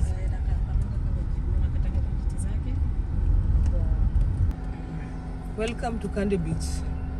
So guys, there is you can camp here. This was one of the places this one was one of the options we had for camping here. You can camp here. There's an island. I've seen a beautiful island. It's like 3 minutes using a beach, just a boat. And you can also, there's also a bar here and restaurant.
I'm having chicken stew and timo. So yummy. With this sobo, it's a local soda. It's really nice, cherry flavor.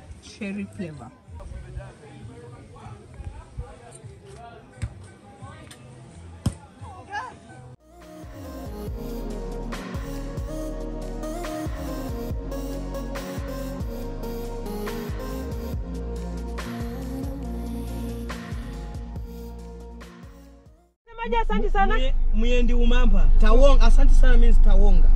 Tawonga. Tawonga ni asante sana.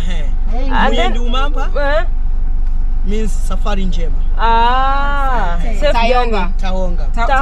Yeah. Aliao Kenya kaenda paka Uganda, Rwanda, anachuka chini tena anaendelea paka South. Alafu anarudi tena huko juu. Ndio hivyo tu. You're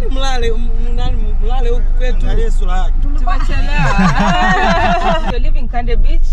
It's so sad because I'm told today they were supposed to have like a bonfire and then they would have some banana beer. I can't believe I'm missing that. It's only that we are rushing home. But if you come to Malawi, Kande Beach is the place to be. You can go to the Kande Island. I'm told there are so many colored fish. You can do snorkeling there.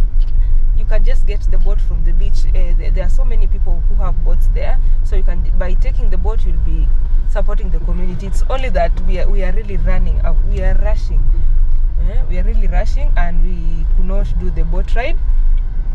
However, if you come and you have time, please do. And then we also got some travelers there. They've come with an overland truck.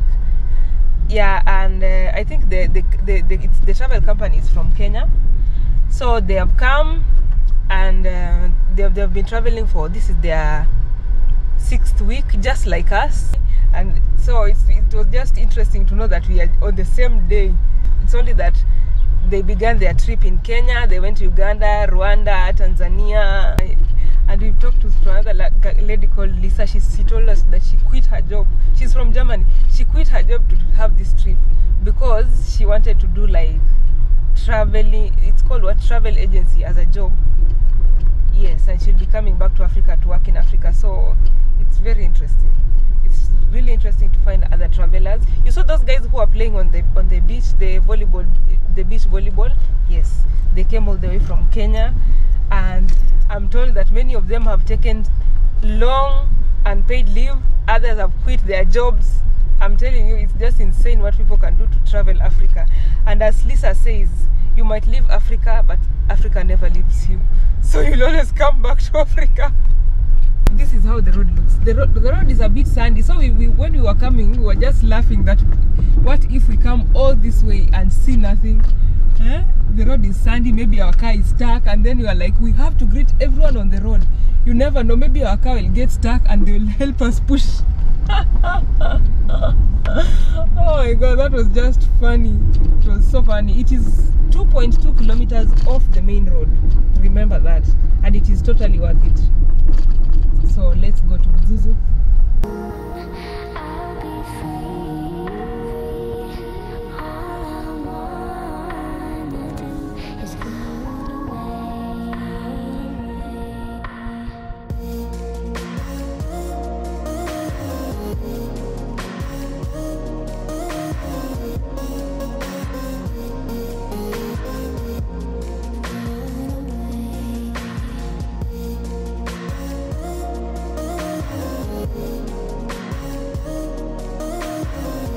So we arrived at Mzuzu, one of the cities in Malawi, quite late. Here is where we got our accommodation for the night. We stayed somewhere in, it was called Paramount Lodge. It's a very simple lodge. We took 2 rooms, 12,000 Malawian kwacha per room. That was very fair. It's almost 1,200 Kenyan shillings. So that was very fair. You could, if you wanted breakfast, you pay an extra amount for breakfast, but because we were leaving early, we just decided that we'll take our breakfast later. It's right now it is 7. The sun comes out at around 5 in Malawi at this time. This is November, mid-November. Actually, we're past mid. The sun comes out at 5 a.m. so that is why it is this bright. So we are on our journey back home from South Africa to Kenya. Initially we had gone all the way to South Africa. We've covered 9 countries. This is our 9th country, by the way, and we are heading towards Tanzania. Malawi has been very, very friendly. We've met very kind people, very generous people. Accommodation here so far has been very cheap. It is one of the cheapest places we've gotten accommodation. That is Malawi, and we've been staying in lodges. So Malawi, you can come to Malawi on a budget, even though their fuel is slightly expensive than in Kenya, but it's something you can afford because the roads are not so good. There are some patches, there are some places where the roads are good, like here the road is good, but behind there, just before Kota Kota, the road was not so good. So you might consume some good amount of fuel. But remember, Malawi is a very small country, so you won't spend much. Other than that, Malawi is very green, it's fertile. The people in Malawi are very hardworking. They do a lot of fishing. Like Malawi has the most unique kind of fish species ever. There are so many. And we were so lucky yesterday to see Kande Island. We went to Kande Beach. Very beautiful place. It is a beach in Lake Malawi.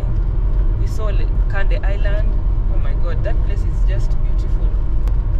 So when you come to Malawi, ensure you see that place. So today we're heading towards Songwe border, and then we'll cross over to Tanzania and drive. Our target is Dodoma. We are hoping to get there. So we are somehow pushing. We are pushing hard. We're really pushing hard. Internet in Malawi is also very cheap. You do not have to worry. As compared to other countries we've been to, Malawi has the cheapest internet.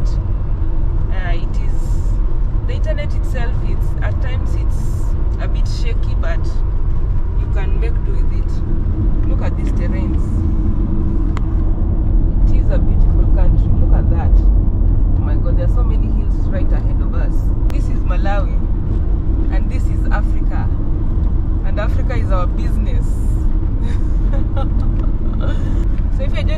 first time, welcome. We are exploring the southern part of Africa. I'm traveling with my friends. We are 4 of us in this car.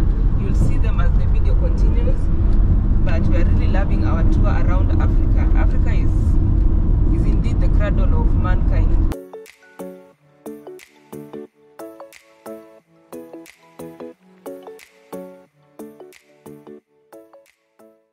You're used to donkey doing this work, not the cow. Yeah, Dia and Jen, they are complaining that cows should not be carrying the cart. I'm a pastoralist and I've never seen cattle being used as means of transport. Never. Yeah? You're just used to donkeys doing the hard work. Yeah. But you've seen them plow, right? Yeah, plowing yes, but they are specific breed, not just any other cow or cattle. Now you're crying for the cows.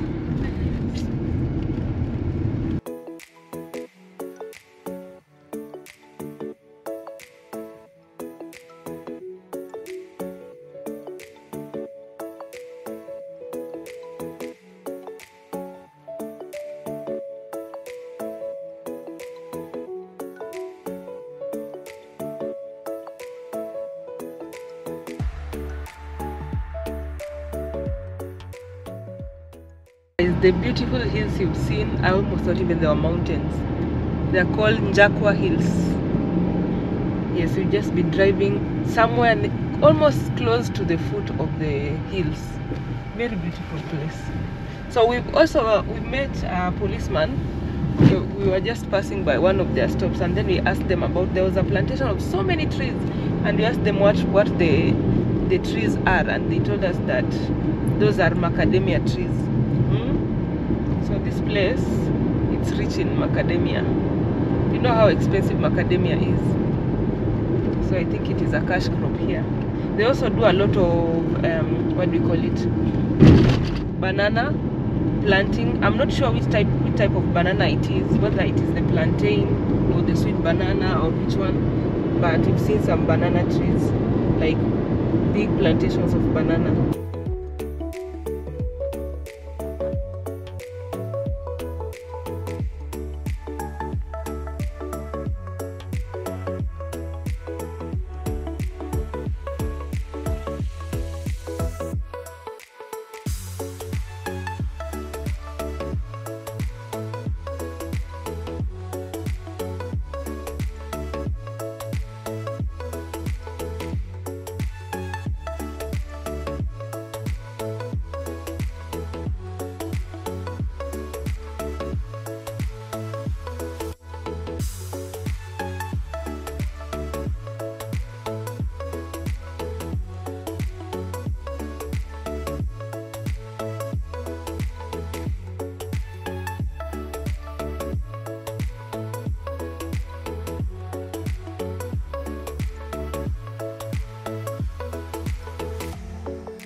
Driving between the hills. The Great Rift Valley runs through Malawi from north to south. On the eastern side is Lake Malawi, also known as Lake Nyasa, that makes 3/4 of the boundary in Malawi.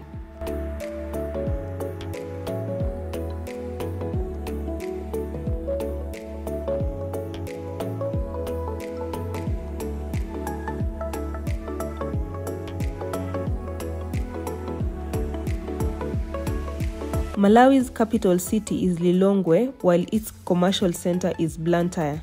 It has 2 UNESCO World Heritage Sites, which are Lake Malawi National Park and Chongoni Rock Art Area.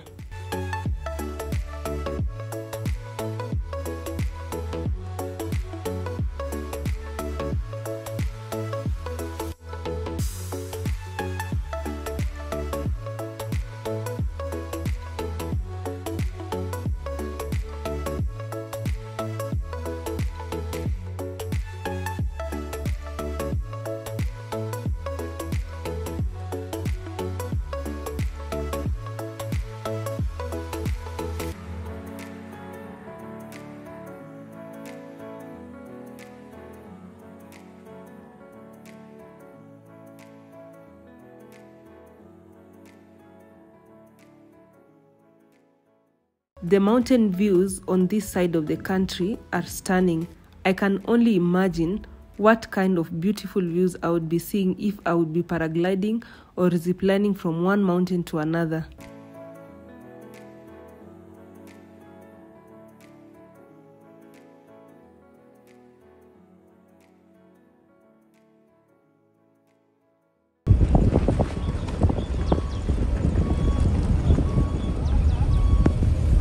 This is a coal mining factory.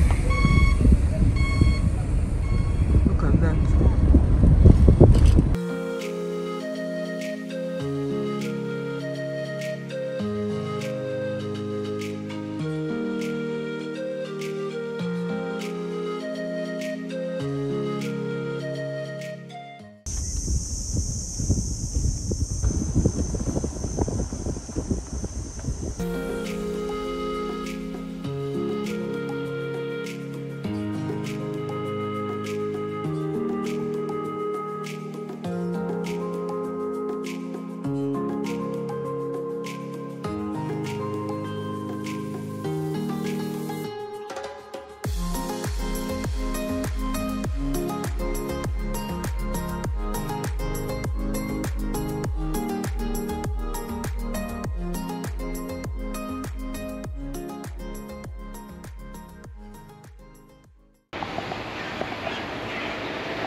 Oh my god, you guys just have a look at this view. This is just the best view we've seen today. This is still like Malawi. Hey, it must be nice just living at the beach, this area. And then look at the roads, meandering roads. Now the problem is the roads are horrible in these sides.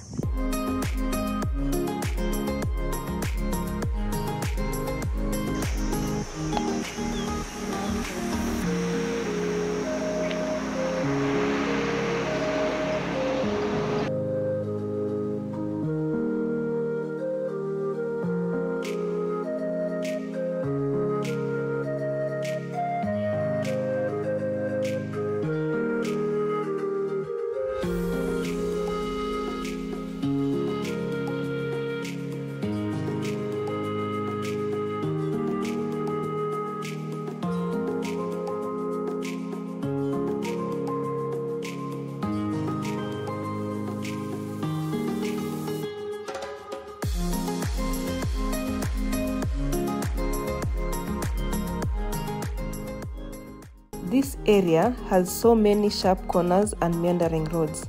The roads are also not in a very good condition, so I would advise you to pass through this place during the day because during the night it can be a bit dangerous.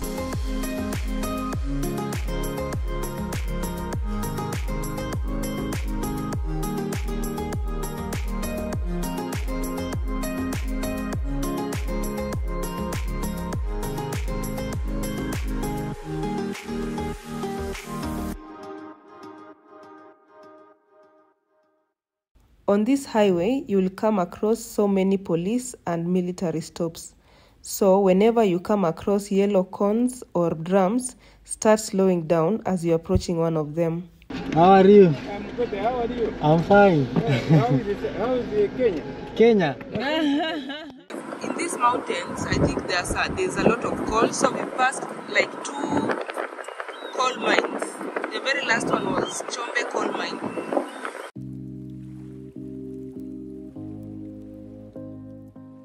So guys, in such a place is where you'll fish get dried. Yeah, I think it is a fish rack, a traditional one.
I finally got a chance to try the mango. Very delicious. I've not seen any that is bigger than this one. They're all just small. I don't know if it is a breed or something, but they're just this small. That was indeed refreshing. So the journey continues.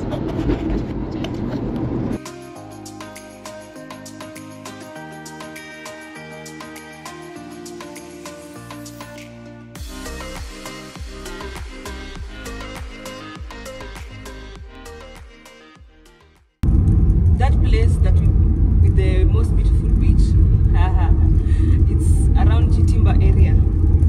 So if you must come, just key in Chitimba area, and then you'll get that beach over there. And then after the Chitimba area, there are the meandering roads, the mountainous side, very beautiful view of the lake. You will never go wrong. That is a fish market. There's very little fish at this time. That is why the fish market is empty. But there is some daga, omena.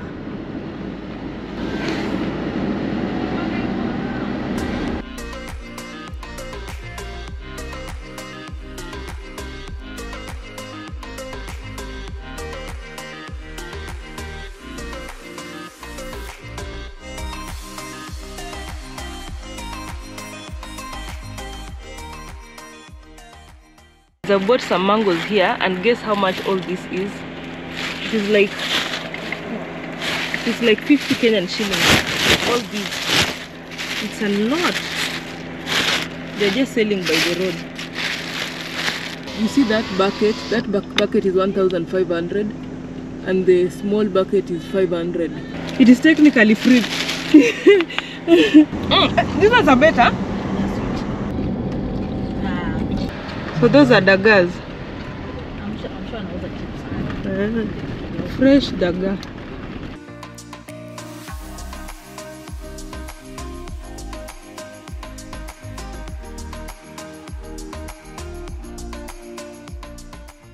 So far Malawi has been very green. This is the only part that appears to be a bit dry.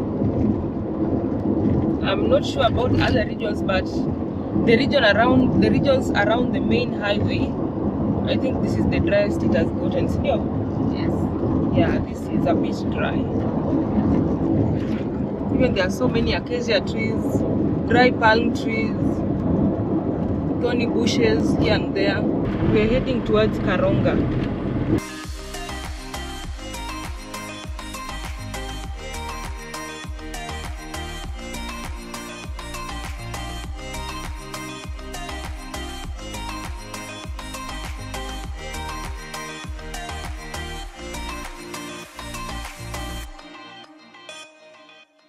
So right now we're in Karonga.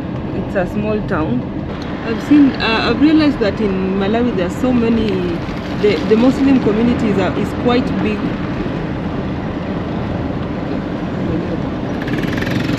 Because there's so many mosques around this place.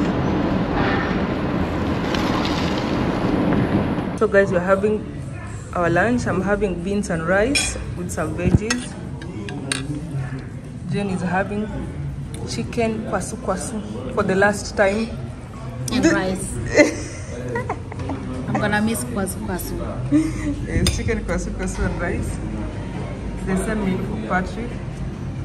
Adia and myself are vegetarian. Yes, we've taken too much meat. Wanna be vegetarians? Yes. We drink beans. Yeah, I'm also having some beans. We've had one last meal in Malawi. Kwasu kwasu. Anyways, that was delicious. Now we are heading towards the border. We are not very far from the border. I think we are 42 kilometers away. So we'll be there in a jiffy. And then we cross over and start our journey in Tanzania. Yes, now that is how our journey has been. And I must say one thing. We were warned that the police in Malawi are brutal and they're just stubborn. They like disturbing foreigners and all that. But let me tell you, it was all lies. Up to right now, from the moment we got into Malawi, up to 42 kilometers away from, like, out of Malawi, we've only had the best policemen. They ask you where you're coming from, where you are heading. They check your driver's license and the COMESA insurance or any other insurance you have. As long as it's valid, you are good. Have they even checked the passports? Only once. Only once. Immigration control. Yes, only once, and it was immigration control. And we've had even almost 20 stops, almost 20 police stops. At times they even don't check anything. When they just see our car, they just open the, is it the gate? They have some some barriers. They just open the barriers and allow us to pass. They can stop all other people, but they just allow us to pass. The few who managed to stop us have just been asking the same questions. Where are you going? How did you find Malawi? Welcome again. Have a safe trip. After they've checked all the documents. Guys, Malawi has had the best policemen ever. All I can say about Malawi people is that they are kind and they are not like greedy. They're not greedy. So even the accommodation we've been going to, they have not been inflating prices because we are Kenyans. We've not had that moment. They've just been really nice, very helpful. If you ask for anything or ask for information, they give you the information. Like, they are very welcoming. And I just wish more people can visit Malawi. Malawi is very beautiful. I just also wish that their government can take tourism as a serious source of income, because it will really go a long way, especially for the local people. It will really go a long way. They have Lake Malawi. Have you seen how beautiful that lake is? It is so underutilized. I wish there was more tourism activities on the lake, but one step at a time, one step at a time. I bought all this. Have you seen how this bag looks like? For 1,000 Malawian kwacha. 1,000 Malawian kwacha is like 100 Kenyan shillings. Look at all this. I hope this government has a manufacturing factory for juice, because all this mango could be used to make juice that they can export. They can use it they can sell to towns. They can even export mangoes. I mean, this is a business opportunity. As a Kenyan, I just look at this and I'm like, this is a business opportunity. I could carry this home. If only I could bring like a canter and carry all that mango. Imagine how rich I would be.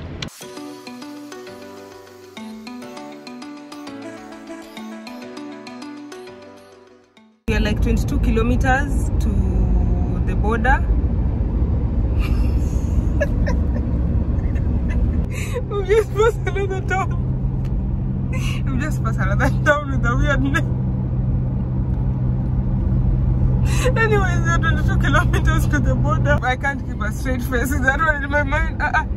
Okay, let's just go all the way to the border. We've already started seeing these high roofs. You see these ones? This is a sign that we are very close to Tanzania. We are literally telling ourselves, welcome to Tanzania.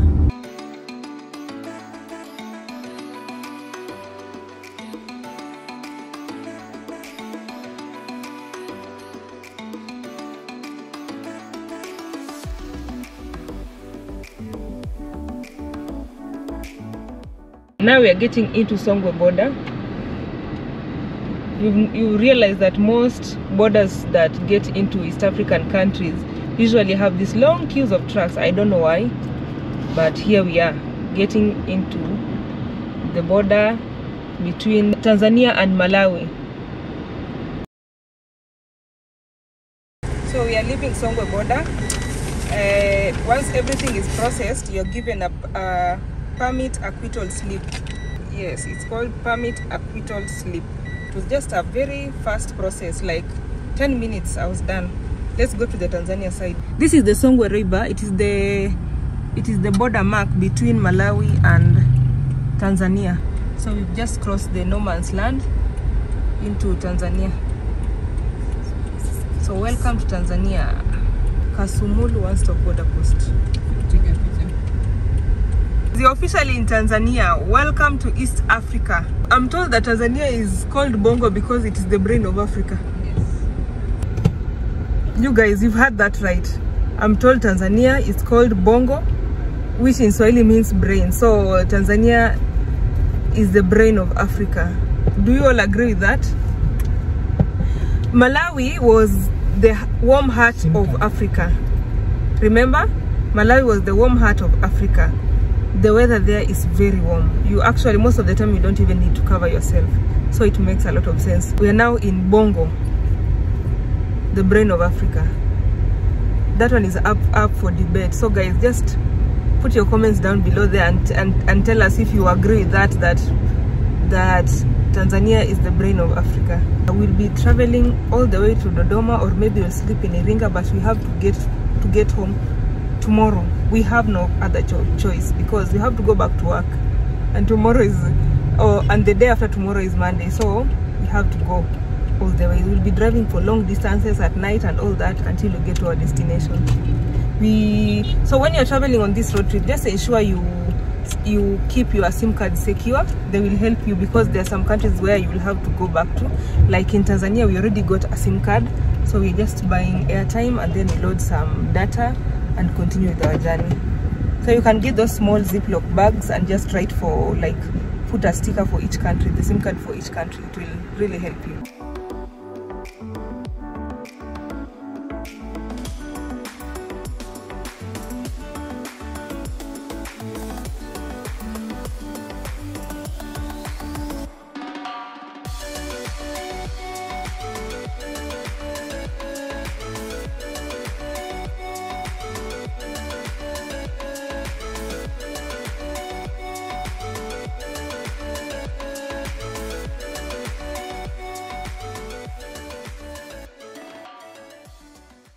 We had passed this view, but I had to go back. I need to show you something. We are still in Mbeya region and Tanzania is showing off. Just look at this. Now show me a beautiful view. Just look at that. Wow.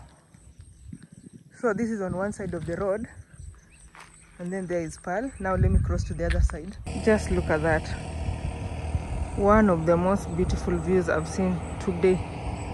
It is insanely beautiful. Oh, and the road is better. That is a feast for the eyes. Eh? Today has just been one of those fruitful days that you didn't expect. We just thought that we'll just be driving, we won't see anything interesting, but oh, Africa is beautiful.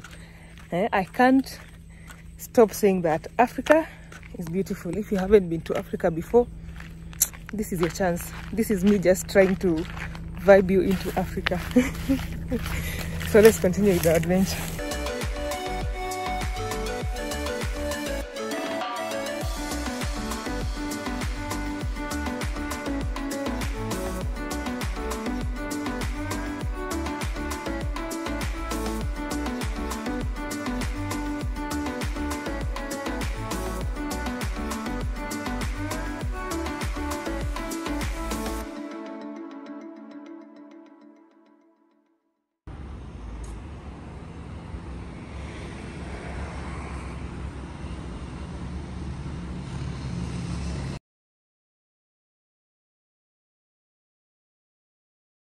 Good morning from Mafinga, Tanzania. Yeah, we are in Tanzania. So guys, we are in the home stretch of our journey from Nairobi to Cape Town and back.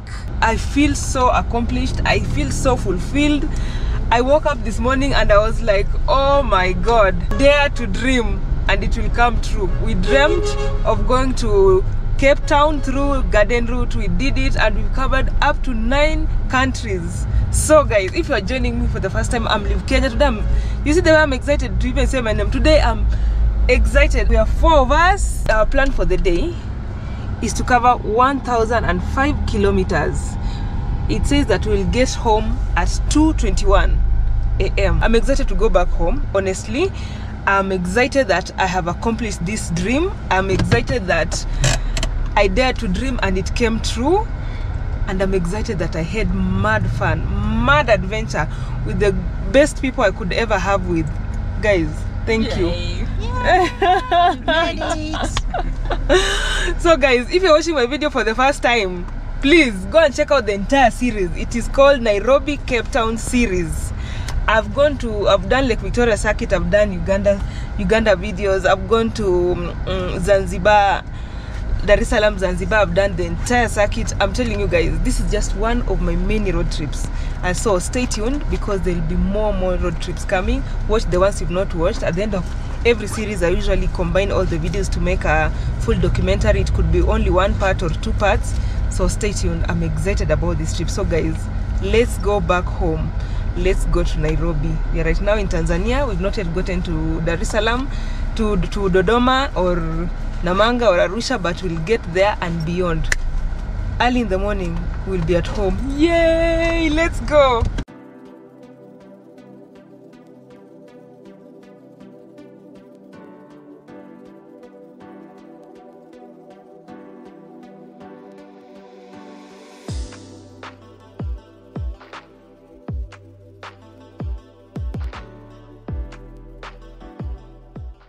We are getting into Iringa. It is one of the cities you might want to explore, and right now, because of the potholes, one of our tires has swollen, so we want to change it and also to fuel up the car, and then we'll just continue with our journey. We have a long journey, more than 13 hours to go. Iringa is one of the cleanest and very organized cities. If I try to compare it with Mbeya, it is very clean and organized.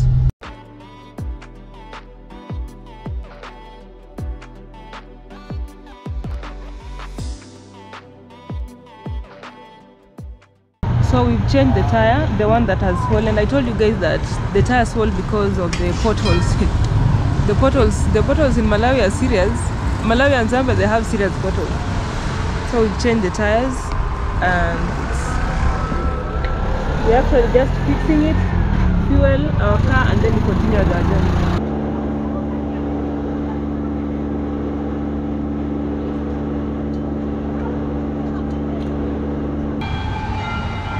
That is a church bell. We're still in Iringa, fueling our car.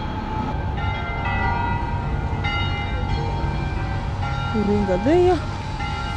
We're fueling our car. There is Pearl. We are now set. Fuel tank is full. The tire is fine. The spare tire is okay.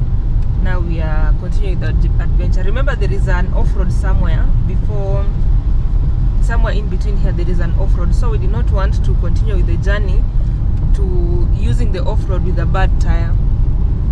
Technically the tire is not so bad, but there is a spot on the tire, one of those ones, the rare ones, that had swollen a bit. So to avoid any unexpected occurrences, we decided to just change it. We could have driven all the way home with that tire, and we could just get there in good time and without any accident, but safety first.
We are feeding our eyes. Look at that view. This is such a beautiful view. Now we've realized that around this place there are people, they look like Maasais. I'm not sure whether they're Maasais or not, but they're clearly pastoralists. There are so many around this place. We are approaching the reservoir. There's a reservoir. You remember when you are coming to Zambia, there was this huge reservoir, this one. It's called Mtera Reservoir. So we are approaching there. And you're not allowed to record while you're there. However, if you talk nicely to the policemen, they'll allow you to record.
So any ladies, by the way, I've realized that I have a very small audience of ladies. I don't know why. I don't know if ladies do not like road trips, but ladies, you can do this.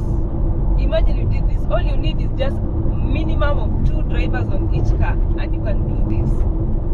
No matter the challenges, you'll just work it through. And remember, this is a long journey. So you'll get along with people, you will have issues here and there, you'll meet good people, you'll meet bad people, but at the end of the day, you just know what your dream is and what the purpose of the trip is, and it will be totally worth it. Every experience counts. Every experience makes the trip more adventurous. So I'm grateful for everything that happened on this trip. I've mostly had, like, let's just say I've had 99% of fun, good vibes, good people, everything was nice. That 1% doesn't count at this point because we did it.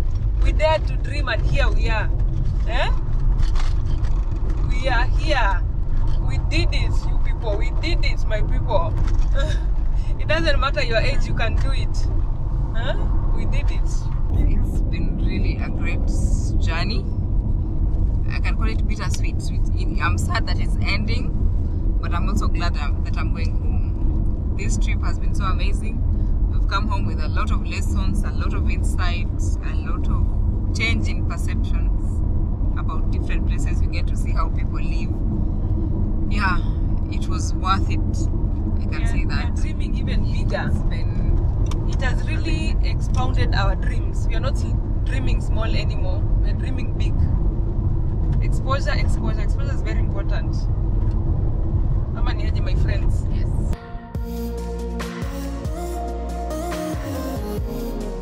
It's 6:62 in the evening, and we have not yet gotten to Dodoma, but it is just a few kilometers away. So we get to Dodoma, hopefully get some supper, and then we just continue the journey. We have to get home. We are not sleeping anywhere in Tanzania again. We'll just drive all the way. So there's a diversion here. It's quite long. Last time it was quite a distance. I hope this time it will be shorter. I really hope so. But it really consumed a lot of our time last time. To everyone who supported us in any way, those who prayed for us, those who encouraged us, those who gave us a lot of information, those who helped us here and there, financially, emotionally, and any kind of way, be blessed 1,000 folds. and we are the reason why we are doing this, because you encourage us to dream bigger. You encourage us that you can do anything we set our minds to, and this is just, yeah, this is mind-blowing. Today I woke up excited that you guys, we just did this. Imagine you're going back home today, by the end of the day we'll be home, and I was like lit. The amount of dopamine I had this morning was just out of this world. It was overwhelming. Like, success, it's really good to succeed, and before you succeed you have to fail here and there, but thank God we've had a lot of, I've told you guys, 99.9% of this trip was a success. Everything was nice. God was in our favor. We met very nice people. Like, Africa is the place to be. Africa is home. Africa is home, and humanity is everything. There is some kindness in everyone. We've just confirmed that. We've just confirmed that. So you guys, thank you for the support. So we are just driving all the way till we get home, and we did it. We've traveled for kilometers, over 10,000 kilometers, and here we are. Adios.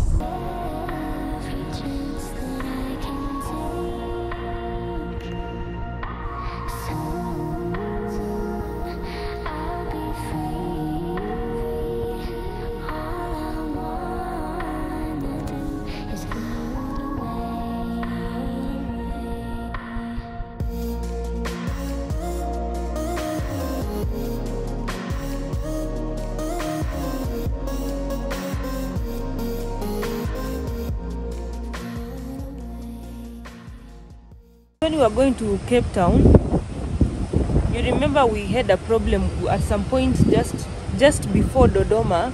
We had a fuel problem because we had not filled our tank, yet there is no petrol station somewhere in between. So remember, when you're leaving Arusha and you're coming towards Dodoma, ensure that your tank is full.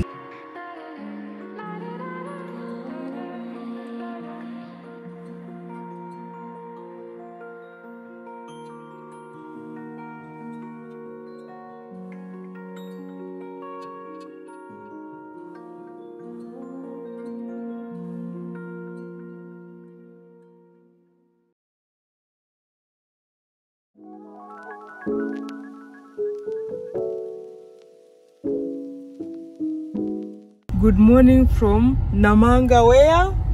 Kenya! Jen, morning. Morning. Are you happy that you're home? Catholic, we are back home. This has actually happened.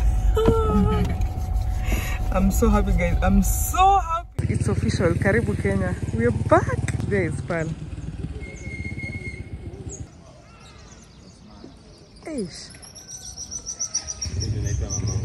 We're officially in Kenya. You have no idea how excited I am.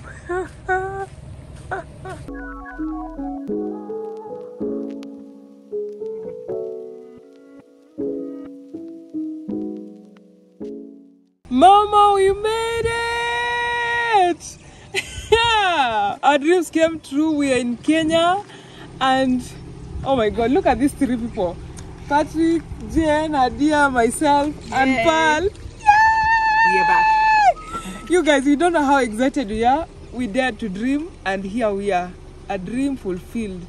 And to anyone who would like to try such a trip, it's possible with whichever car you have, as long as you service it properly, you have the right crew, you have the right morale, you just, where there is a will, there's a way. Just organize yourself, check the tips that we've given you guys, get it from other people who've traveled through the same route or different routes. Be creative. You don't have to follow the same route we've used. Just try out some other places, do some good research. This is a trip that you need to have. You see, of all those road trips you've been hearing about, this is the mother road trip. So ensure you try this trip. And to everyone who supported us back at home in Kenya, everyone who supported us in Kenya, everyone who supported us from any country in Africa, Kefilo, Miriam, Jerome, there's another lady from this, Mankwebe, yes, and many other people, even Benjamin, he's a Kenyan, we met him somewhere. thank you so much. Everyone else who's been following me virtually, who's been supporting me virtually, giving me tips here and there. So many people sent money, by the way. So many people sent they gave us some super chat, they sent some financial support. Be blessed 1,000 folds.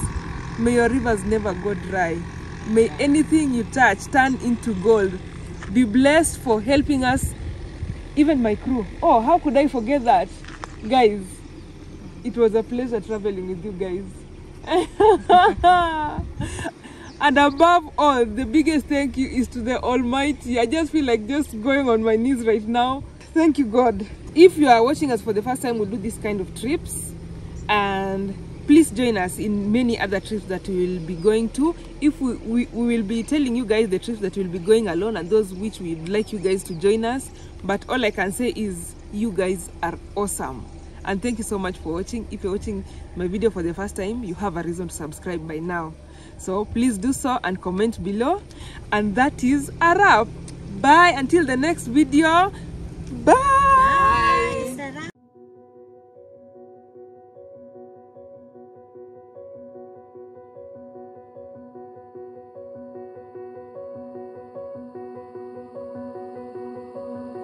Do I need permission to stop missing you? I surrender me to quit your energy. You've been sending signs knowing they're getting through.